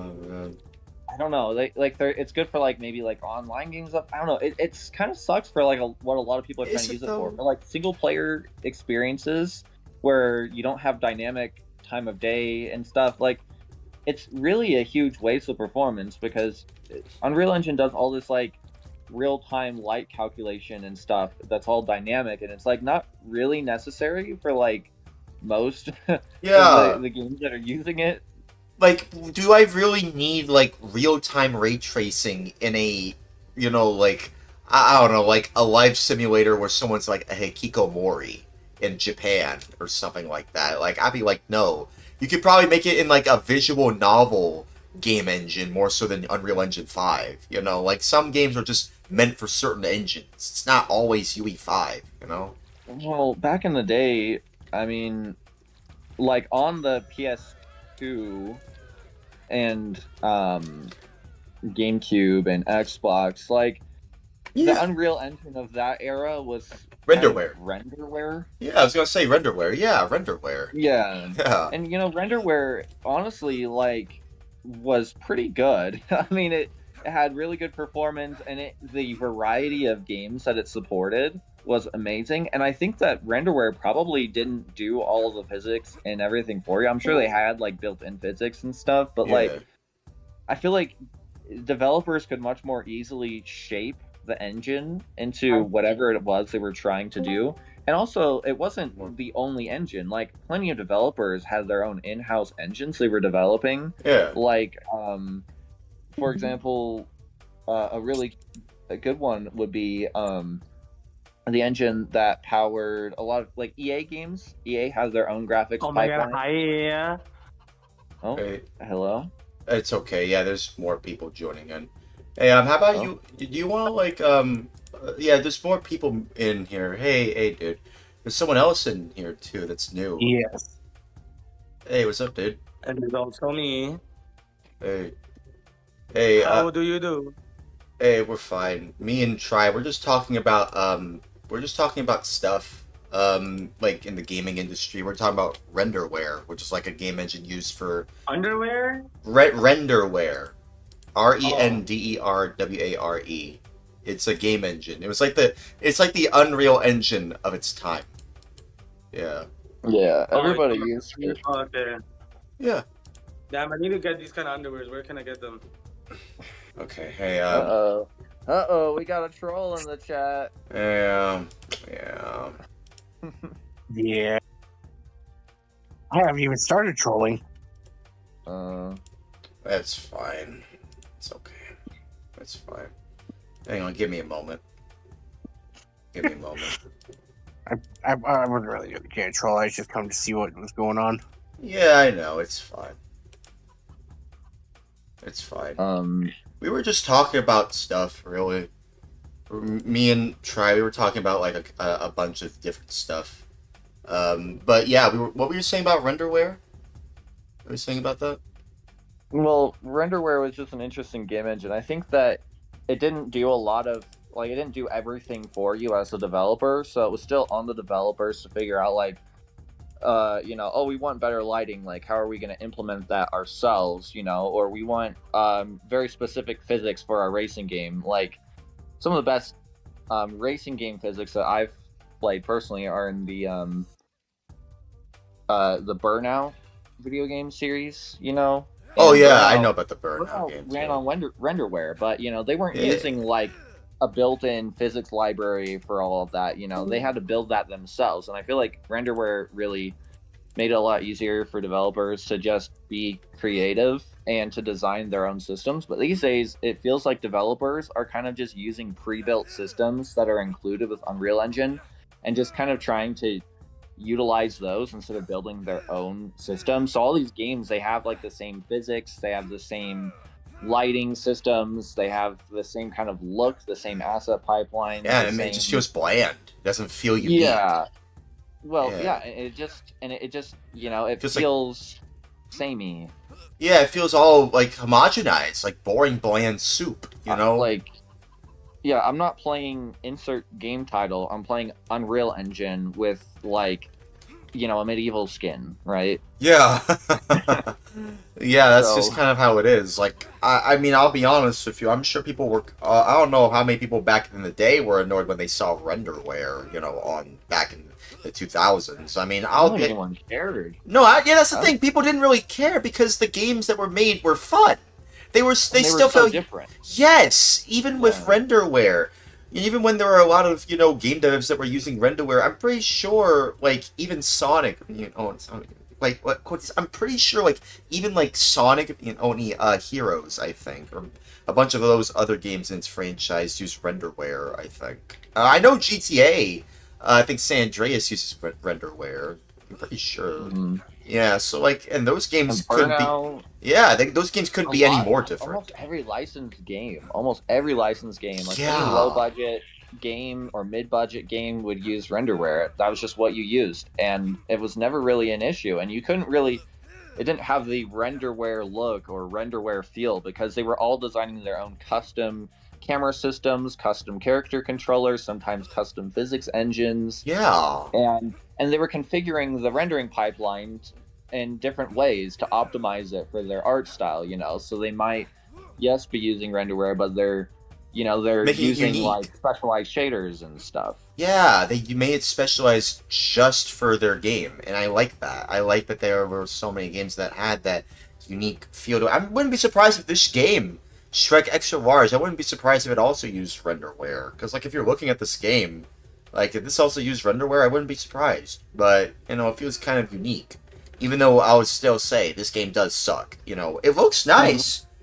In some areas, anyway. But it looks nice, from a distance. But, like, at the same time, at the same time, it's Shrek Extra Large. It's not the best game. It's not really the best game, which kind of sucks because like it's the Shrek, the movie that it's based off of, Shrek, is also like actually not that bad. It's really good.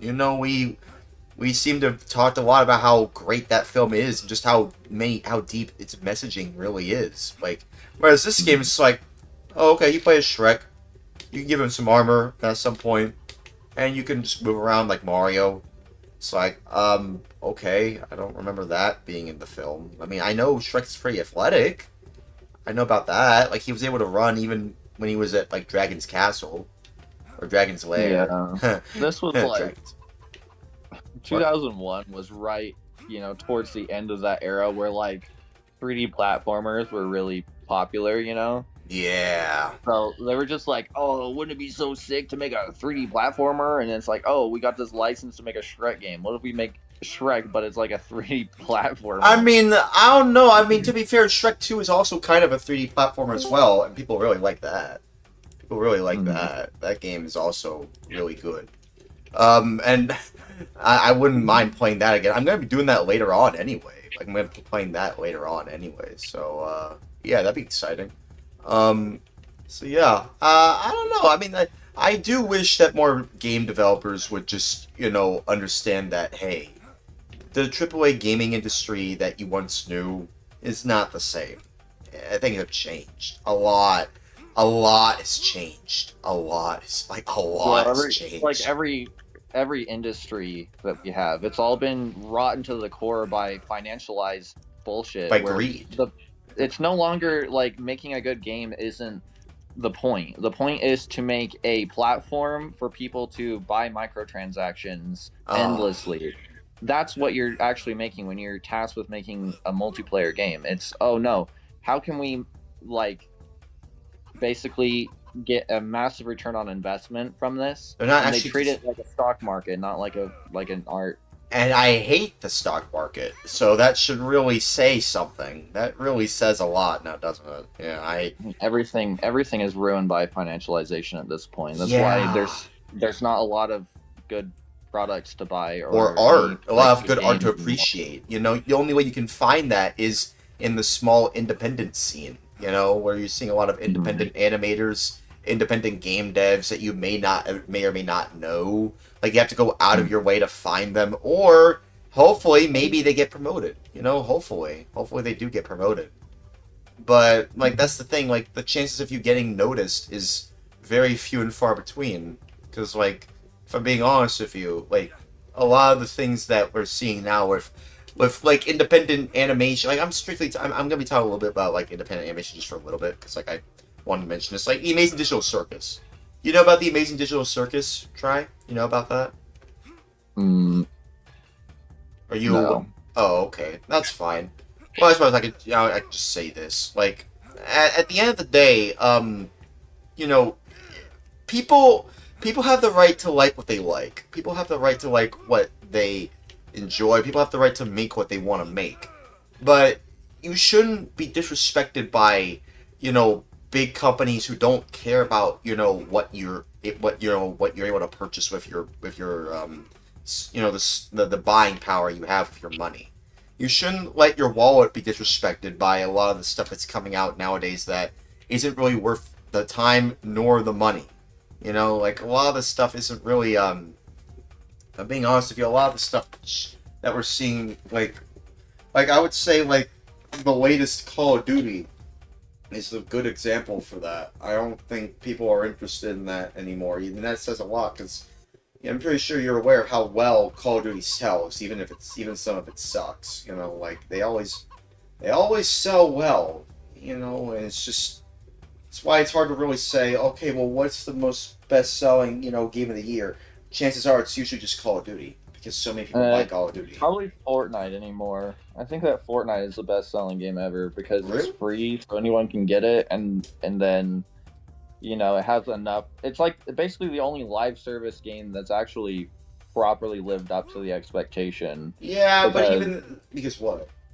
Well, it's backed by one of the biggest gaming publishers of all time, and they don't have to really do anything for it to work. It basically they just add skins and bullshit that you can spend money on that's pointless, and they created a whole platform for people to just build games inside of, and a platform for companies to come and brands to come and sell their intellectual property and stuff. It's just that's really what the future of AAA gaming looks like. It's like, how do we make something that every kind of digital or every brand looks good in, like they've got Nike shoes and stuff in Fortnite now, and they've got Disney characters, and they have different animated characters. They've got Simpsons. Pretty sure because Disney bought Epic, right? I'm pretty sure. They didn't buy Epic, but they did invest $10 billion in Epic. Epic. Okay, they invested in Epic. Oh, okay.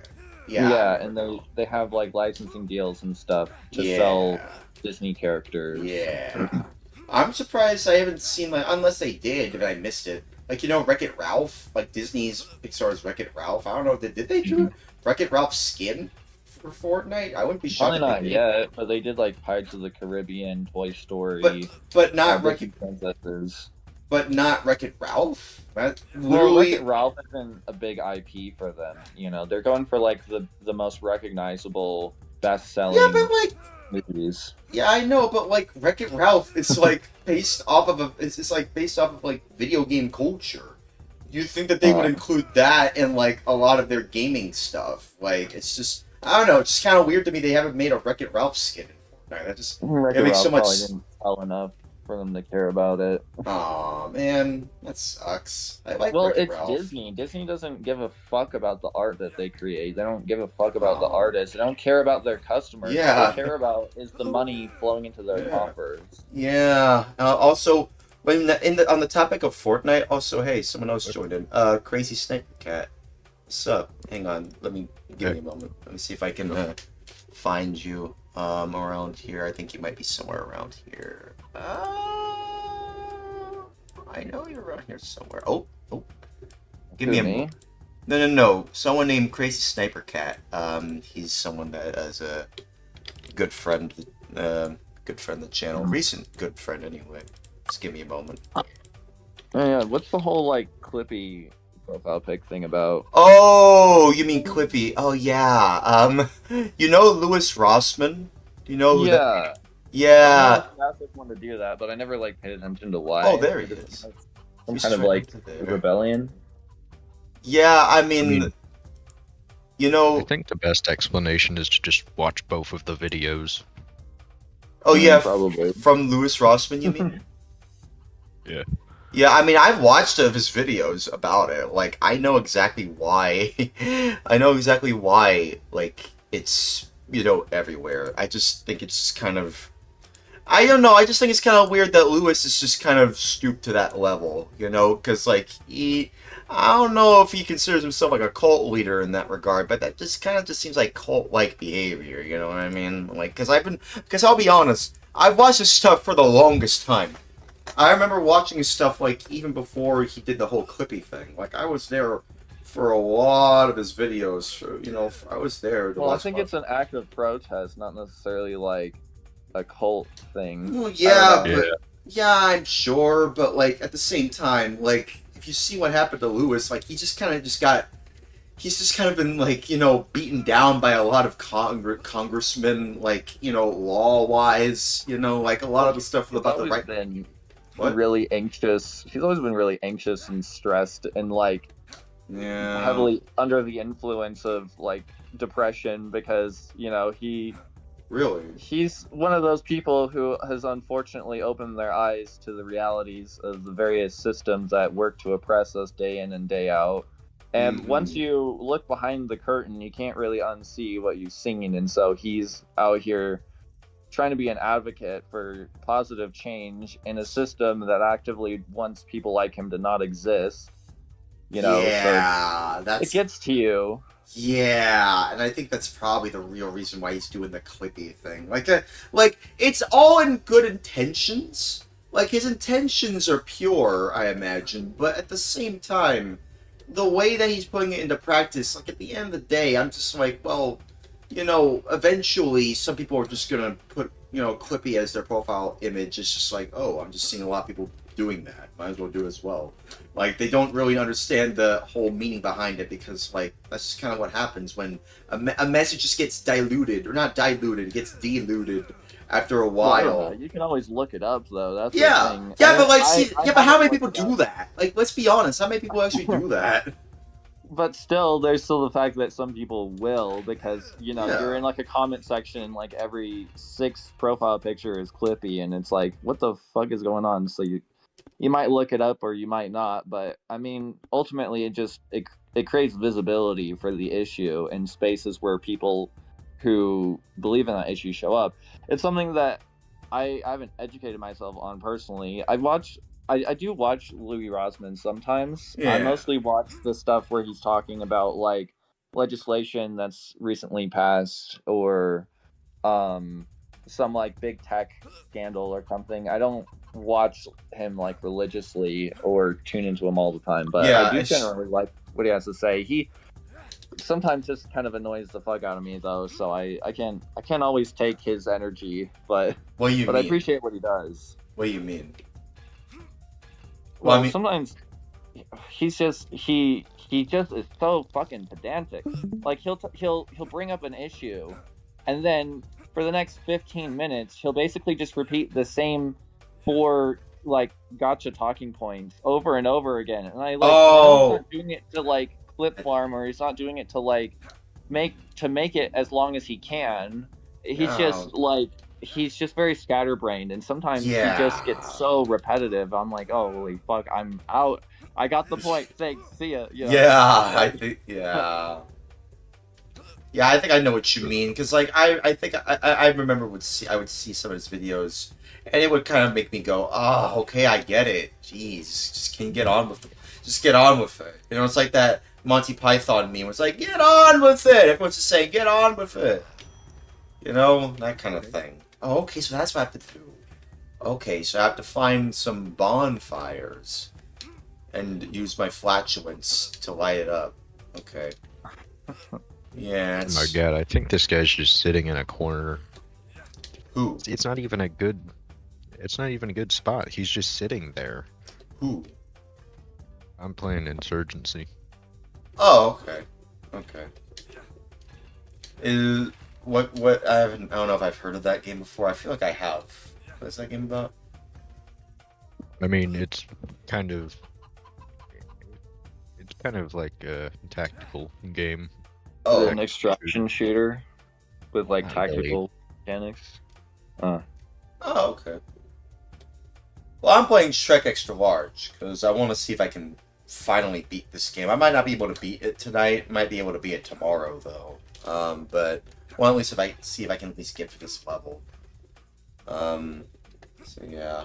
What the hell am I meant to do here? Okay, so it's one bonfire.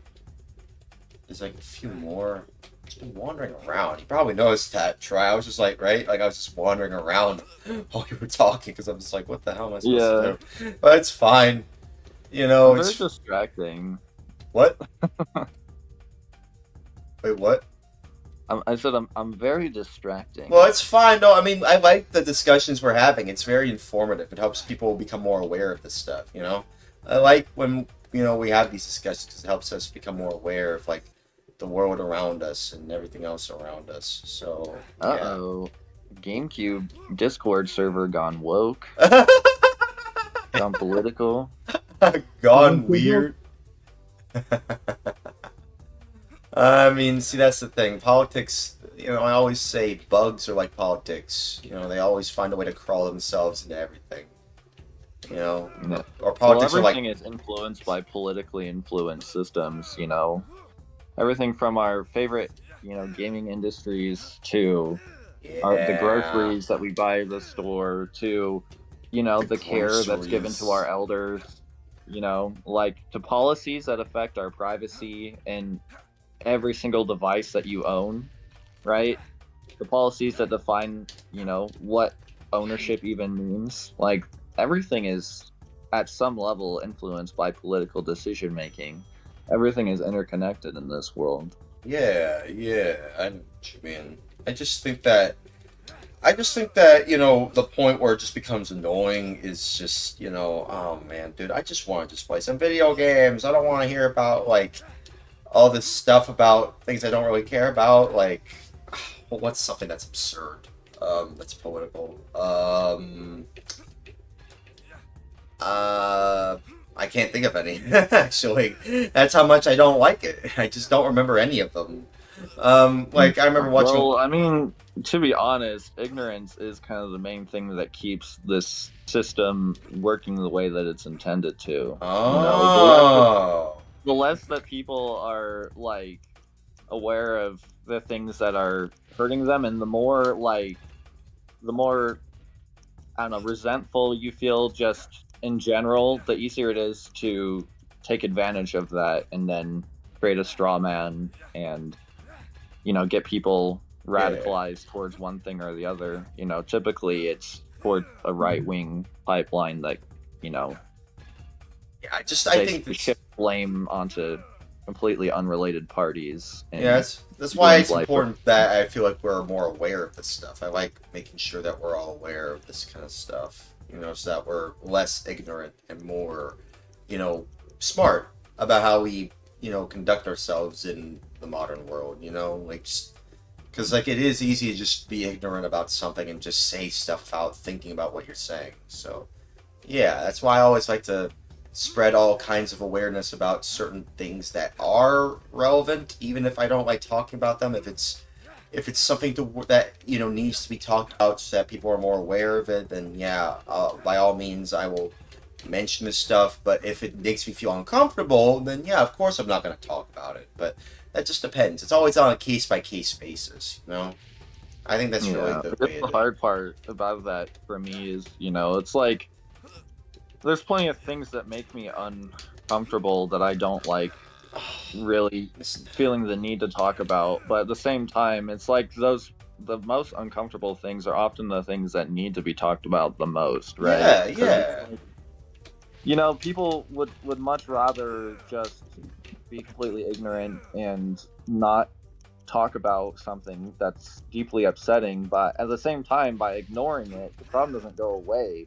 You know, you just are making it a future generation's problem, right? By not doing something about it. Yeah, exactly. So, like, it's important to at least, you know, do something about it, you know, right then and there before it gets worse. Like, so, yeah. That's why, like, you know, millennials and Gen Z and soon Gen Alpha, we're having to deal with the worst political issues, right? Because boomers and Gen X basically we've inherited a lot about that. We've inherited a lot of their stuff, and we're trying to deal with it. They never wanted to deal with anything uncomfortable. They always just chose complicity and whatnot for years and years. And now we have to suffer the consequences of our rights, all like from the get-go, being more or less like in question and having to deal with, you know, all of our products and things that we enjoy being enshittified and whatnot. You know, it's like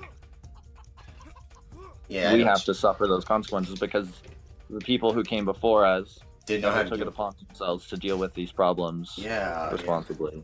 So now we have to deal with it so that we can unfrick their frick-ups, basically. Right. Yeah, but that's basically a light way of putting it. Also, 1994 Dreamcast, hey, he says, hey man, what's up? Doing alright. He said he just streamed Phantasy Star Online with the flows. Oh yeah, cool. Yeah, one of my chat members. Yeah, that's cool. Man, I really want to go online there again. I might do that sometime later. We'll see. But yeah, come on. Jeez. It's one area you have to be mindful of the wall jumps. Come on. You have to line it up. You have to line up just right. Just right. There we go. And then I have to make it in time. Ah. Oh, man. Just as I was reloading, someone jumped out in front of me. In your game?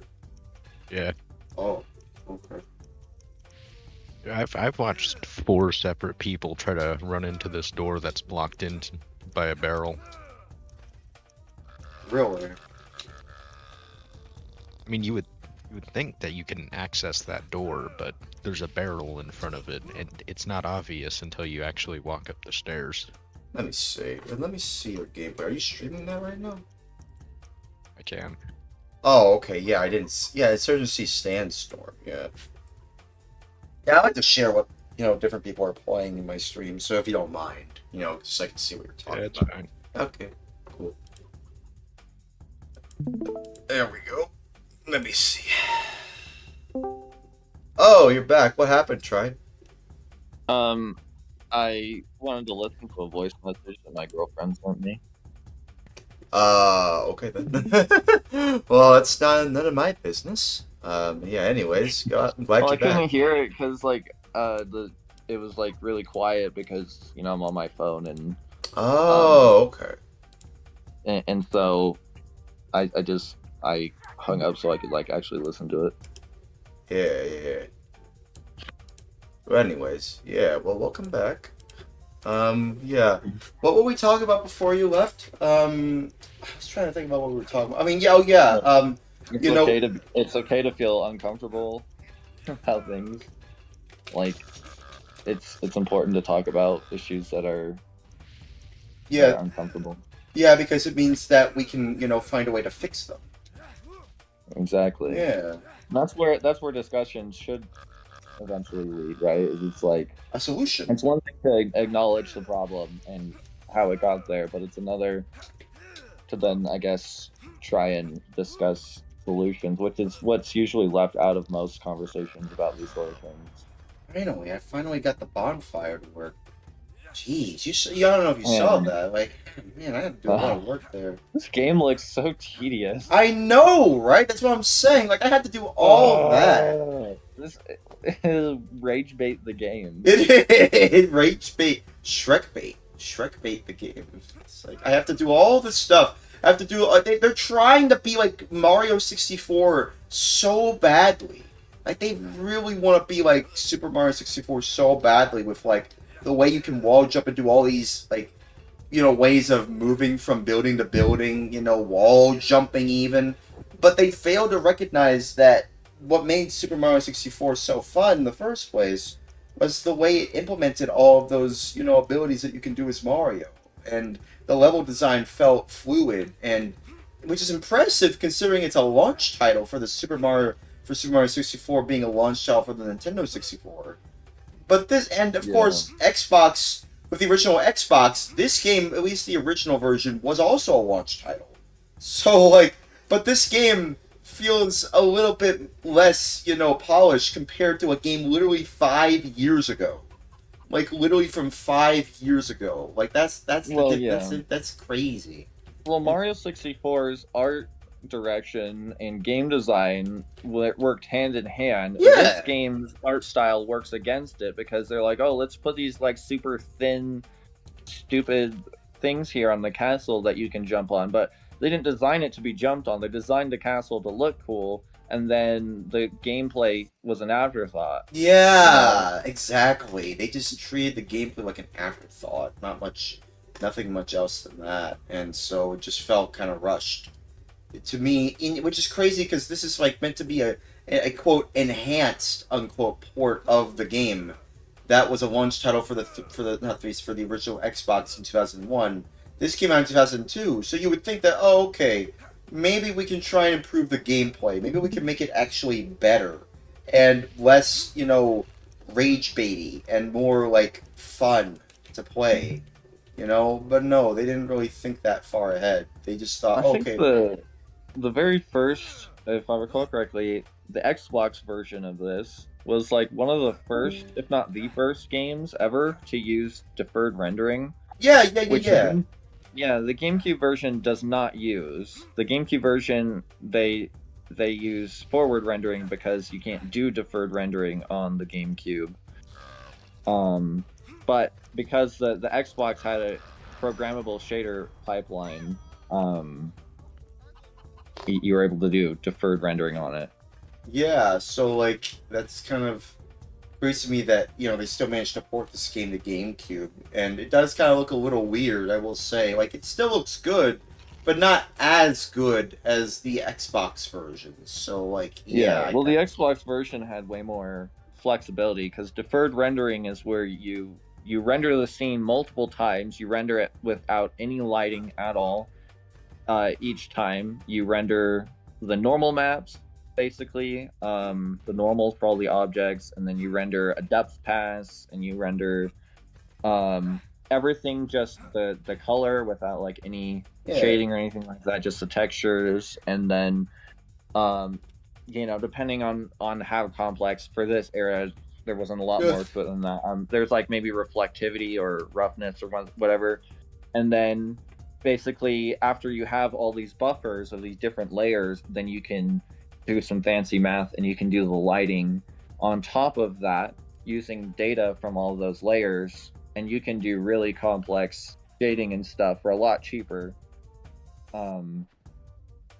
Yeah, and of course. Wait, continue? Oh, sorry. No, continue. What were you gonna say? Back then they didn't have the same knowledge of what you could do. I mean, on the original Xbox, you probably could have done straight up like modern, physically based rendering with like a BRDF and stuff, and like actually had it look somewhat realistic. But they didn't have all that knowledge. But at the time, they were at least able to probably do some pretty fancy like shading and whatnot.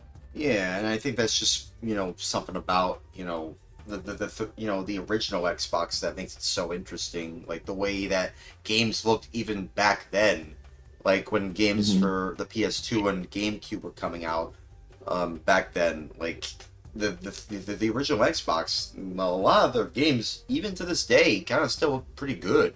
They almost look like next gen titles. Some of them almost look next gen. Yeah. So that's kind of interesting, considering like even though Shrek still sucks, the first Shrek game still pretty much sucks. At the same time, you gotta admit that game does look pretty good. It does. At least like the graphical techniques are. It is a great looking game. I mean, and even this game kind of looks good to a certain degree, but again, they had to make some compromises for what it's worth in terms of the rendering and stuff. So, and also they're working with like less of a disc, less size on a disc. So yeah. Cortis Naz were just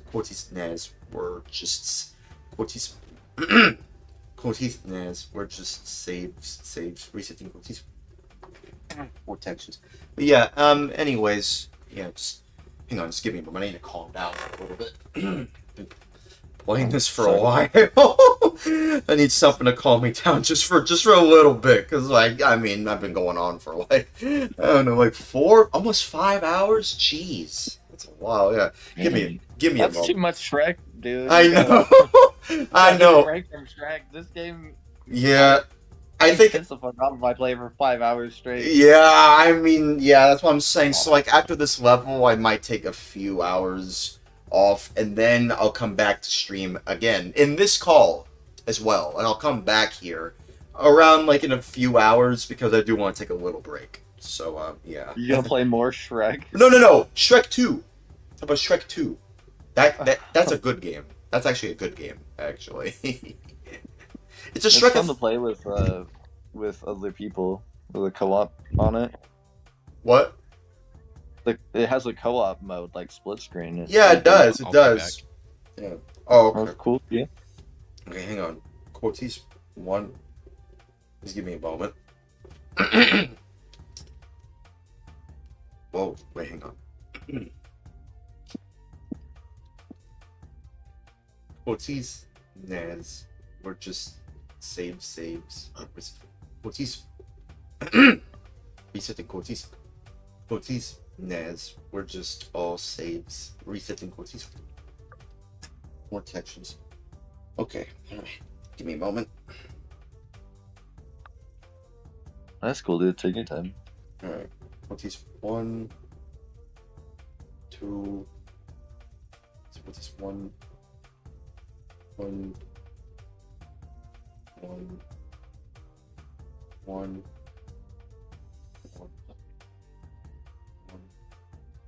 1.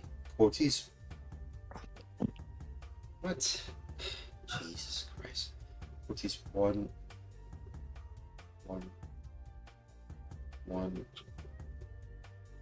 1, 1, 1.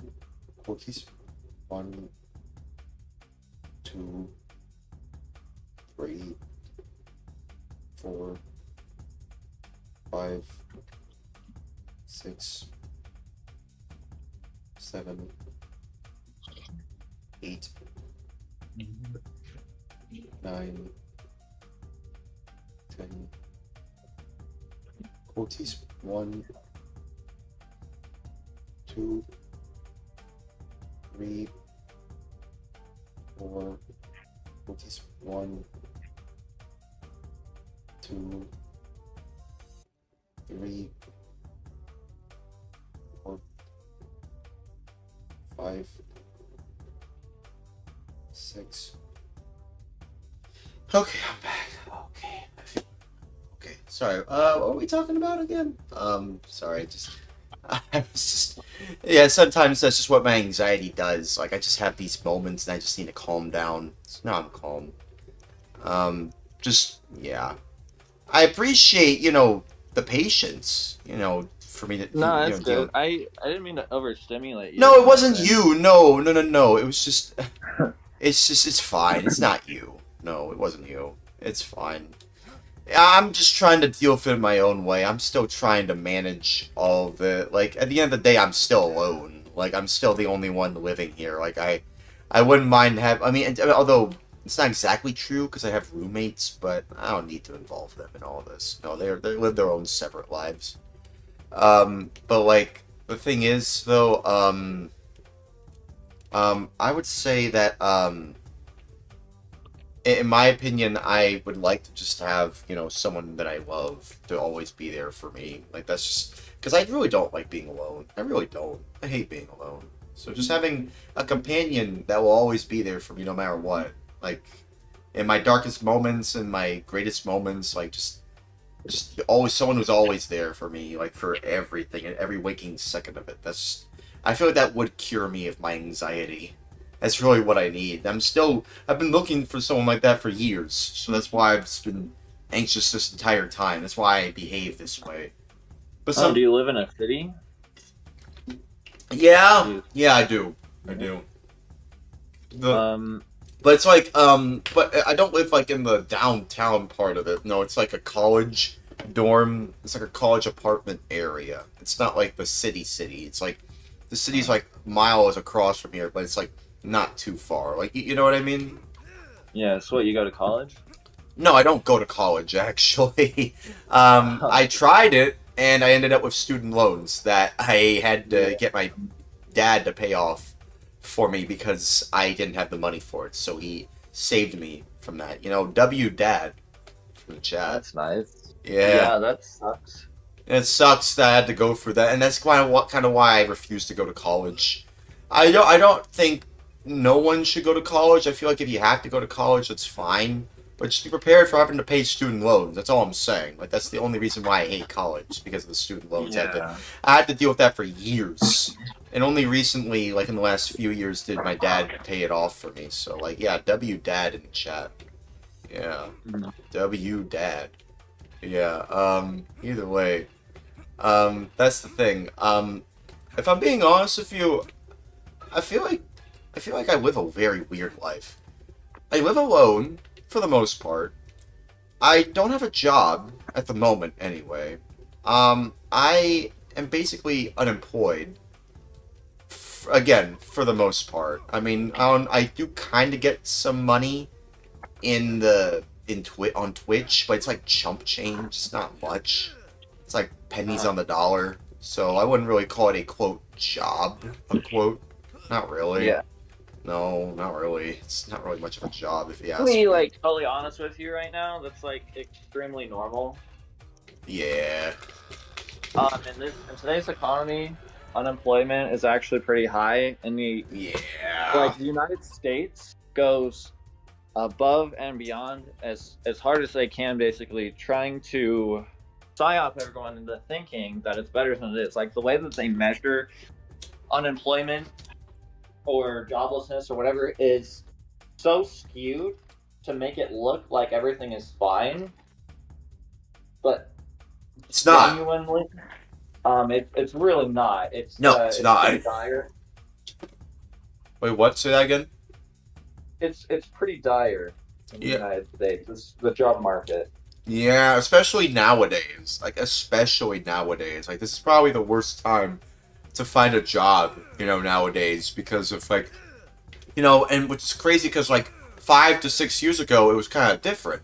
Like they were kind of, which is at least in terms of like, home jobs. If you're working at home, like there was a lot more work at home jobs, but like not everyone can just work from home. Some people do need to go into work, but not everyone needs to go into work too. Some people, but the opposite can be said for some people who can't go into work. They can only work from home. So it's like always a case by case basis. Well, I hear that working from home sucks too because you are always at work. Yeah, like work really and home are the separate same space. thing. Yeah, they're not treated like separately. Yeah, is that what you're saying? Yeah. Well, it's like, okay, you go to work every day in your living room or your office room or your bedroom, whatever, right? And then it's like, and then on your days off, you're in that same space. So you can't like mentally separate the space from the activity that you do there, right? Yeah. Does that make sense? Yeah, I know what So you it's mean. kind of like psychologically a little bit harmful from what I've heard. Really? Yeah, I know what you mean. Hang on, let me see. Lure the dragon with fire. That's what I did. It showed a cutscene. Oh, wait a minute. Hang on. I think I see them. Oh, yeah, I see them. Okay. Alright, let me go up right there. Wait, what? Cool. What'd you say? I said, pardon me. You are excused. I'm hammering down the lid on a bucket with my foot. Oh, I see. Okay, hang on. I think I had to make it up there, I think? Yeah, I see the dragon. You see the dragon, right? I'm luring the dragon right now. Yeah. So no, I can't really hit them from up here. Oh no, wait a minute. Wait a second, what do I have? Oh, wait, it's a key! Oh, I have a key! Oh, okay, wait a minute. Oh, wait, can I... Oh, no, wait. Hang on, no, wait, not there. Can I go... Yeah, there we go. Okay, I can go through here. Okay, there we go. There we go. Don't know why it didn't automatically take me there, but okay. Oh, well, whatever. What's Evier's?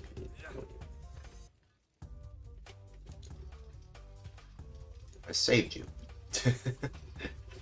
I could have easily kicked him down there, but no, I didn't, because I'm a hero. So, yeah.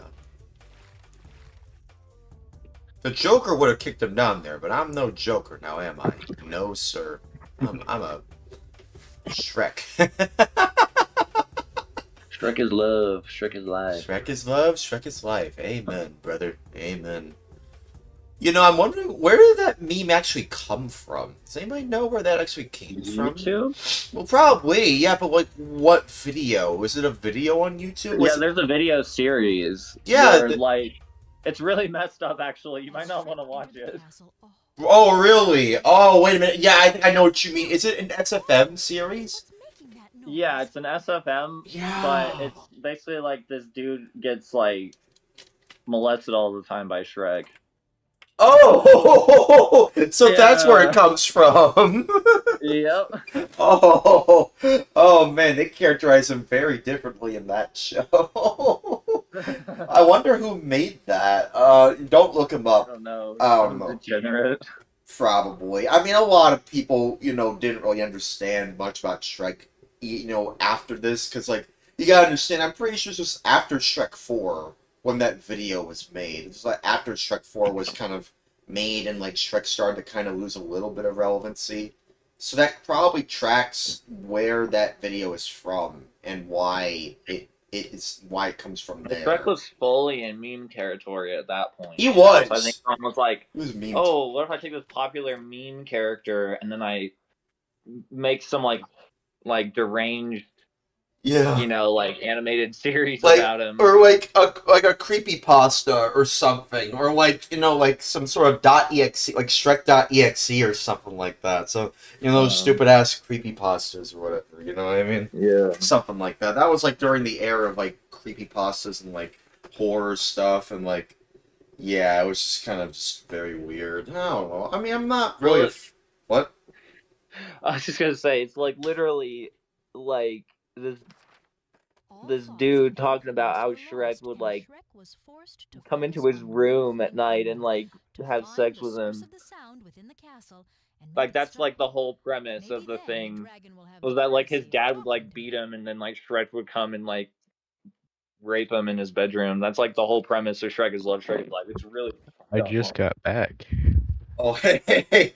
Oh, crap. Oh, crap. He just got back from what you were saying, Try. Uh-oh. Oh, shit. I came in at the wrong time.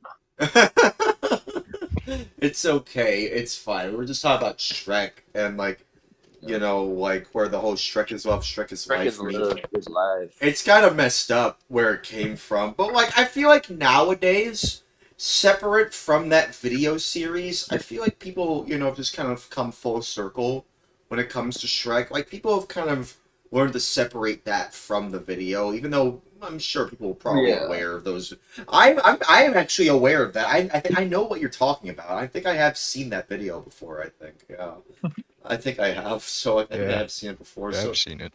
Yeah, me too. It's like, it's very dark, very messed up. So like, but still, like I said, I feel like people have learned to like separate that. Look at that number 4, stop the noise. Yeah, that's anxiety in a nutshell, right there. But yeah, I'm pretty sure that people have learned to like separate that from Shrek and the video, because like Shrek is in a very weird place right now. We're getting a 5th movie. People have kind of moved on from the memes, kind of. People are kind of just more, like, accepting of Shrek. Like, the memes are still there, and I don't think the memes should just wither away and, like, shrivel up or anything. Like, oh my god, I actually made a cross. Holy crap. I actually made a cross. Jeez. Yeah, I don't think they should just go away. No, I don't think so. No, I think people should, like, understand where they come from, but also people should at least learn to grow up and understand that, people have kind of moved on from that era of Shrek, even though people are nostalgic about Shrek as well, with, Shrek 1 and 2, and even Shrek 4 to a certain degree. I've seen people kind of turn around when it comes to Shrek 4. I remember, like, I think back in the day, people kind of hated Shrek 4, but now people have turned around their opinion on Shrek 4, said it's an underrated masterpiece now. Now everyone's saying it's an underrated masterpiece. Wait, what? Oh, let me tell you, man. People love to hate. Yeah, that's what I say sometimes too. People just love to hate. It's just. I remember, like, actually, no. I think the first time I heard that was like from a Colossal is Crazy video. If you don't know Colossal is Crazy, the clown who clowned on Fuzi, and a few other YouTubers. I think it was him who's. I think it was him who made a video on like Fuzi and like all kinds of different YouTubers. But yeah, either way, people love the hate. Is what I'm trying to say. So like, I'm kind of glad that people are starting to understand that Shrek 4 is actually a underrated masterpiece. Like, because it is really good. I want to rewatch that film. I remember watching it in theaters actually. I do vividly remember watching that in theaters. Same with Toy Story 3. A lot of the films that had like sequels, that happened like after like they were dormant, like I probably watched them. Watched those theaters. I watched a lot of DreamWorks films in theaters, actually. Now that I think about it, me and my family would like to go to theaters sometimes. We're still going to theaters, if I remember correctly. I just saw the new Mortal Kombat movie. That one's pretty good. Oh, there's a new Mortal They made Kombat? one? They made a new one? Yeah, Mortal Kombat 2, they called it. Really? Is it Yeah, good? it's pretty decent. Oh, crap. Oh, wait. You're saying is it good, though? I mean, the writing isn't like super compelling, but that's not really the point. It's like funny and cool action and stuff. You kind of just turn your brain off when you watch it, I guess. But yeah, it's got some cool action and stuff. Yeah. I'm sure it's good. Like, to be fair, you know, if we're being honest here, does anyone remember the first Mortal Kombat film from like 1995? Does anyone remember that? No, never seen it. Yeah, I haven't either, but I've heard it's actually one of the only good, quote unquote good, you know, video game live action adaptations that came out during that time when there were so many, like, you know, Super Mario Brothers and Street Fighter the movie, you know. Which, to be fair, some people like to say that, oh, the Street Fighter movie from 1994, I think 1994, maybe it was 1995, they say it's so bad it's good. And I think I know what they mean by that. So, like, oh, come on.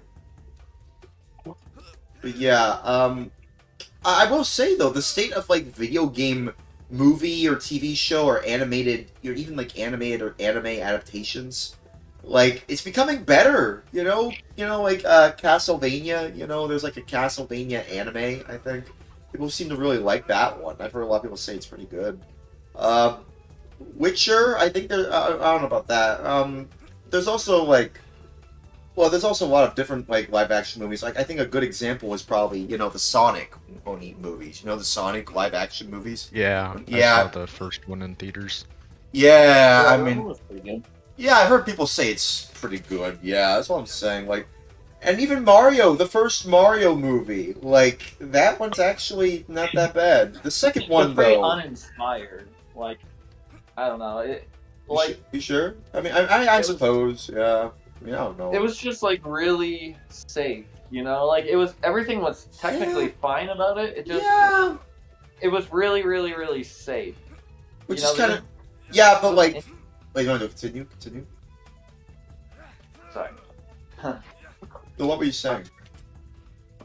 I was just saying that it wasn't interesting. Like there weren't any new ideas. It was basically like what if you envisioned what a Mario movie would be. It was basically that. Yeah, and I mean, to be fair, that kind of seems in line with Nintendo stuff. They try to play it safe. So, like, it's... Well, I mean, should you really be surprised if they try to play it safe? I mean, not really. No, not really. I mean, Nintendo used to be a juggernaut of innovation in their video games. Yeah, which is kind of weird. You know, they started to kind of play it a bit safe lately. You know, like, even, I would argue the GameCube was their most, like, innovative era for them making games of all sorts. They made all kinds of games. Like, they made a few mature-rated titles. Or at least they made, I'm pretty sure it's a few. Like, y'all know, like, Geist? Or Eternal Darkness? Oh yeah, I heard of that one. Yeah, Geist. I don't know, I've heard it's kind of, like, has mixed reviews. But, like, yeah, Nintendo tried to make a mature-rated game for the GameCube. Like, they had their official blessing to make a mature-rated game. I'm pretty sure they actually wanted that on there. I think Shigeru Miyamoto himself wanted a mature-rated title for the GameCube, and I think he also worked on that. So, like, that's something worth mentioning. They actually were very experimental during the GameCube era. So that's kind of why I like the GameCube, you know? They were very experimental, you know, for what it's worth. And I like it because of it. You know? Yeah.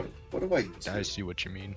Yeah, because, like, they're like, I'll give a second great example. Pikmin. Y'all know Pikmin. Oh, yeah. Right? Yeah, I've always wanted to play Pikmin. That was a new one. Yeah, wait, what? Yeah, that was a new one on the GameCube. Yeah, it was a new property. It was a new, like, intellectual property from Nintendo. And it all started on the GameCube. It was originally taken from the Mario 128 demo, if y'all remember that, they basically took that and made it, a game, basically. I I need was familiar with the demo. I didn't know it was associated with Pikmin. Well, it is. So now you know. So yeah, it's very, very interesting for what's. Oh my God, what the frick? Oh man, I'm almost done with the game. If I finish this area, I just have one more level. No way. No way. No freaking way. No. Wait, you're about to beat the game? Well, if I can get through this level. If I can get through this level. That's if I can get through this level. So I need to... I don't think... it seems like I'm only like 10 minutes away from being this level, it seems. So, like... Yeah, let me see. I have to stop the noise. That's what I have to do. Okay, there they are. They're right there.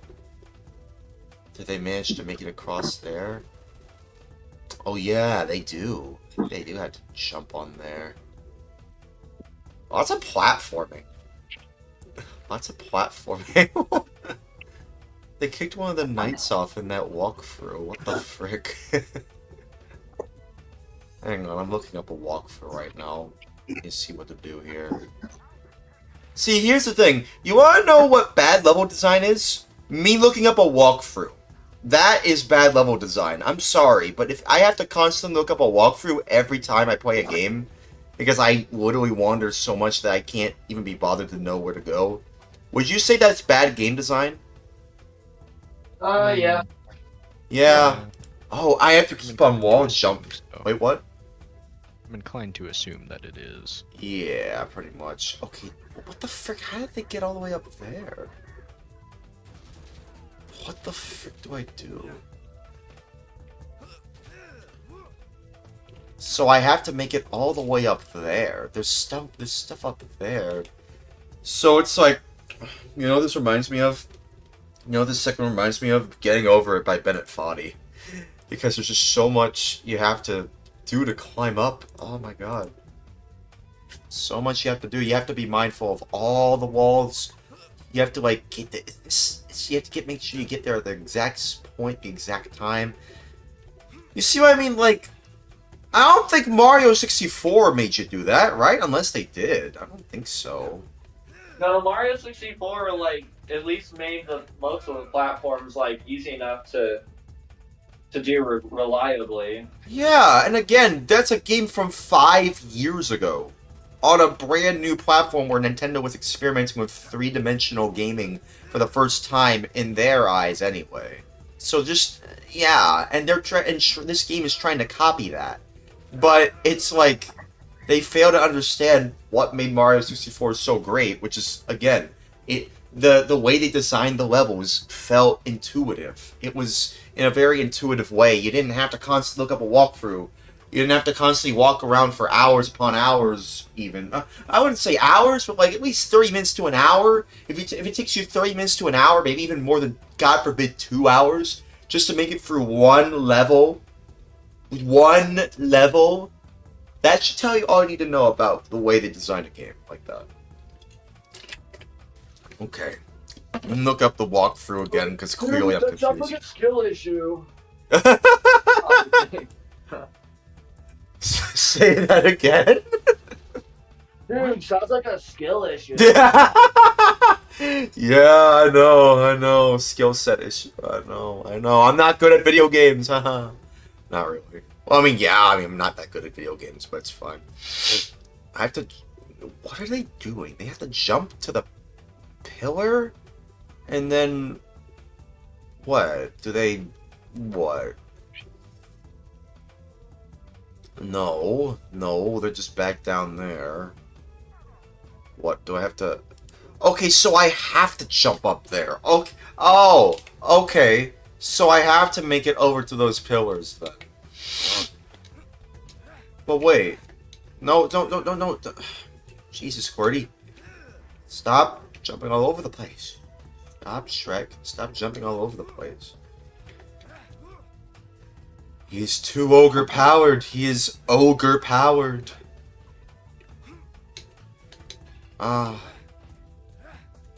I hate that you can't like jump higher after you land. That's kind of a bit. I don't know why they didn't take that from Mario 64.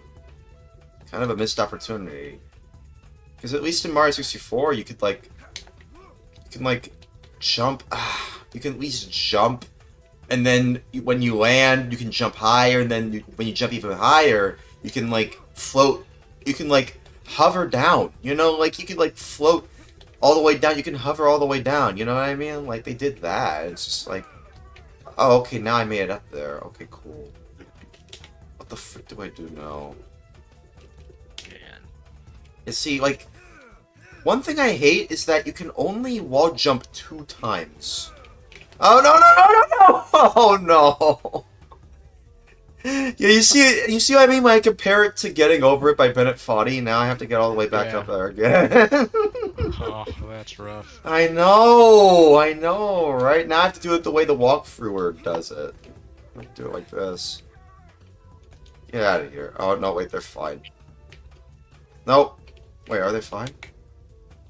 Yeah, they're fine. This game sucks. Yeah, I know, that's what I'm saying. This game sucks. You got a lot more patience than me. I wouldn't have probably wanted to stick with that game for as Yeah. long as you have. Yeah, that's why I want to beat it, you know? Because here's the thing, my friend Topaz tried to beat it with a code to get through it with invincibility, and you want to know what it did? In the original Xbox version anyway, it said, oh, they don't win.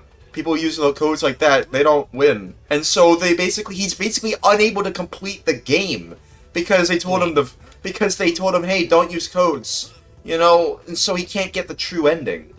How messed up is that?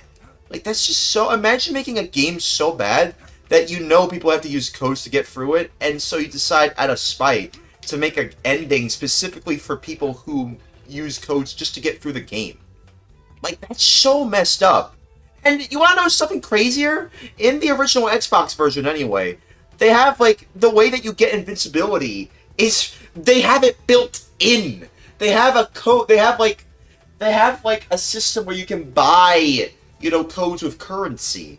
There's, like, different... Like, they have, like, currency for it. Because, like, this was, like, during the era... Oh, crap.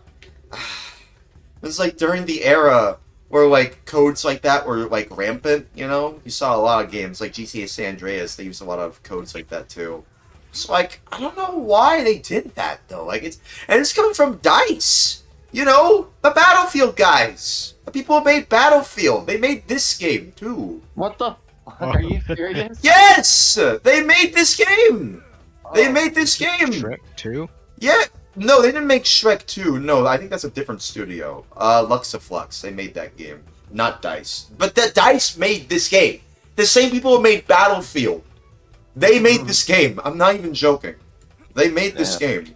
That should tell you all you need to know. Like, jeez. Like, oh man. That just tells you all you need to know. Like, it's crazy to me. I guess they, like, weren't super chill about making a licensed Shrek game. Yeah, I don't know. Or maybe they just didn't know what the hell they were doing.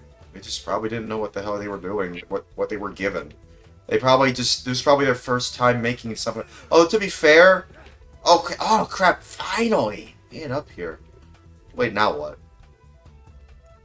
What now what? Oh, crap. Hang on, let me look at the walkthrough. Yeah, I'll be honest. To be fair, like, it's just kind of... It's kind of very scuffed. They clearly didn't really think they knew what they were doing. They kind of had an idea.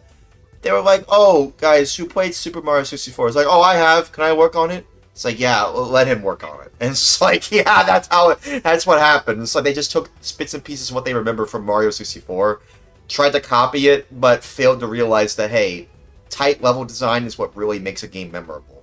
And good controls, too. Okay, there's a wall I can wall jump on.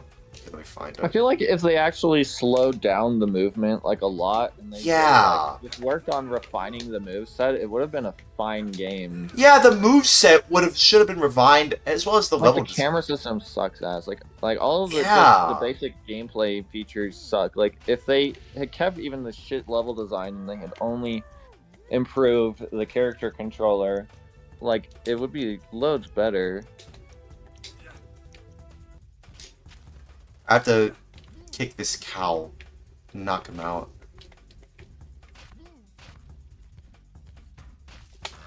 Why? Okay, there we go. I had to. Okay, I had to fart on him. I didn't even know. I think we're done here. I think. I think that's it. That's the end of the level. Oh, epic animation on that dragon. It's so stilted. What the frick? What the hell is this? You are here for the crystal ball, I assume. I do not understand. His mouth is actually animated now. Everyone else's mouths weren't even animated, but his mouth is. She was better than Merlin. They've been close friends since childhood, you know. But after a while, the Ice Queen thought that Merlin held her back and didn't give her enough space to nurture her own viciousness. So she stole his crystal ball and locked him up. Okay. I don't care. Is that it? At any rate, I want him gone, and so I present to you the crystal ball. The only way which you'll ever get close to him. Also note the dragon's apple. That is the ugliest looking crystal ball I think I've ever seen. What? Didn't even like do any cool shaders for the crystal ball. They didn't make it look. It's just a ball. It was like a jawbreaker from Ed and Eddie. Like they could have made it like shiny and stuff. Yeah, they could make it look like the crystal from like I don't know from Mario 64. Yeah, from Mario 64. But something else they should have taken notes from the way Mario 64 looks, and that's a 5th gen game. I think we're on the final level. Holy crap! I think we might actually beat it. Holy crap! Wait, I thought you were calling it quits after that level. No, but like this is the final level. And this is like a short ass level. I think you just had to defeat Merlin, and that's it. Let me see. Yeah, it's only 10 minutes. The last part of this playthrough is 10 minutes long.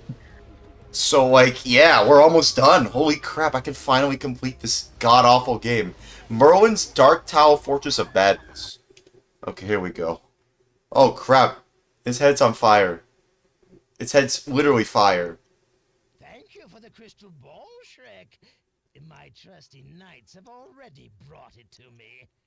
As a thank you from me to you, I will let you live. But Really? alas, Princess Fiona stays here.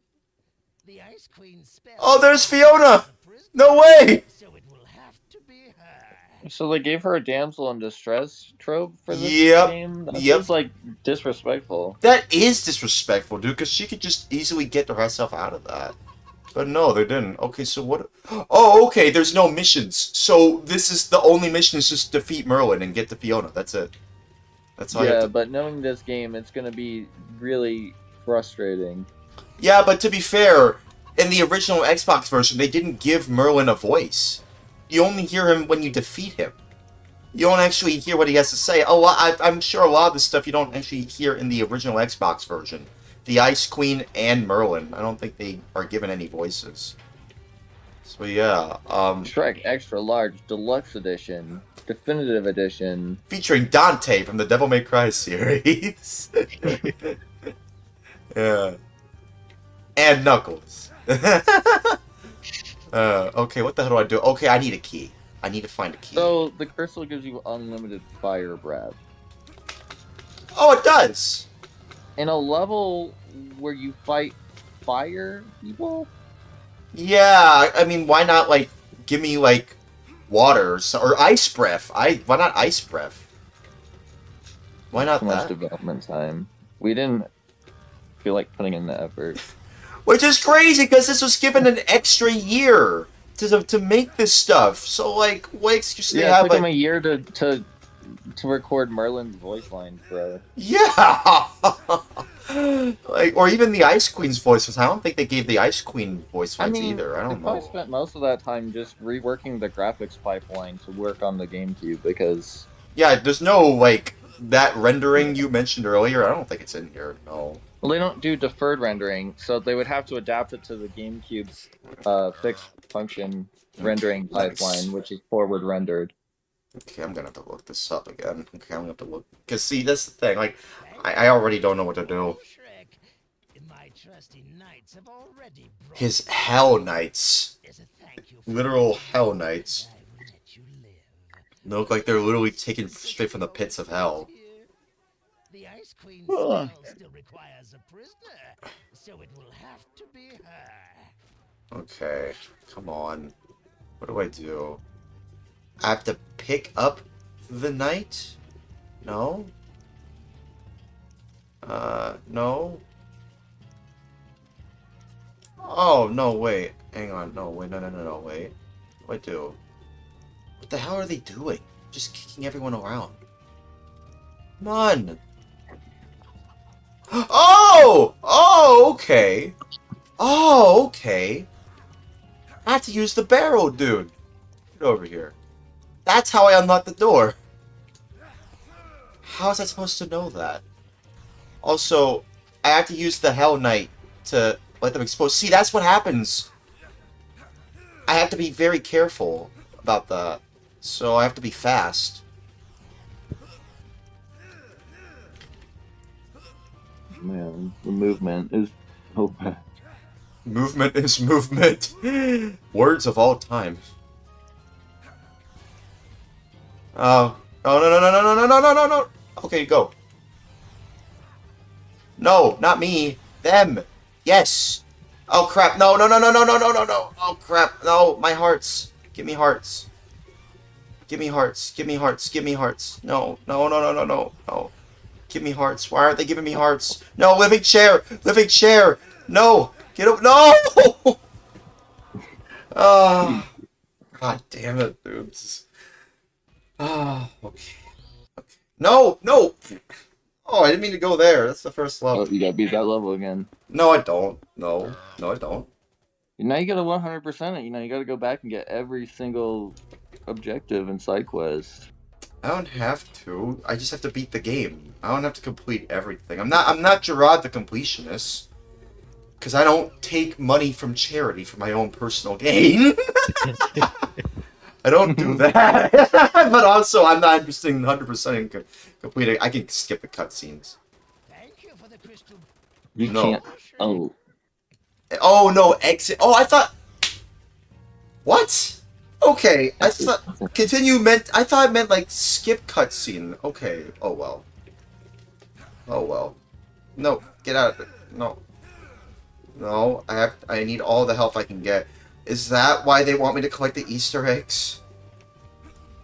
Oh, man. No. No. Crap. I told you this level was gonna be bullshit, dude. I know, this is the last level. They're gonna throw every single bit of crap my way. But I've made it this far. I can't just stop now. They probably rushed the level too instead of trying to balance it. They're like, well, it's the last level. It's supposed to be hard. Come on. Hit the barrel. Where'd they go? They went that way. No! Ah! No, I'm gonna be starting again. I could easily just get all the Easter eggs from previous levels and then, come back here. But no, I don't have time for that. I didn't have to worry too much about health, but now I am kind of concerned about health now. I still hate that you can only wall jump twice in this game. Oh man, that game got 36 out of 100 on Metacritic. Really? Oh, I'm not surprised. That's higher than I GameCube expected, really. version specifically. Wait, what? The GameCube version got 36 out of 100. The Xbox One got 49. Probably because of the shading. Ah, no. And also it being a launch title was like, it got a lot more eyes, so it probably isn't too accurate. Wait, what? Cuphead got a bad review from IGN because the guy who played it, sucked ass. Yeah, I know about that. Yeah, yeah, and also I think people remember there was like a review of God Hand where it got a bad review because someone also didn't like the game because they sucked at it. I gotta play God Hand one of these days. I'm not a gamer. I'm a journalist. They're a game journalist. What? Oh, what? You told me I gotta play games? I can't just look at them and say, "Wow, good job, graphics." Yeah. Like, you know, to be fair, that's probably what they did for this game, too. They probably didn't play it. They probably just looked at the graphics and went, oh, this is just like the movie. And that's why it got, like, 49, almost a 5 out of 10. Almost a 4.9 out of 10, basically. You know, which is why I'm saying it's probably not accurate. It's probably inaccurate. So, like, don't always believe what Metacritic says. All right, wait, actually, no, wait. Actually, I have a question. Sniper Cat, is that user reviews or is that critic reviews? That 49 I'm not sure. I'm just looking at Wikipedia. Oh, okay, that's fine. Well, don't always believe what they say either. Because it might fire on them. You don't have to. They don't have to like shoot. Oh yeah. I fire. Oh yeah, you're right. Hang on. Oh. What the hell do I do? You're gonna die again, dude. Oh, you gotta backtrack and grab another TNT and like not have it blow up. Oh yeah. Oh crap. I think I do. Oh no. Dude, they really had to put it in there like that. That's so stupid. That is stupid. Like, you have to do all that backtracking. No! No! Look at Shrek. It's like, no, stop beating me up. Stop. Bro got Shreked. Bro got Shrek got Shreked. You know. 8 out of 10 on user reviews. Most of the people making the reviews are just trolling. None of them are serious. Or people just making memes because Shrek. You know. Yeah. Because like we said earlier, there were a lot of people who were making memes about Shrek. That's why it was. If we're being honest, it's not just after Shrek 3. I feel like that was probably when it got memed on. If we're being honest here, like, I don't know. Can we? Was it really Shrek 3? I don't know if it was Shrek 3 because I don't know. I mean, memes really got popular in like the 2010s, you know. Oh, okay. Well, like, then that was when Shrek 4 came out. Yeah, by that point there were not many Shrek movies. There weren't any official Shrek movies being made besides, you know, Puss in Boots, the first one, not the second one, which I've heard is pretty great. But yeah, hang on. Get back here. Once I beat this game, I am not playing this game again. I am not playing this game again. Oh, but you gotta play the Xbox version. Oh yeah, you're right. Oh no. Okay. No, don't do it. Don't do it. I'm not playing that. Not worth it. It's no. the same horrible game, just but like, worse. Maybe with deferred rendering. Ooh. And less, you know, content. To be fair. You know, less story-based content. Yeah, and we're here for the content. Right? Yeah, exactly. Okay. Actually, I feel like less content would be better. Yeah, because game like this. Don't forget, you gotta go back. And oh yeah! Oh wait! Oh crap! Oh crap! Oh crap! Oh crap! Oh crap! Oh crap! Oh no! No! You're dead. No! Why can't I just use my fire ability? I have it now. Like, surely I could just use that. Hang on. Well, look at the way he runs. Like, he has his arm out. He always has his arm out. Like, it's so funny. I don't know why. Okay, yeah, there's just only one mission. Just beat the level. Just beat the guy, get to the end. Like it's Mario or Sonic. Watch, you're gonna make you backtrack again to get, like, another TNT. I know. Well, I have to do that anyway. Okay, hang on. No, you're gonna have to, like, carry that third TNT, like, through a labyrinth and not drop it or something. Yeah, see, I could use my own fire here, too. Get out of here. Oh, no, wait, no, wait. I was distracted. I guess I can kick them. It's not, you know, it's not unfunny to see, you know, me, like, just kick a bunch of people in this game. It's always funny to see that. I'll give them that. It's funny to just see them flail around. No, what are they doing? What are they doing? Is it as, like, funny as the Halo Combat Evolve, like, explosion animation? Which came out on the same day as Shrek, by the way. So, yeah, I don't know. It might not be as funny as. Are you talking about like when the That's $60, and I need to buy a game. Shrek or Halo? Come on, come on! I have of both. Oh crap, what do I do here? I don't know what to do here. Oh crap, I am not just going in all willy-nilly. I have to think twice. Okay, let me see. What the hell do I do? They're just punching them. Oh, wait a minute. They're keeping them... Oh, that's why the... Oh. Oh, that's why they're moving them there, so they don't annoy me. Oh, okay, maybe I should do that. Oh, maybe I should do that. Oh no, hang on. It's like some, like, Beauty and the Beast looking at chairs or something. Living furniture, like Beauty and the Beast or something. Oh, wait, there's a heart I there. just got kicked. What happened? It says something about anti-cheat authentication timed out. Oh. Because that's an easy anti-cheat thing. Yeah, anti-cheat. It's not always accurate. What the frick? Their video glitched. Hang on, no wait, they're back here. Okay, they're back. Hang on, I'm just looking this up. Hang on. I'm just looking this up because I don't want to I don't want to just go in all willy-nilly and not know what the hell What? No. No. You can't be serious. They want me to get a third barrel. They want me to...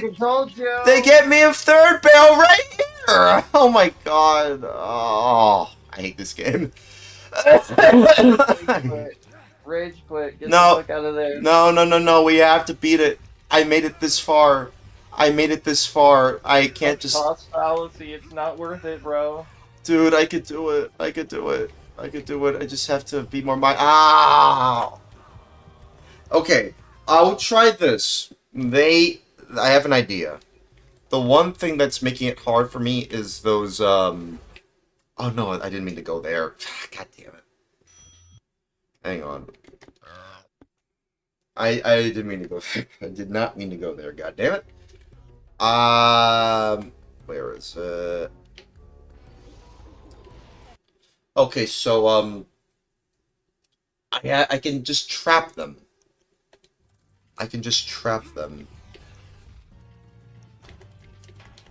Okay, let me just knock them out. There we go. I can grab them. Honestly, he's pretty strong if he can just knock them out like that. And then just grab them. I mean, that's how strong ogres are, you know?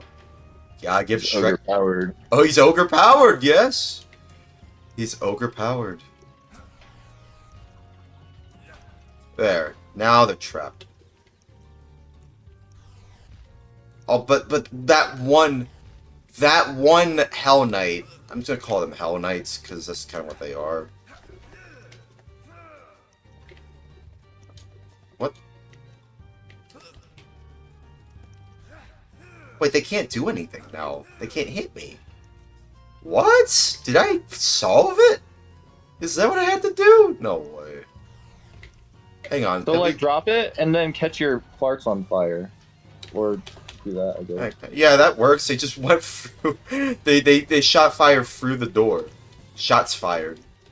Shot fire through the door. And then...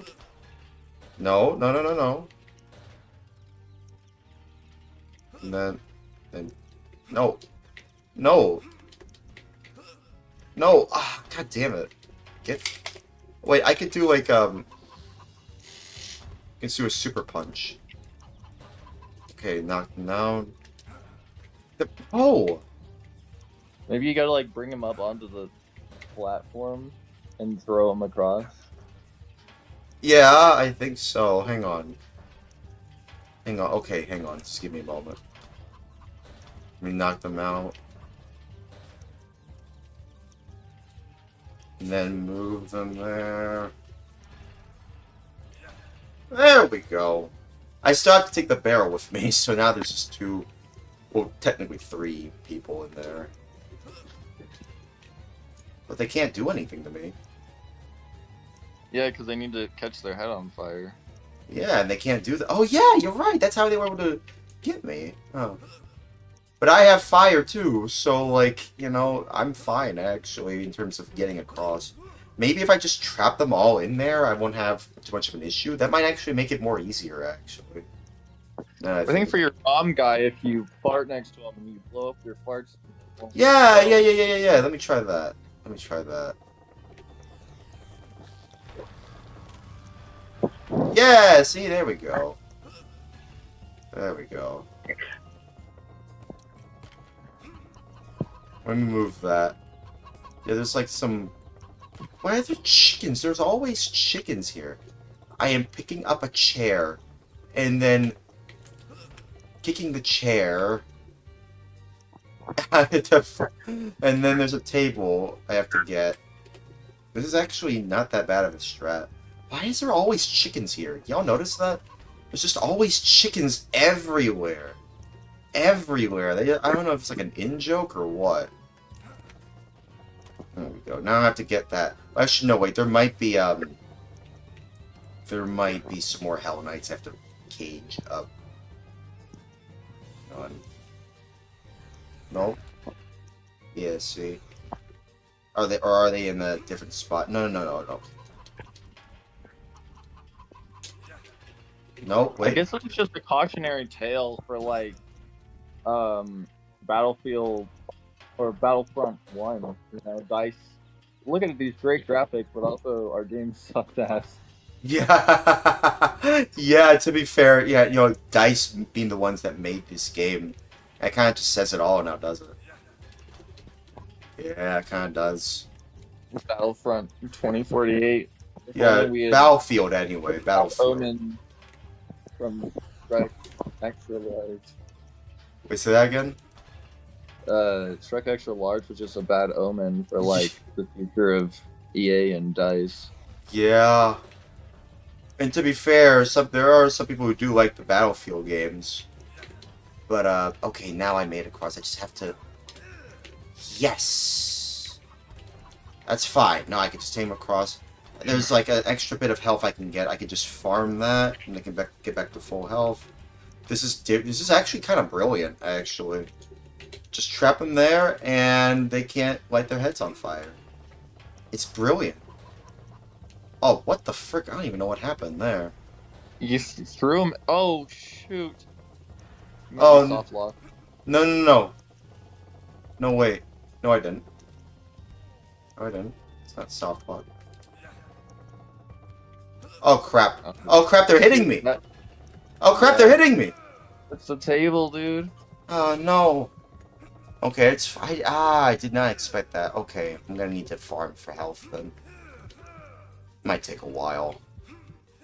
If I can reach up there... See, that's the problem with only having, like... Only, like, 2 wall jumps. And, like... They put those up there just to troll you. What? They put those up there probably just to troll you. Oh no, wait, you actually found it. I found it. You now have to wait for it to respawn again. Yeah, this game, we're already nearing the end of the game. This game, I can definitely say it sucks. And it being made by DICE, of all companies. DICE, the Battlefield guys. Like, that just tells you all you need to know. It tells me all I need to know about this game. Because, like, I don't hate some of the Battlefield games, but some of them I do. Because, even some that I haven't played, like Battlefield 2042, I don't need to play that to know it sucks. But, like, I suppose it just depends on who you're talking to and who it is who's there. Okay, yeah, okay, good. See, I'm at full health. I'm already at full health. Now I have to... Come on, no! Just try not to get hit. Where's the barrel? Barrels! No, barrels. Ah, barrels. I hate barrels. Referencing. You know I'm referencing? Referencing Pewds. Felix Arvid Ulf Schellberg. I know his full name. I did used to watch PewDiePie back in the day. What? I used to watch PewDiePie back in the day. Yeah, me too. A lot of us did. Okay, let me wait for them to do it. There we go. Okay, let me just... Put him in the pit. Yeah, I put him in the... Jump in the pit! I'm gonna tell him to jump in the pit. Oh. That reminds me. Does anybody remember, like, DashCon? Remember when Tumblr made a convention? Yeah. Yeah, remember that dumbass ball pit that they had in there? Yeah. Yeah. Yeah, unfortunately, yeah. Yeah. Okay, come on. Jump up there. Okay, that's fine. Man, this is like the perfect strat. I hope I don't have to get the fourth one. If I have to get a fourth barrel, You have to get the fourth barrel. No, I don't want to. No. They couldn't help themselves. The level designers were like, how do we make this level last as long as it possibly can? I'm just putting all the Hell Knights there. God damn it. I'm calling them Hell Knights from now on. They literally have their heads are from the pits of hell. I'm calling them Hell Knights. God damn it, dude. Come on. Please don't tell me I have to get a goddamn fourth barrel. Please tell me it's almost over. It's like this game has, like, so much dynamic stencil light sources and mapping and stuff, and yet it still runs at 60 FPS. Like, this shit-ass game has no business looking and running as good as it does. Yeah, I know, right? It's so frustrating. I mean, to be fair, it's coming from DICE, so, I mean, that should tell you something. It's like, I don't know. Okay, let me see. What the hell do I do? Okay, I've made it to this part right here. Is that Merlin attacking me? I saw a blue thing like it was goddamn Sans Undertale. What is it? That's Merlin, right? Yes, it is Merlin. Okay. I just have to make it to that area and it plays a cutscene. Whoa! Get out of here, chickens. Get out of here, chickens. They're fine. Well, I can't say I'm totally surprised. After all, it's the end game. It's the end game. Because I am rotten to the core, I shall have to destroy you. Lame. What is that? Oh, I know that smell. I'll live. Dragon's breath. Ooh, you're playing hardball, are you? Yeah, I'm playing hardball because you're playing hardball. See, here's the thing. This does not happen in the original Xbox version. How was I supposed to know about that? At least they tried to flesh out the story. I mean, you gotta at least give a point where credit is due. They at least tried to flesh out the story at least a little bit. DICE tried to at least flesh out the story at least a little bit when there wasn't. I don't know. They're kind of polishing a turd at that point. Yeah, exactly. That's what I'm saying. That's what I'm saying. Like, they tried, but it's like, dude, they're polishing a turd. It's like, dude, come on. That turd is a polished turd. A nicely polished turd with sprinkles. with rainbow sprinkles. That would be my review if I was a 2000 game reviewer. Okay, what do I do? Okay. Oh. Hang on. Okay, hang on. I don't want to just go into this all willy-nilly. Okay. This part is about 2 to 3 minutes long, if I know what the hell I'm doing. Oh, someone. Yeah. Hey, yesterday. What's up? I'm playing Shrek Extra Large. I'm about to finally beat this game. Oh my god, I'm so ready to beat this game. Beat it. No one. I can do this. I could do this. Come on, let's see it. Hang on. I need to make. What? The metal. Okay, hang on. I just need to know what I'm doing. Here first. I need to look up the walkthrough. because I don't want to mess this up. It seems like I have to do like a fart, I think. Oh my god. I think I have to fart. Hang on. What the heck? What the heck am I supposed to do? Oh, this fucking game. Yeah, this game sucks. This game really sucks. Hang on. I see a Hell Knight. Do I have to fart on the Hell Knight? No. No. Yeah, like a normal question that you would ask. Yeah. In like any normal game. Yeah, do I have to fart on a Hell Knight to beat the final boss? It's no wonder people meme the Hell, Heaven, and Earth has Shrek. A lot of the things in Shrek is so absurd as it is. So what? Do I just have to defeat everything? Is that all I have to do? I just have to defeat everything? Oh, wait a minute. Wait, what? Oh, wait a minute. No, wait. I know what to do. Oh! Oh! It's the barrels again. Yeah, you gotta do the default dance on him. I got default dance on the barrels. Yeah, when you do the Fortnite dance, then it actually he goes so crazy he explodes. Level over. Yeah, okay. I have to give it all my gut. Give it all I got. I have to run. I'm so fast. I'm like Green Sonic. Okay. Okay, that works. I think that works. Can you catch the table on fire because it's wood? No, for some reason I can't. That's lame. Hang on. No, wait. Well, I mean, I can fart it, but nothing else. Okay, come on. Come on. Okay, yeah, I have to take them down. I have to take down the furniture and then the Hell Knights, and then put the barrel next to Fiona and somehow damage that orb-looking ass thing. Okay. Come on.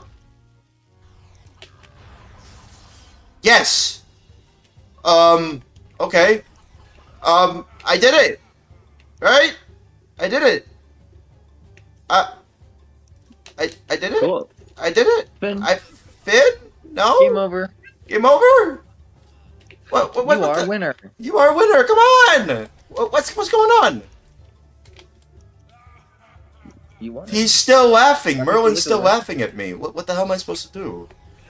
Hang on. You're supposed to fart on Fiona and then blow it up. No. Wait, hang on.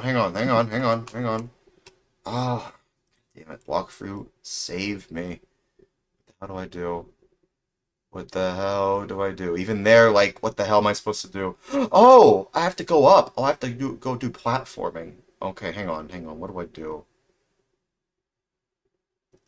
Oh, I have to hit Merlin 5 times. Oh, that's the mission. I have to hit Merlin 5 times. 5 times. Why 5? I don't know. They just really like 5. They really like the number 5 for some reason. At least, come on, please. No, you don't. Oh, no, you don't. What? Oh, he just lasered you. I have to do it all over again. Wait, are you for real? Yes, I have to do it all over again. I hate that. Oh, I was so close. That sucks so much. I know, right? That's what I'm saying. I was like super careful. This game blows. This game actual rage bait. It really is. Yes, you have to do it all over again. No, wait. Hang on.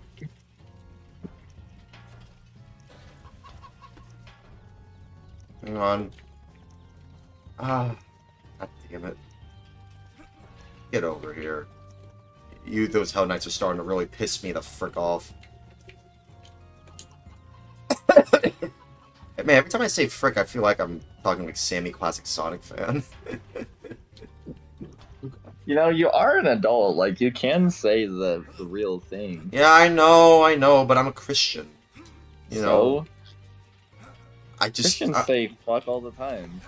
Yeah, but I don't really say that F word and S word like that. And that's also just 2 words I just don't really feel comfortable saying for some reason.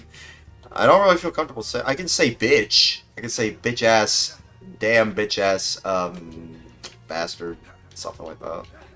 Say that. I mean, Christianity does tend to be like pretty okay with degrading women, so I guess that kind of. What? Wait, really? What are you talking about? What are you talking about? I'm like, what? What are you talking about? No, you don't think so? What are you talking about? It's just femininity is like a flaw half of the time. Where did you hear I'm this? genuinely just uninformed. What are you talking about? Well, so Christianity makes a huge point about how it's like, you know, men's role to be the providers, men's role to lead society. You know, men are supposed to do that. Women are seen as like more objects for men rather than as like full people. And I guess it depends on which denomination you're part of. It varies a lot. There's not really like a unified Christian belief system. Well, I'm Roman Catholic. So, like, what does that mean for my denomination? That's like the OG denomination, I think, right? Catholicism has a lot of lore. I don't know enough about any specific denomination. I just have a lot of like Protestant, Christian, Protestant Christians are like pretty anti-woman. That sucks. I don't like that.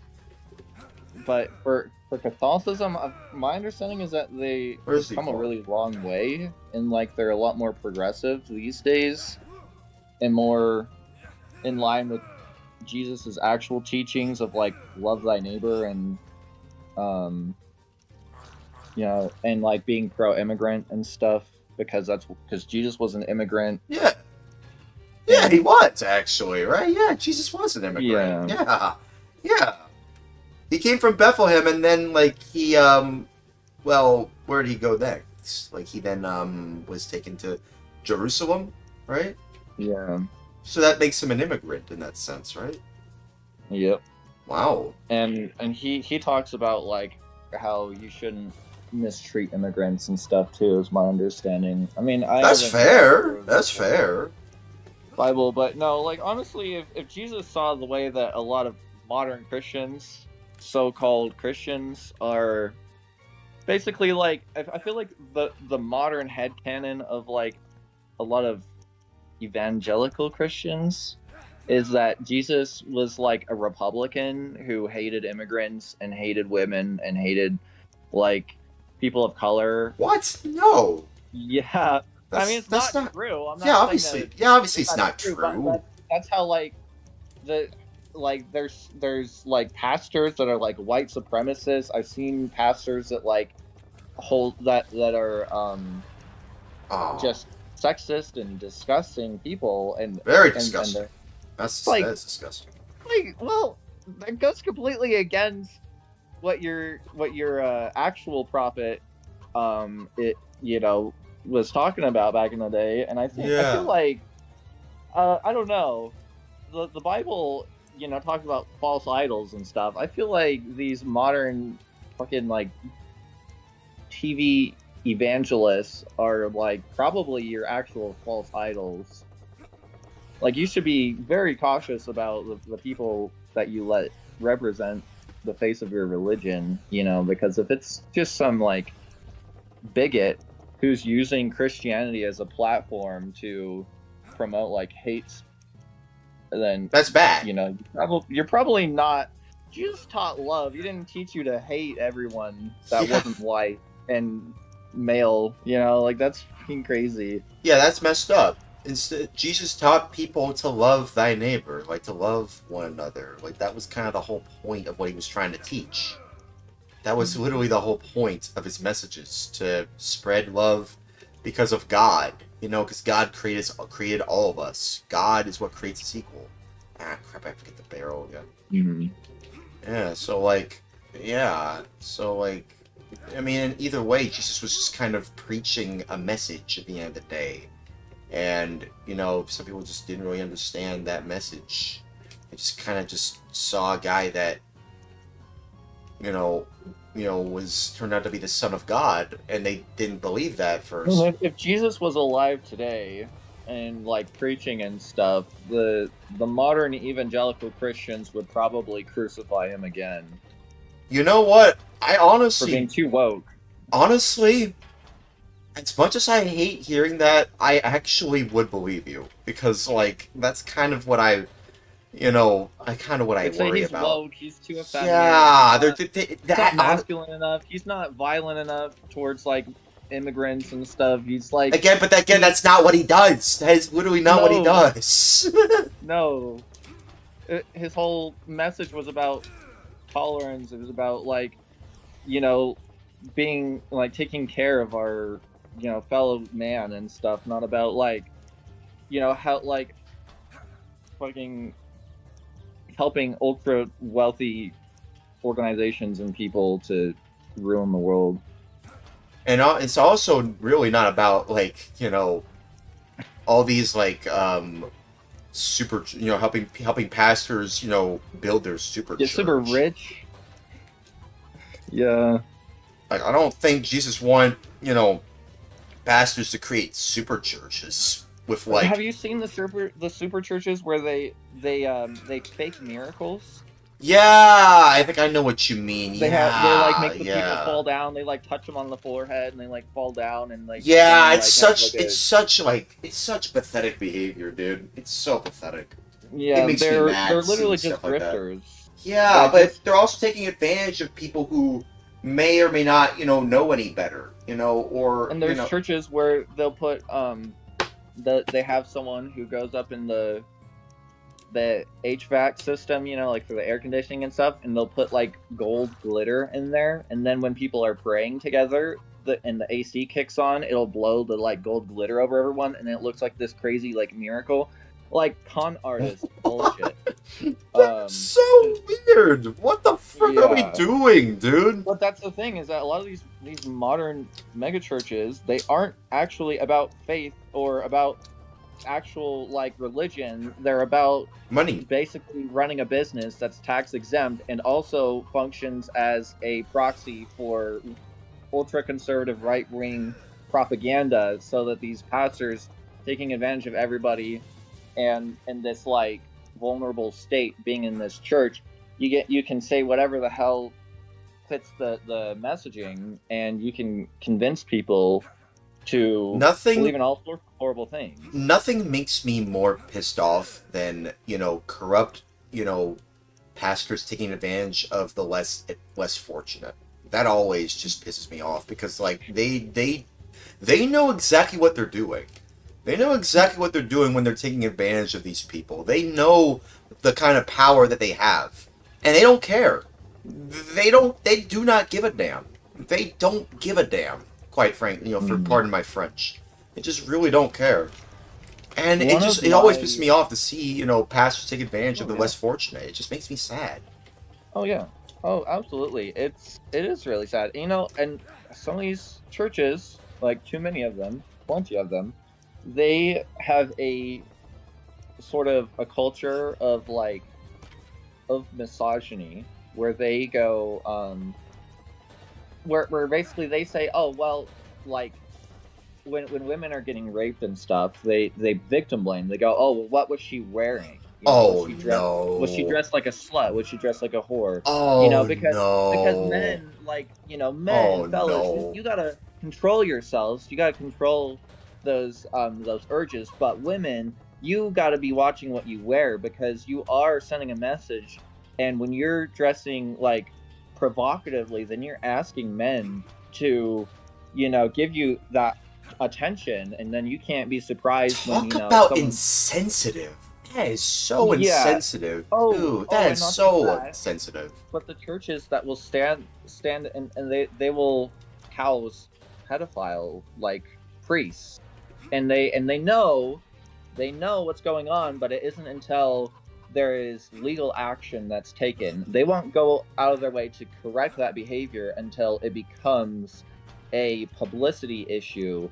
Then they'll disavow them. Honestly, that's kind of what I'm worried about. What happened with AI? If we're being honest here, do you think that's probably what's going to happen with AI, and that's when we'll start getting regulations put into place?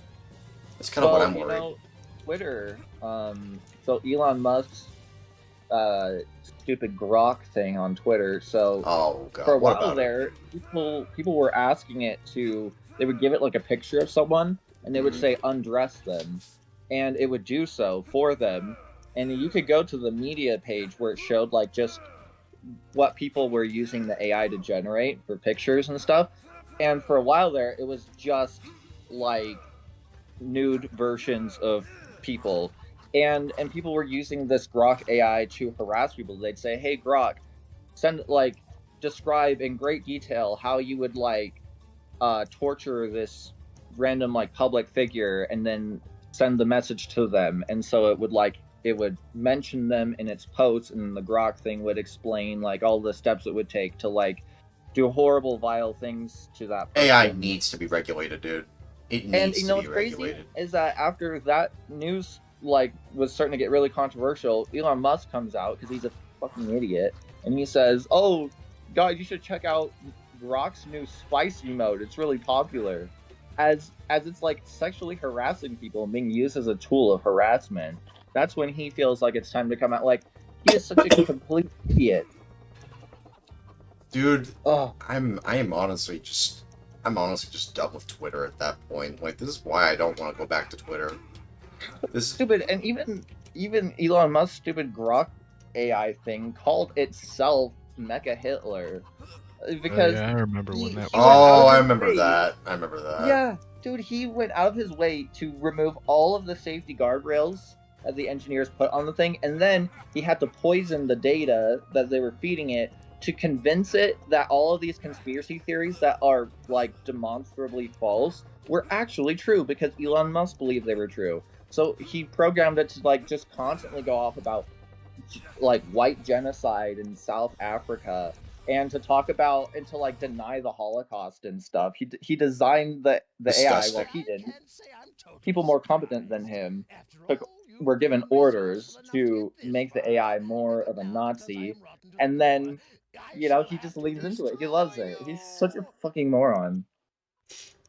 That guy pisses me off. Yeah. Well, either way, I feel like maybe we shouldn't talk too much about Twitter in that regard. We could go on about Twitter, but I think there's nothing more that needs to be said. No, not really. I mean, that's it. That's really it. That needs to be said for you to know that something is not worth your engagement. Yeah. All that Tri just said, nothing more needs to be said. I think that really that says it all, doesn't it? Okay, let me see. Yeah, Elon is just dead to me. That guy sucks. I think everybody can agree with you on that. You'd be surprised.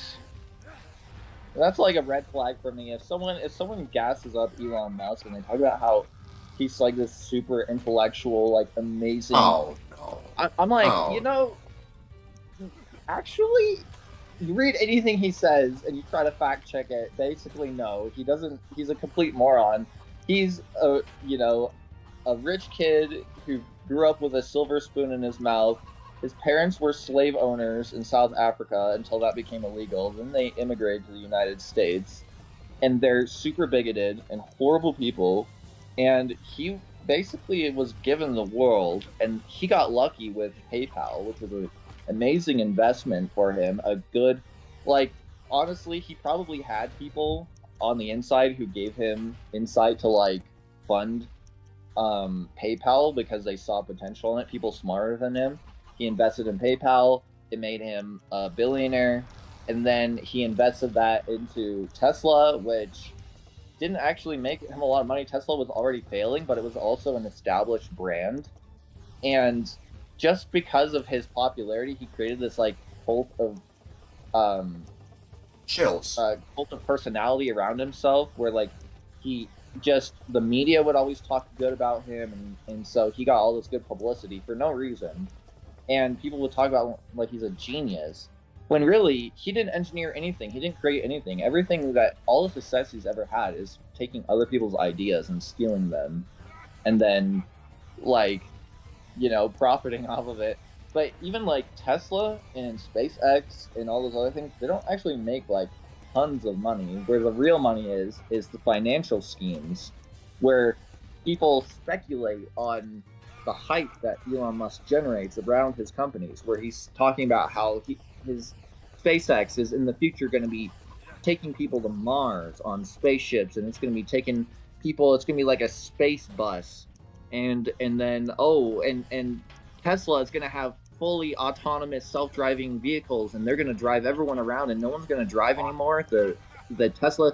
And so he says all this bullshit, and then investors go, oh wow, that sounds really cool, and so they evaluate his company to be worth the same as like Apple or Microsoft, and his stock prices are like soaring, even though his company barely produces like that much profit. It produces, you know, like several $1 million a year, sure, but like nowhere near the other companies that they evaluate his stuff alongside. But that's because the investors are stupid, and don't trust investors. Do not trust investors. They just go wherever like the hype is. Like they, you know, they were there for the stupid NFTs and Bitcoin and all that, but now AI. Now it's AI. AI doesn't make any money. AI is like losing money. It's losing all kinds of money. I mean, and the cost, you know, like you can like, even if you don't care about the environmental impact of spending gigawatts of power to generate like, you know, brain rot slop content, it's like that's like the biggest waste of money I've ever heard, and the biggest waste of energy I've ever heard. The amount of like silicon and extreme like high-end engineering that goes into all of the like microprocessors to make it possible, that now that means that we can't buy RAM, we can't make computers for actual human beings to use, you know. It's why people are so mad at Microsoft for discontinuing Windows 10 so that people can move on to Windows 11, when people can't really use a machine that can run Windows 11 because of compatibility issues. Because they can't afford a computer that will be compatible with Windows 11 because of AI. You know, like, it all just comes back around each other, you know? So, like, that's just something to keep in mind, you know? It's just... big bummer. But on top of that, like, and it's always... It does make me laugh because, you know, it's always, like, the people who vote, like, who consistently vote Republican, consistently vote for, like, I don't know, they hate like trans people, they hate like that sucks, black people, whatever, and they're the ones who always vote for stuff like this, but they end up with the data centers in their small little hick town, and the data center consumes like as much electricity on its own as like a city, and the data center is noisy and it's loud and it generates a ton of heat, and everyone's power bill goes up, and it didn't create any jobs locally. It didn't do anything for anyone, but now everyone has to put up with a gigantic data center in the middle of their town for AI, and it's like a living nightmare. And also, your property value just sunk into oblivion, so you can't sell your house. You're just trapped here with this stupid AI data center, and it's kind of like karma in a way.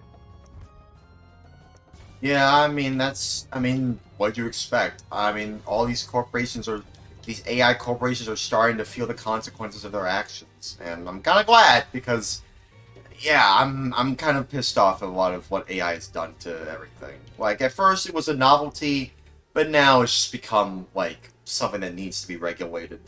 I know it's not going to go away. It's not what I'm asking for it. I'm not asking for AI to go away entirely, because I do think there can be some, like, use cases for AI. You just need to, like, use it properly, you know? Oh, thank God. Jeez. It's wild to actually get it there. Yeah, I mean, that's just the thing. Like, I'm not really, I'm not really all that hopeful of, you know, the kind of, you know, condition that situation that we're in where oh, thank God there's hearts here. Yeah, I mean, I'm not really hopeful of oh, I just have to breathe on him? Oh, okay. All right. Okay. All right, let's do it then. Let's do it. Maybe I don't need the farts. This might be easy, actually. Dude, I might actually do it. I might actually do it. Where'd they go? Oh, the hearts will regenerate? No, no, wait. No, wait. Maybe they do. They might. Where are they? One more time. One more time. One more time. One more time. Yes! Dude, did I beat it? Did I beat it? Hang on. Wait. Hang on. Second phase. No. I think we're done. Didn't see that coming. Oh, didn't see that coming. That was actually in the original, actually. I don't know why they put that there. It just kind of sounds weird. Oh my god, yeah, that's I'm gonna it. go. We did it. I did it. Okay. I finally did it, guys. I finally did. Yeah, see you later, man. God bless you. Stay safe. Oh my god, I did it. Dude, I did it. I finally beat the game.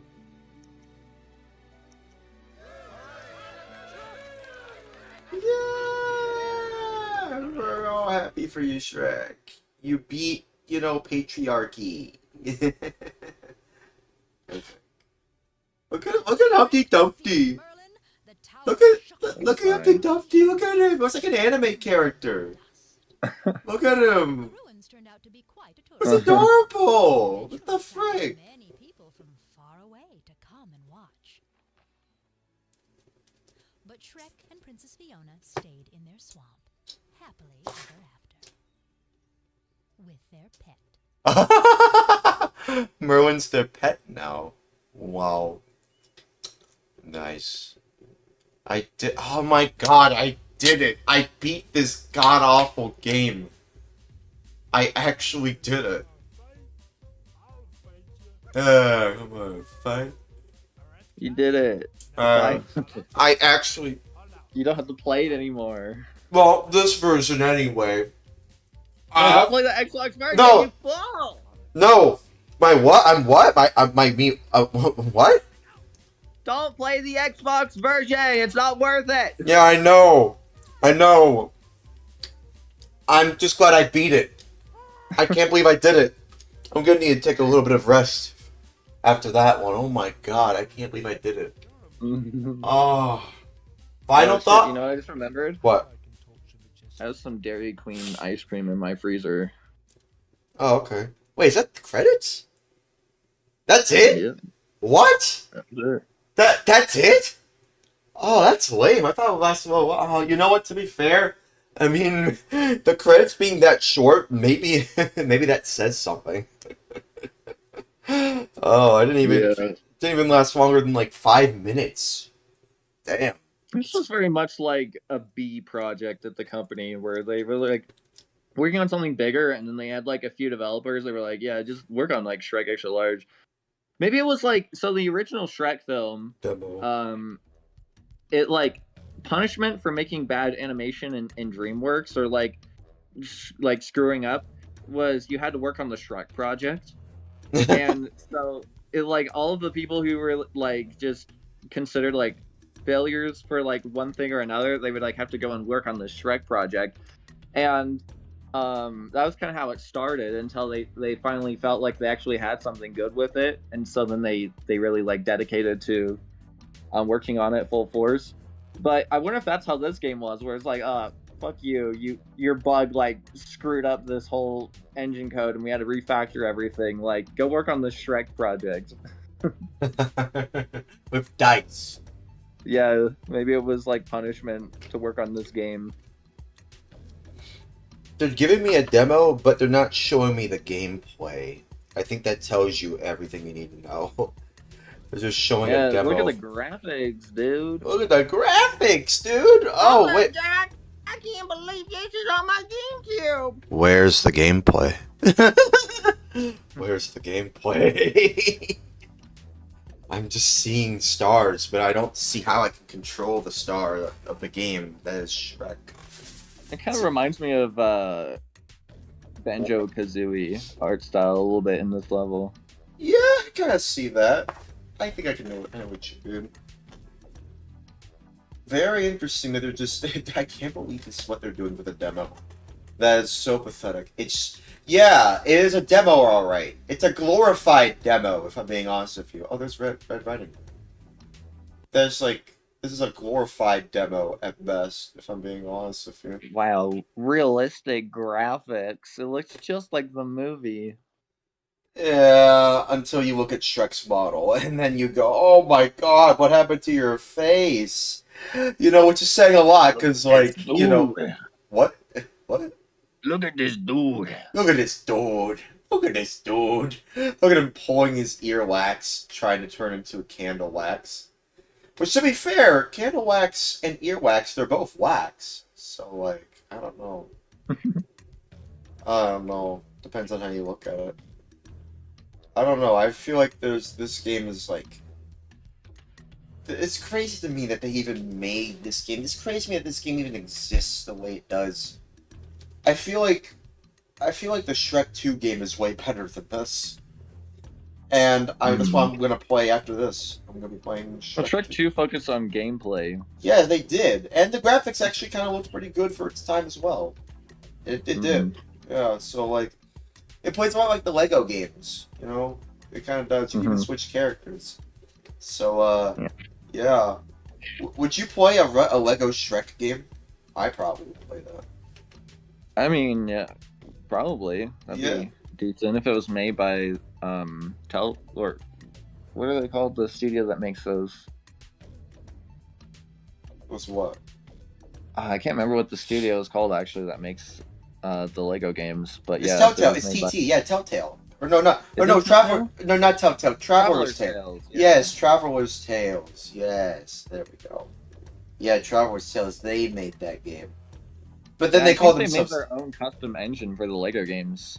It kind of paid off, I think. Yeah, because people adore those games. People have so much nostalgia for them. I have nostalgia. The engine worked perfectly. Like it was designed. Every Lego game was built using the same system that was purpose made for making Lego games. So they all felt like coherent, consistent, and like graphics never really felt like they were an issue or anything. It was all like the gameplay was pretty well done. I find it interesting that the black bars, they fade out, and then right when they disappear, right when they reach the edge, it still fades to black. And it's just very odd. It's very jarring. Like, no, just, fade to black. Or just, get rid of the black bars slowly and then fade to black. It's just so weird. I don't know why they do it like that as a way to end a cutscene. This game, I can't believe I beat this game. I'll be honest, if I told someone, hey, would you play it? Should I play this game or no? I would say no. But if they told me, well, I want to at least play one of them. Either the original Xbox version or the GameCube version. I would say the GameCube version because at the very least you get more content and you get more context in terms of like all the other stuff going on in the world, like like the story and all that. Like it's additional voice lines for some of the characters. There's a new level, Lonely Mountain, that's only exclusive to the GameCube version. I don't know why they called it Lonely Mountain. But there you go. See, I'm telling you, man, there's no gameplay. There's no gameplay. They're not showing any gameplay. They're just showing everything off like it's a demo scene. They're treating it like a demo scene instead of a game demo. A game. It's just a graphical showcase. Exactly. Like something you'd see in E3 or something like that. You know what I mean? That's what they're treating it like. Oh man, that's so weird to me. So, so weird that this game exists. I can't believe I beat this game. I can't believe I did that. Yeah, me neither. What the hell? I thought you'd be over it, like by the time I got off that call with you last time. Yeah, but no, I did beat it. I actually did. And with you here, so like, that's crazy.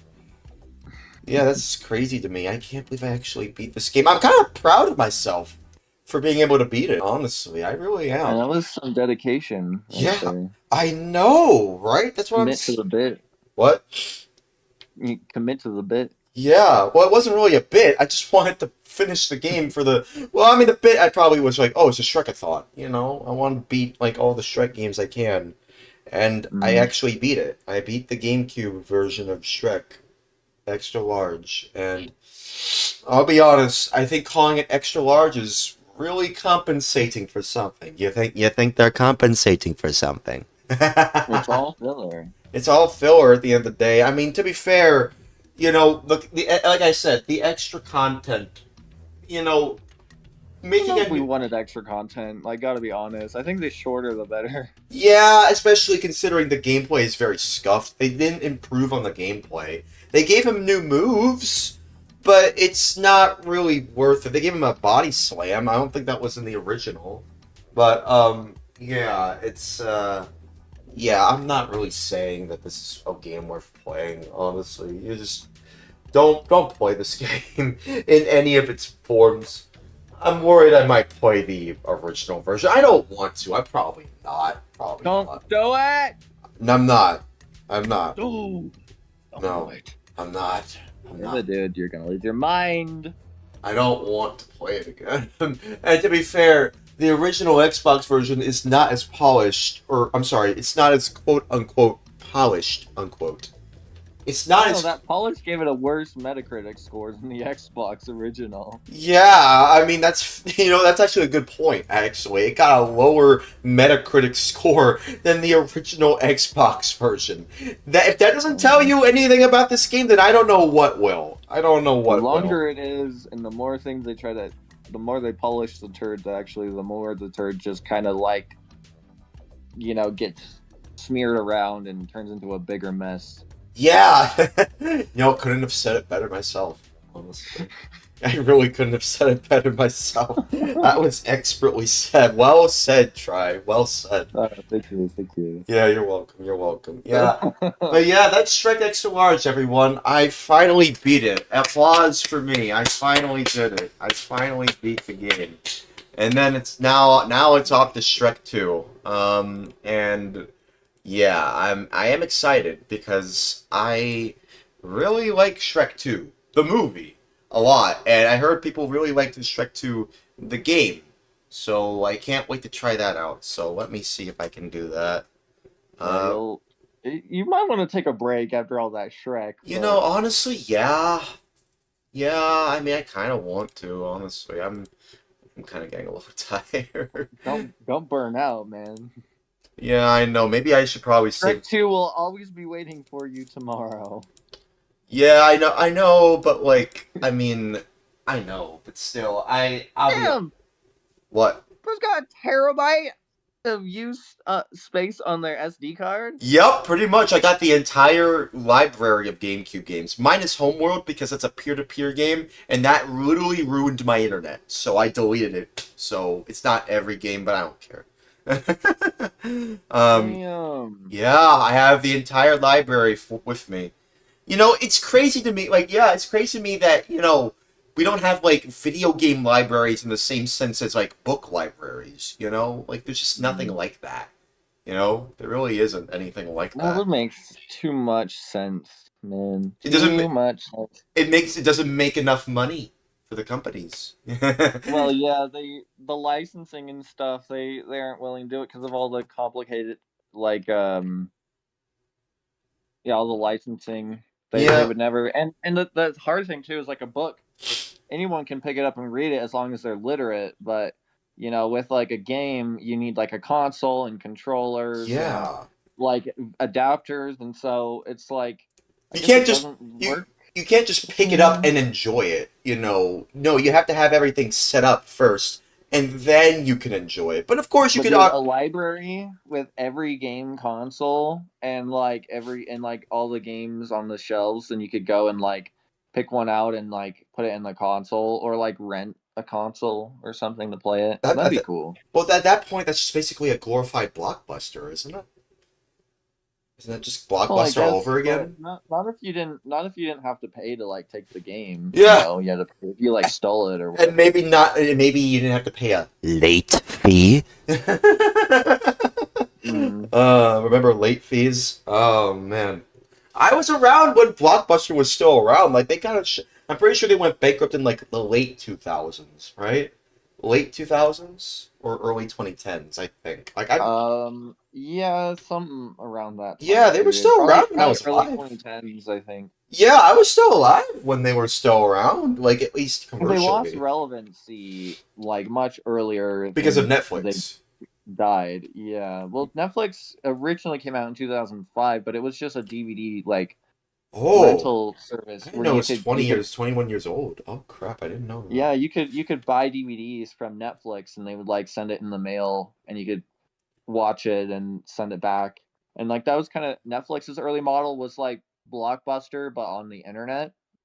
And then they expanded to doing streaming probably like 2007 or 2008, something like that. And at the time, internet wasn't super great, and they didn't have like a whole lot of shows. But as internet speeds improved and they got more content on there, Netflix kind of just became like the place. And honestly, I preferred when Netflix was basically a monopoly, and then you had Hulu, and it was a Netflix Hulu kind of duopoly. And I thought that was perfect because as a customer, I would love to just pay for one or two subscriptions, right, and just have everything there. But now all of these big publishers have realized that they can make more money if they charge customers directly instead of licensing their content. So they make their own Disney Plus. They make Paramount Plus, HBO Max. Now we're back at cable again. And so it's so inconvenient and expensive to watch everything you like that you might as well pirate all of it. You can't escape cable. You just can't switch you want to. No, you can. Well, I mean, you can. Well, I mean, you know what I mean? Like, in the cultural zeitgeist, I mean. Like, the spirit of cable lives on in streaming. For better or for worse. You know, like... for much worse. And it also, like... It's actually just losing these companies money because now people are just choosing not to pay for stuff and they're just going to pirate instead. And that's probably going to be the future of streaming right there, is that they make it so shitty to like access our media legally that doing so illegally is really the only option, practically speaking, especially as wages continue to stagnate and inflation continues to rise. But like less and less will people be able to justify an optional expense. Yeah, but at the same time, what happens when more and more companies start to realize that more and more people are pirating their stuff, and you can't? Oh, right. Oh, yeah. I mean, what happens like when all these companies start to realize, hey, more people are pirating our stuff, and they know that there's nothing they can do about it because they can't just go after everyone. Like everybody pirates differently. So how can you solve that? Well, I'll tell you. These days, everyone it's encrypted and stuff. What? It's all encrypted these days too. Like you can't really trace it very easily. Yeah, exactly. So like, there's nothing to regulate. What?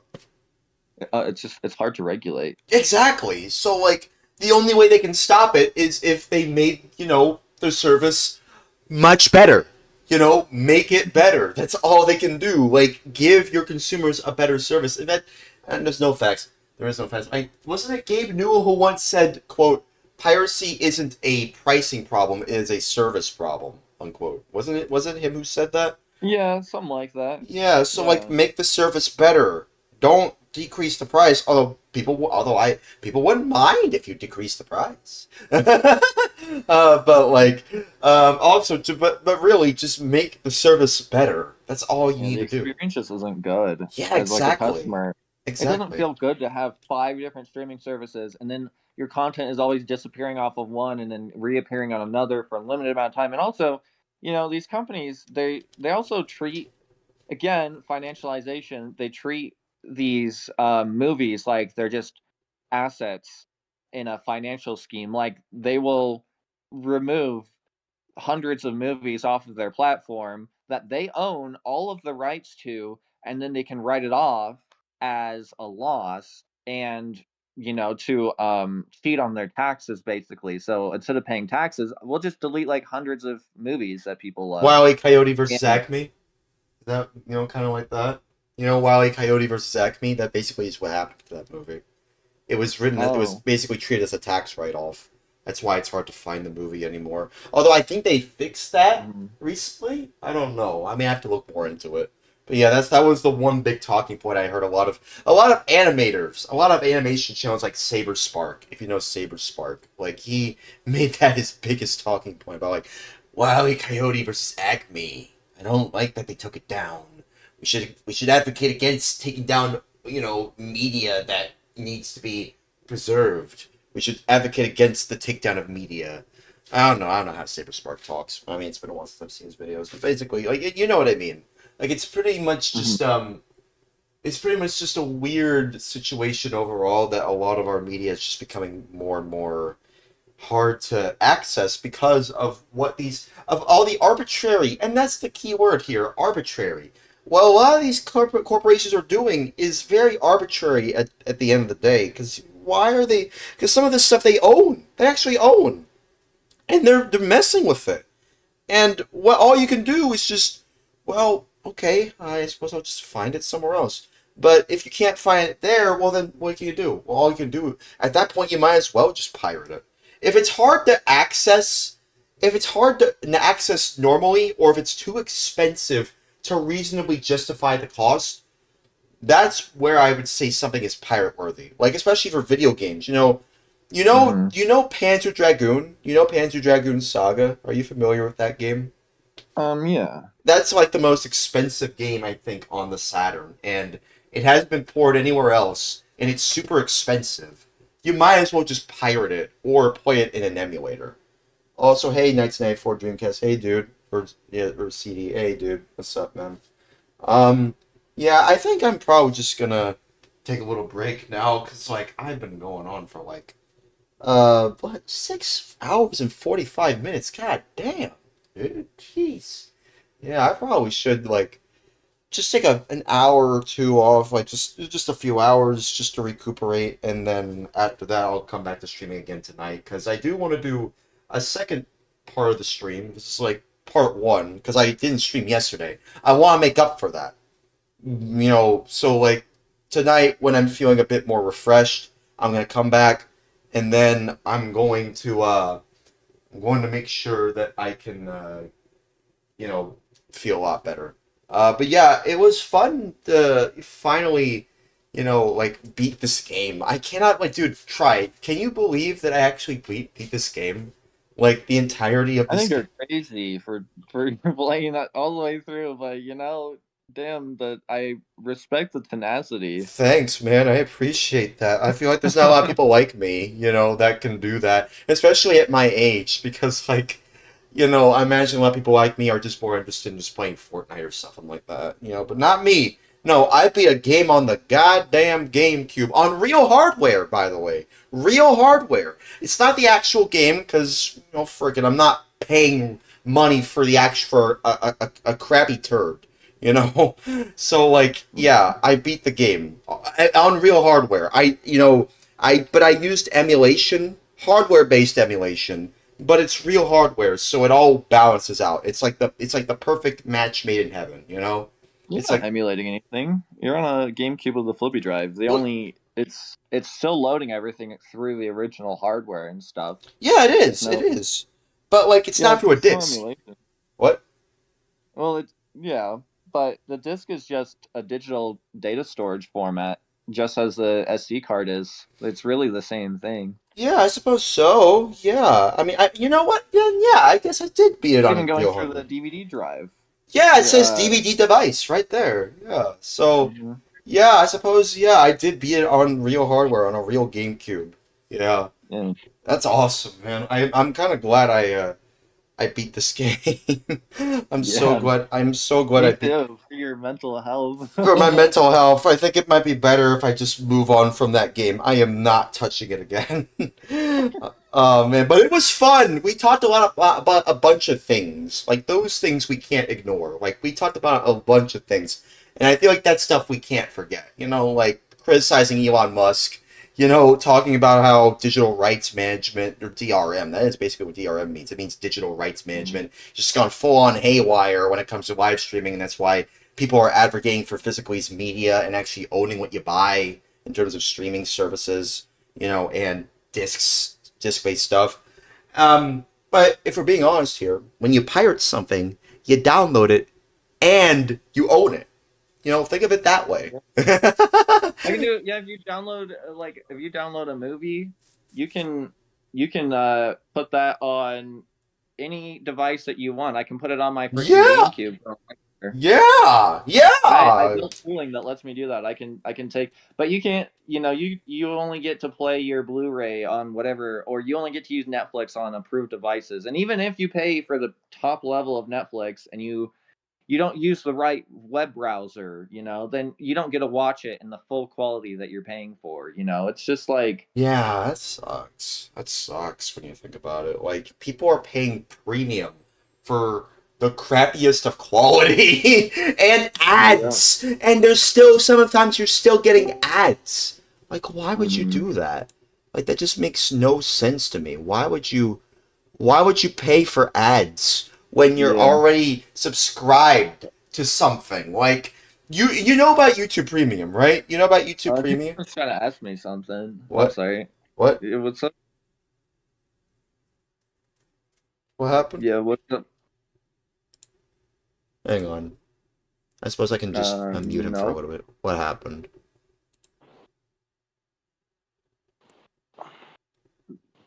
What's going on? He wants to know if I have Instagram. Yeah, I don't know, man. I don't know. I mean, I'm. Why? You wanna like look at my sexy foot pictures on Instagram? I feel like that's more of like an OnlyFans thing than an Instagram thing. I guess so, yeah. Like, although to be fair, Nikocado Avocado had an OnlyFans one time. I think he showed his bare ass. I think. Remember that? Remember that?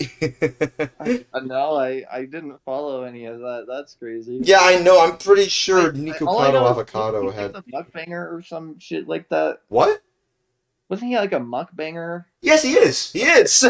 Like he just eats like tons of food and like destroys his body. Well, I mean, he fixed it somehow, though, and I don't know if you remember that. That was shocking to the entire internet. He had so much weight built up, and then all of a sudden, it turns out he's actually fine. Like, he's skinny again. Like, and then he started that video with, like, 2 steps ahead. I am always 2 steps ahead. And it just, oh my god, it kind of broke the internet. I don't even know if you're aware of that. I don't know were you aware of that? Surely you must have been aware of that, right? No, actually. Really? Oh, man. I could stop you. Okay. Yeah, anyways. Yeah, I think that's probably a good time for me to call it stream. I need to rest for a little bit. I will be back, though, in a few hours. So, like, stay tuned. I will be back, but that's going to do it for part 1 of the stream. Or day 5, I suppose. Making up for day 5 not being a thing yesterday. But day 6 is going to start technically in a few hours. You know, honestly, one thing I really want to just say right now, you've been so patient with me, and you've been such an interesting person to talk to and talk about, like, all kinds of things. Like, I'm shocked that we can have these discussions and we can still get through, you know, crappy games like Shrek Extra Large for the Nintendo GameCube. Like, it's just like, it feels like the kind of thing you'd see on Oni plays, you know what I mean? You know? Like, yeah. It's, that. Yeah, what? I mean, I'm just, I try to be, you know, patient and kind of understanding, later, and I dude. care about my fellow man, you know, I care about taking care of people and whatnot. I don't know, I feel like sometimes I yap a little bit too long and I maybe take over the conversation. No, it's fine. Sometimes I just get in the zone, and that's fine. It's something for people to enjoy. Like, I'm in the zone, and you have something to say, and I'm just listening. It's fine. It's okay. But I will say, yeah, sometimes you do take over the conversation sometimes. But no, it's fine. I like when we have discussions like this. I do. I mean, I just think it'd be better if, we both have, like, equal discussions. But yeah, sometimes I do feel like you kind of do take over the discussion sometimes. But again, that's fine. Sometimes I just have nothing to say. So, you know what? That's fine. It's whatever. It all works out. I get very passionate about things, I care Yeah, a me lot. too. I'm passionate about a lot of different things too. Like, I would be passionate about, like, I'm passionate the most about video games because I grew up with that the most. And cartoons. I grew up with a lot of cartoons as well. I grew up with a lot of cartoons growing up. So, like, yeah. And movies like Shrek. I grew up with Shrek to a certain degree. So, yeah, that's why I'm glad I'm doing something like the Shrek-A-thon. But here's the thing, though. I haven't been playing a lot of Dreamcast games lately. I kind of want to do that. As like an aside, but I don't know. Hey, Night Sonic, Oni, 1994 Dreamcast. I don't know if you're still there. Do you think maybe we can hang out and play some Phantasy Star Online afterwards? If not, that's fine. But like either way, I do kind of just want to just play something different because like I've been playing a lot of GameCube stuff lately, and that's mainly because of Shrek. If I'm being honest with you, like there's only 5 Shrek games, but there's also like some Wii Shrek games as well. I still have to finish Shrek 2 though. I still have to finish that game. So when I do that, that would be great. But I think that's gonna do it for now. I don't know if you're gonna be on again. Try because I am gonna come back in like a few hours. I just need some time to recuperate. Just some downtime. Yeah, makes sense. I don't know. I might. Yeah. It'll depend on what I end up doing because I'm probably gonna. I've got to clean my apartment up a little bit. It's a bit of a mess just because I ordered like 250 pounds of food. Jeez. So I have like what kind of food, if you want to ask, if you don't mind me asking? Rice and beans. Oh, that's actually not that bad. Oh, okay, yeah, cool. Yeah, that's delicious. Yeah, it was only like for the food alone, I think it was like $120, something like that, for 250 pounds worth of dry food. Of course, it'll be much more when I add water and I boil it and stuff. Yeah. But yeah, and then I put it into these food safe buckets. So I have these buckets and I put them in there and I put some basically some packets that suck all the oxygen out of the air inside of the bucket, and then I sealed it up. And so now I've got some emergency like food reserves, and I labeled them with a label maker. So yeah, now I've got a decent source of food, just preparing myself for the potential collapse of like delivery networks and stuff due to the shortage of fuel production right now in the world. Because if you haven't heard, 20% of the global fuel supply has been cut off because of our war with Iran at the behest of Israel. So because the world has lost 20% of Israel. Yeah. What does that mean? But Israel wanted to bomb Lebanon and that sucks. Iran, and Israel wanted to kill like the leader of Iran, the Ayatollah. That sucks. So yeah, because Israel wanted to go and keep murdering people like it always does, and that's terrible. They basically forced their number one ally, the United States, to help them out. So we helped them. We murdered the leader of Iran. That's terrible. We let them bomb Lebanon and kill a bunch of innocent people, and then that's terrible. Iran, was pissed off, and so Iran basically started attacking any ships that were trying to cross the Strait of Hormuz. The basically only way to get oil out of the Gulf states, which is where, like I said, 20% of the world's oil comes from. So basically, it's an impasse, and no one can get their ships in or out of the Strait of Hormuz. And so 20% of the world's supply has been completely cut off, and it still remains that way despite our efforts, ongoing efforts to carpet bomb the people in Iran. They still are really just sticking to it because they're objectively the good guys in the situation. They're not perfect. I'm not going to say that the Iranian regime is like great or flawless or anything like that. It's still a terrible are, situation. It is a bad situation, but they are unambiguously the good guys in this situation, where they're the only force that's willing to stand up to imperial power of the United States. But you know, we haven't really felt the impact quite yet. I mean, gas prices are rising like crazy, but not enough that, you know, alarm bells are going off people's heads. But really, the situation with the sudden loss of production, you know, we haven't felt it yet because unlike the 1970 oil crisis, we have the Strategic Petroleum Reserve, or SPR for short, and then there are also international, like global reserves of oil. But those are running out, and as those are running out, countries are basically running out of jet fuel, they're running out of diesel, they're running out of gasoline, and they're having to import it from the United States, which has the biggest oil reserve in the world. So the United States is selling its oil reserves to the rest of the world. And right now it's working, but we are running out, and we can track the SPR fill levels. It's public data. And unfortunately, yeah, the reserves are like going to run out eventually, and it looks like it's going to be sometime in July, probably like early or mid July. We're going to be running basically at like emergency low levels, and at that point the cost of gas is going to jump like astronomically, and also the cost of diesel is going to be ridiculous. And in fact, the cost of diesel might be so high that trucking companies don't think it's worth it to, you know, adhere to their contracts to bring groceries, to deliver them to like far away like grocery stores, like small towns out in the middle of nowhere that require lots and lots of driving to get to.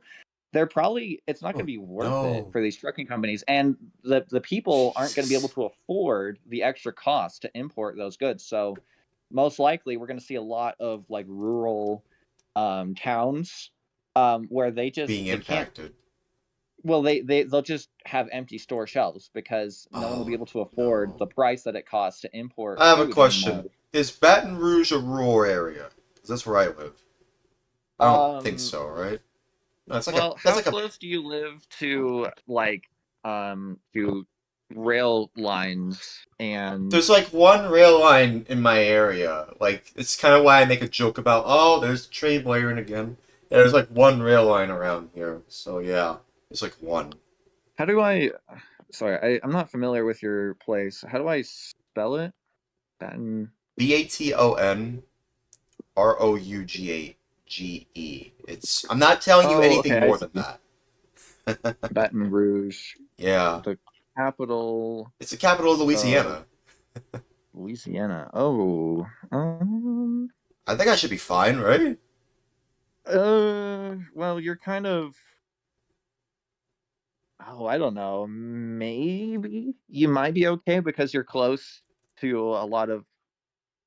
I would assume ships and trains. Like, there's a lot of ships around here, like there's like a bridge. You probably know it's like a river, right? Trains. If they're sending like food by rail, they might it might be cheap enough to be worthwhile to continue distributing. Yeah, I mean, because like imagine I just go to my local Walmart, right? Like, I don't want there to be like no stock left because of this oil crisis. But yeah, considering where I live, like I should be fine.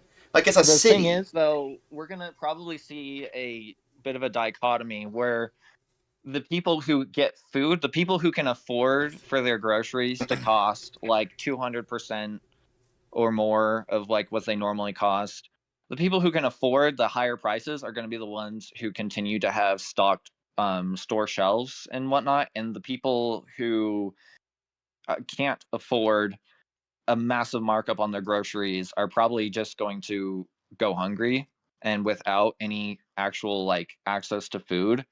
And given the current federal government, I don't anticipate them doing anything meaningfully to address this issue because they're all incompetent, self-serving. They did this whole thing on purpose. I mean, the oil executives love it, even though there's a massive shortage. It means that for significantly less effort and less money, they're able to make way more money because the cost of gas is going up, right? So for less supply, there's more money to be made. So it works out great for the oil executives. It works out great for Israel because they get to keep blowing up brown people, which they hate. And it works out horribly for the American people because travel basically by airplane or by boat or like, you know, even in your car, it's going to become so extremely expensive. And they're doing some to try and curb this issue. Like, they are like the EPA increased the legal limit of ethanol mixture in gasoline from 10% to 15%. And the reason the EPA limits it to 10% is because ethanol creates smog. Like it makes really bad smog. But, you know, desperate times, right? So they're increasing the ethanol mixtures. And ethanol is about 33% less fuel efficient per liter than like, you know, pure gasoline. So it's a biofuel derived from corn, like highly processed corn. But essentially, that's what we're trying to use to pad out our gasoline reserves. But that means that if you buy the cheap fuel, you're actually basically like destroying your engine. So ethanol expires faster in your gas tank. It wears down your rubber components like your fuel lines and gaskets and stuff like that. It's less fuel efficient, so you have to burn more gas. So it has worse fuel economy and stuff. And it also doesn't burn as clean as gasoline, so you'll end up with carbon buildup and stuff in your motor and stuff too. So basically, it's like, I don't know, it's sort of like, think of it like the GOP has committed to civilizational suicide, where we have this whole society where everything is powered by petroleum, and all of our systems that we rely on for our basic survival are built under the assumption that fuel will not only always be plentiful and abundant, but cheap as well. And so as fuel becomes extremely scarce and extremely expensive, we're not going to be able to have these same luxuries. We're not going to be able to service all of these same communities the way that we could before. And it's actually going to become a luxury to be able to do basic trade and travel and stuff like that. Like we're going to have fuel queues like in the 70s, where everyone is lining up at the gas stations, and the gas stations don't have a lot of fuel, so they have a limit on like you can only fill up half your tank at a time and stuff like that. And then they'll maybe would have to do something where it's like, oh, you know, only half of society gets to drive on a given day. So that's like what they had to do in the 70s, right? It was like people would have to take turns driving their cars and stuff because we have to ration the fuel. But if we don't, if we subsidize the fuel, keep it as cheap as we possibly can so that the demand doesn't lower, eventually we're just going to run out. And right now, these fuel executives and the government is more interested in the financial side of it, where they basically Trump tweets on his stupid bullshit Truth Social, and he goes, "Oh, we're about to win the war, everyone," because you know the price per barrel is up to like, you know, $180, and he goes, "Oh, guys, guess what?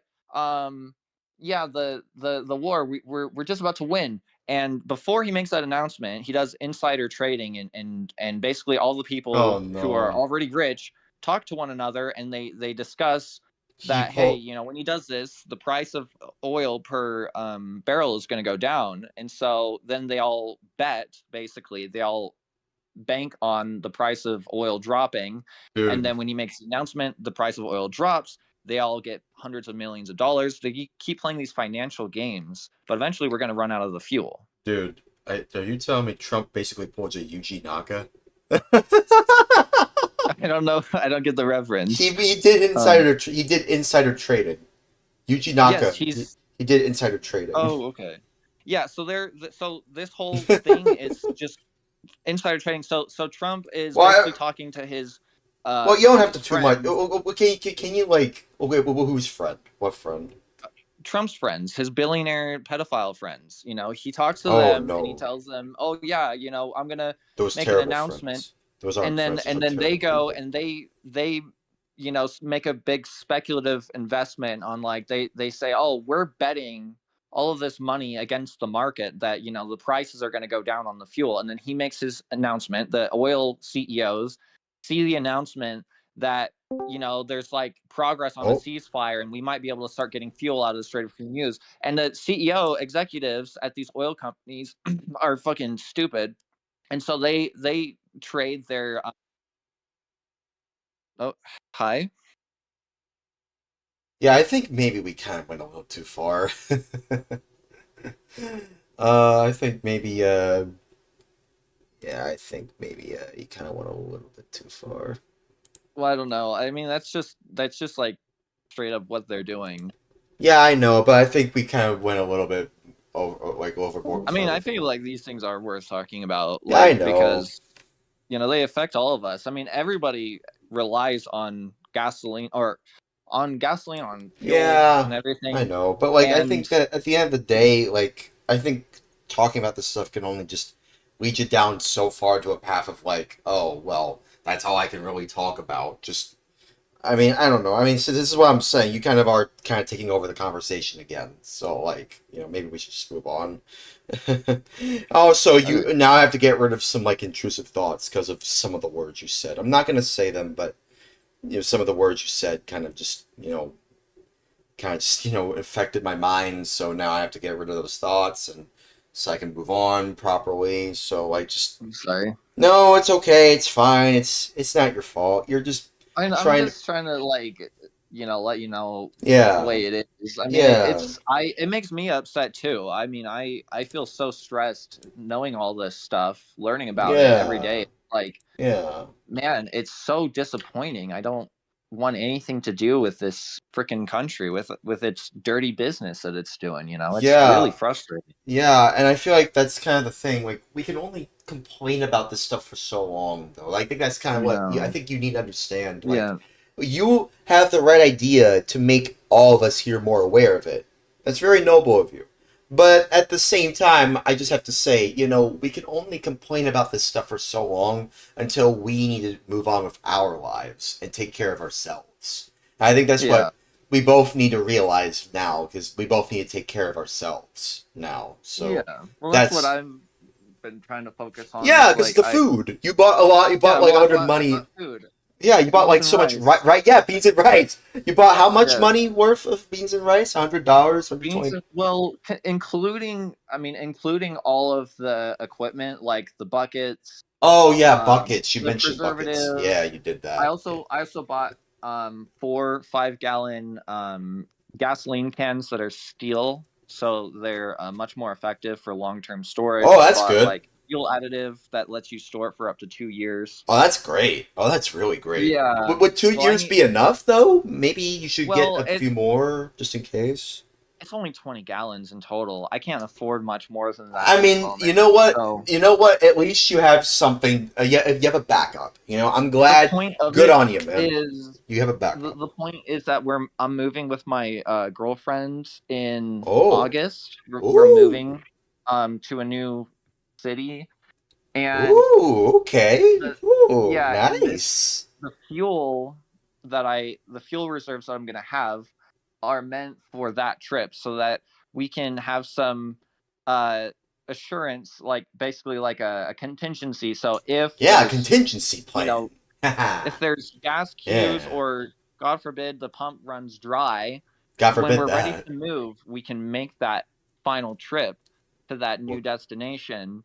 Where is that, if you don't mind sharing with the rest of the class? Or if you don't want to, that's fine. You don't have to share. I mean, I'm not gonna, like, dox myself. Well, but don't do it's, it. Don't. I'm sorry for mentioning yeah, that. Forgive me. I'm it's sorry. just like a couple. It's like a couple 100 miles away, I guess. Is that far, or is that like? Yeah, it's not like super far, but it is a trip. Like here, let me look up how. Don't tell me where it is. Don't tell me where it is. No. Okay, yeah, it's just under 200 miles away. Oh, So okay. yeah, it's like not like a super crazy drive. It's basically like a 3-hour drive. Oh, actually, that's like less than when me and my family had to visit other family, like across state. So, like, yeah, that would take like for me, it would take 5 hours to visit family back in the day. Without these oil reserve issues. So, like, Yeah. yeah.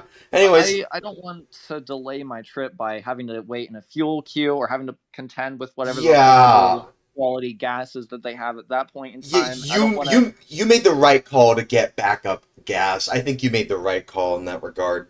Hopefully things go well with you and your girlfriend. I wish you all the best. Yeah. Yeah. Stay safe on your travels, of course, as well.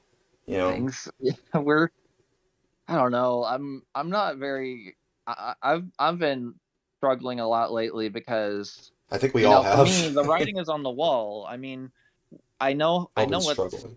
what's going to happen. I know that it's going to be like hell, and there could be honestly mass starvation, and we have a government that doesn't really care. They wouldn't actually step in and do anything about it. Well, I mean, I'm sure they would, but at that point, it would just be another talking point, like what you would say. And I think that's kind of what. Because here's the thing. I'm sure that, like, at the end of the day, I'm looking at my chat right now. Someone said, I think we'll be okay. And that's kind of the mentality I have. Like, at the end of the day, things may seem apocalyptic, but really it's just in our own. Sometimes it just kind of is just something you see on the news, and it's just kind of in your head. And, well, the problem is the news won't talk about this. Well, okay, well, yeah, you know what? That's fair. You know what? That's actually fair. Sometimes the news is basically trying to convince everyone that actually the oil crisis isn't the biggest deal, and they're using the most the most optimistic possible estimations of how things are going to go. Downplaying is not a good thing. Like, I don't think you should downplay something that is serious, like an oil reserve issue. I think that's kind of the middle ground you have to have. Like, be aware of how terrible this is, but also see if you can present a solution as well. Just if you can. If not, then just talk about it and see if someone else will come up with a solution. Because that's just kind of how we humans have dealt with this stuff for countless centuries, if not millennia. The real solution is a genuine revolution where the people take political control over the system away from the robber barons that have basically infested our government at every level, and it would require extreme political action and a lot of hardship if we really wanted to fix this. But most people aren't willing to do that and don't have the energy to do that and don't have the education to do that. And so it's hey, Barbecue. What's up, dude? difficult. Yeah, I mean, there's only so much we can do. But yeah, anyways, hey, Barbecue. What's up, man? I was actually just about to log off, but not really. I'm gonna be back in a little bit. I'm just taking like a few hours off because I just finished playing a game, Shrek Extra Large for GameCube. I still can't believe I beat it. I still can't believe I beat the game. Can you believe it? I still can't believe I actually beat this god-awful game. Oh my god. Can you hear me? Yeah, I can hear you now. I can hear you now. What happened? What are you playing? Oh, I was playing Shrek Extra Large, but I just finished it. But I am gonna come back in a little bit. I need to take a little break because I just finished this game. I need to. You've been in here for over 6-7 hours. Yes, I have. Yes. We're still live right now. I'm gonna come back here though soon because I need to take a little break. I need to because I've been playing this crappy ass game for hours, and I need to regenerate my mind and to. I'm about to see if I can stream from a 3050 Ti. Okay. Well, either way. Laptop. Oh, really? How old is It's it? got 32. It's Ryzen 5. Oh, okay. Graphics card though? It's a 3050 Ti. They Oh, only okay. exist on laptops. Oh, okay. Oh. Okay then. It's a 4 gig graphics card. It said it has Oh the my same God. encoder as a 3090. That's not a lot of RAM. Well, I actually, yeah, that's fair. I mean, for video encoding, it probably wouldn't be too bad. For like gaming, So I can play Red Dead Redemption 2 on this, but I can't stream it. Yeah, because like 16 gigs is what I would recommend if you just want to do basic gaming, or even like Basic gaming? 8 gigs is fine. Okay, the best gaming then. Yeah, for like low settings on like. You can play Red Dead Redemption on that. Okay, well, I'm sure you could. I'm sure. Well, Red Dead Redemption is somewhat optimized though. Like if you want to play like one of these UE5 games. We could play Fortnite, but I wouldn't recommend it. Fortnite has always been pretty unoptimized, if I'm being honest with you. It's a CPU-based game. You're gonna need a freaking 9800 X3D for that. Yeah, I don't know why it's like that. Like, why would they give me graphics options if you're telling me it's a central processing unit-based game? What the frick? 5090s have trouble running Fortnite. That sucks! Be so for real. There's no way a 5090 struggles to do Fortnite. That's crazy. No, if you have an underpowered CPU, it struggles to run Fortnite. It's all about the central processing higher unit. FPS than 150. Yeah. And that's the most popular live service game on the planet. Crazy. I would expect most of the processing to be done server side, not client side. Like on your computer. Well, you gotta compile shaders and all that. Yeah, not to mention all the other players that are around you and like the rendering distance. Of course, you have to consider the rendering distance. So I play in performance mode, so I get 300 FPS on no matter what system I play on. Oh, okay. You know, and honestly, considering I'm playing a lot of 6th generation games, which kind of look a little bit blurry, but still have enough detail to where it feels interesting, I actually don't mind have something at performance mode because it just makes me feel like I'm playing a Dreamcast game. Honestly, I don't care. I'm playing fucking Xbox One. That's a severely underpowered AMD machine. But and you're telling me that it's still capable of running Fortnite even with its settings? It's still capable of running Fortnite at 60 FPS. Wow, that's crazy. 1080p 60. And that's a last gen console. That's not even the current That's a last gen console. Last gen, yeah, because of the Helix. Because of the Helix that's coming out. Also, let me read the rest of chat. Yeah, it looks like Sonic, Oni 1994 compact disc Dreamcast. How's my audio coming out? Sure. It's fine. Oh, okay. Well, anyway. Clear? Crystal clear? One of my chat members saying, sure, just hit me up when you want to play Phantasy Star Online. Also, he says, yeah, hell, let's play Classic Cube one of these days. I'm off work tomorrow, so I'm about to take my, I have an SSD that I had plugged into my Xbox One. I'm copying games over to the hard drive. So I can take this SSD and put it on this laptop and see if it can run Forza Horizon 6. Ooh. On an Xbox One? Or... No. This SSD is a 1 terabyte. I need it because I only have 256 gigs on this laptop. Oh, the laptop. Oh, that's for the laptop. So, okay. So I have a C port on it. I want to use the C port. USB-C? Yeah. Where is that C port plug? I need that C port plug. I have not heard the term C port. I always hear people say USB-C port. I call it C port. Okay. Yeah. Guess that's what it is. Yeah, I know. It's like a universal serial bus thing. Yeah. Yeah. There it is. There's a C port. Oh, you found it. Cool. So I have a C port to C port cable for this thing, and it came with a USB. Why not just say C to C? Or C to C, yeah. Yeah, C to C. Makes it much easier. C to C. Universal Serial Bus Type C to Universal Serial Bus Type C. Yes. Well, I mean, to be fair, I mean, some of the Type C ports that are available are kind of different depending on what cable you use. To be honest, Are we talking about USB-C or are we talking about hepatitis C? We're talking about the USB-C, the cable. Talk about the cable. Well, C to C doesn't tell me that. Yeah, I know, but like we're just saying like, oh, what's the fastest way to say it when you're short on time? Yeah, me when I'm casually talking about giving hepatitis C to someone else with hepatitis C. Dude, you're funny, man. Jesus Christ. It's just weird.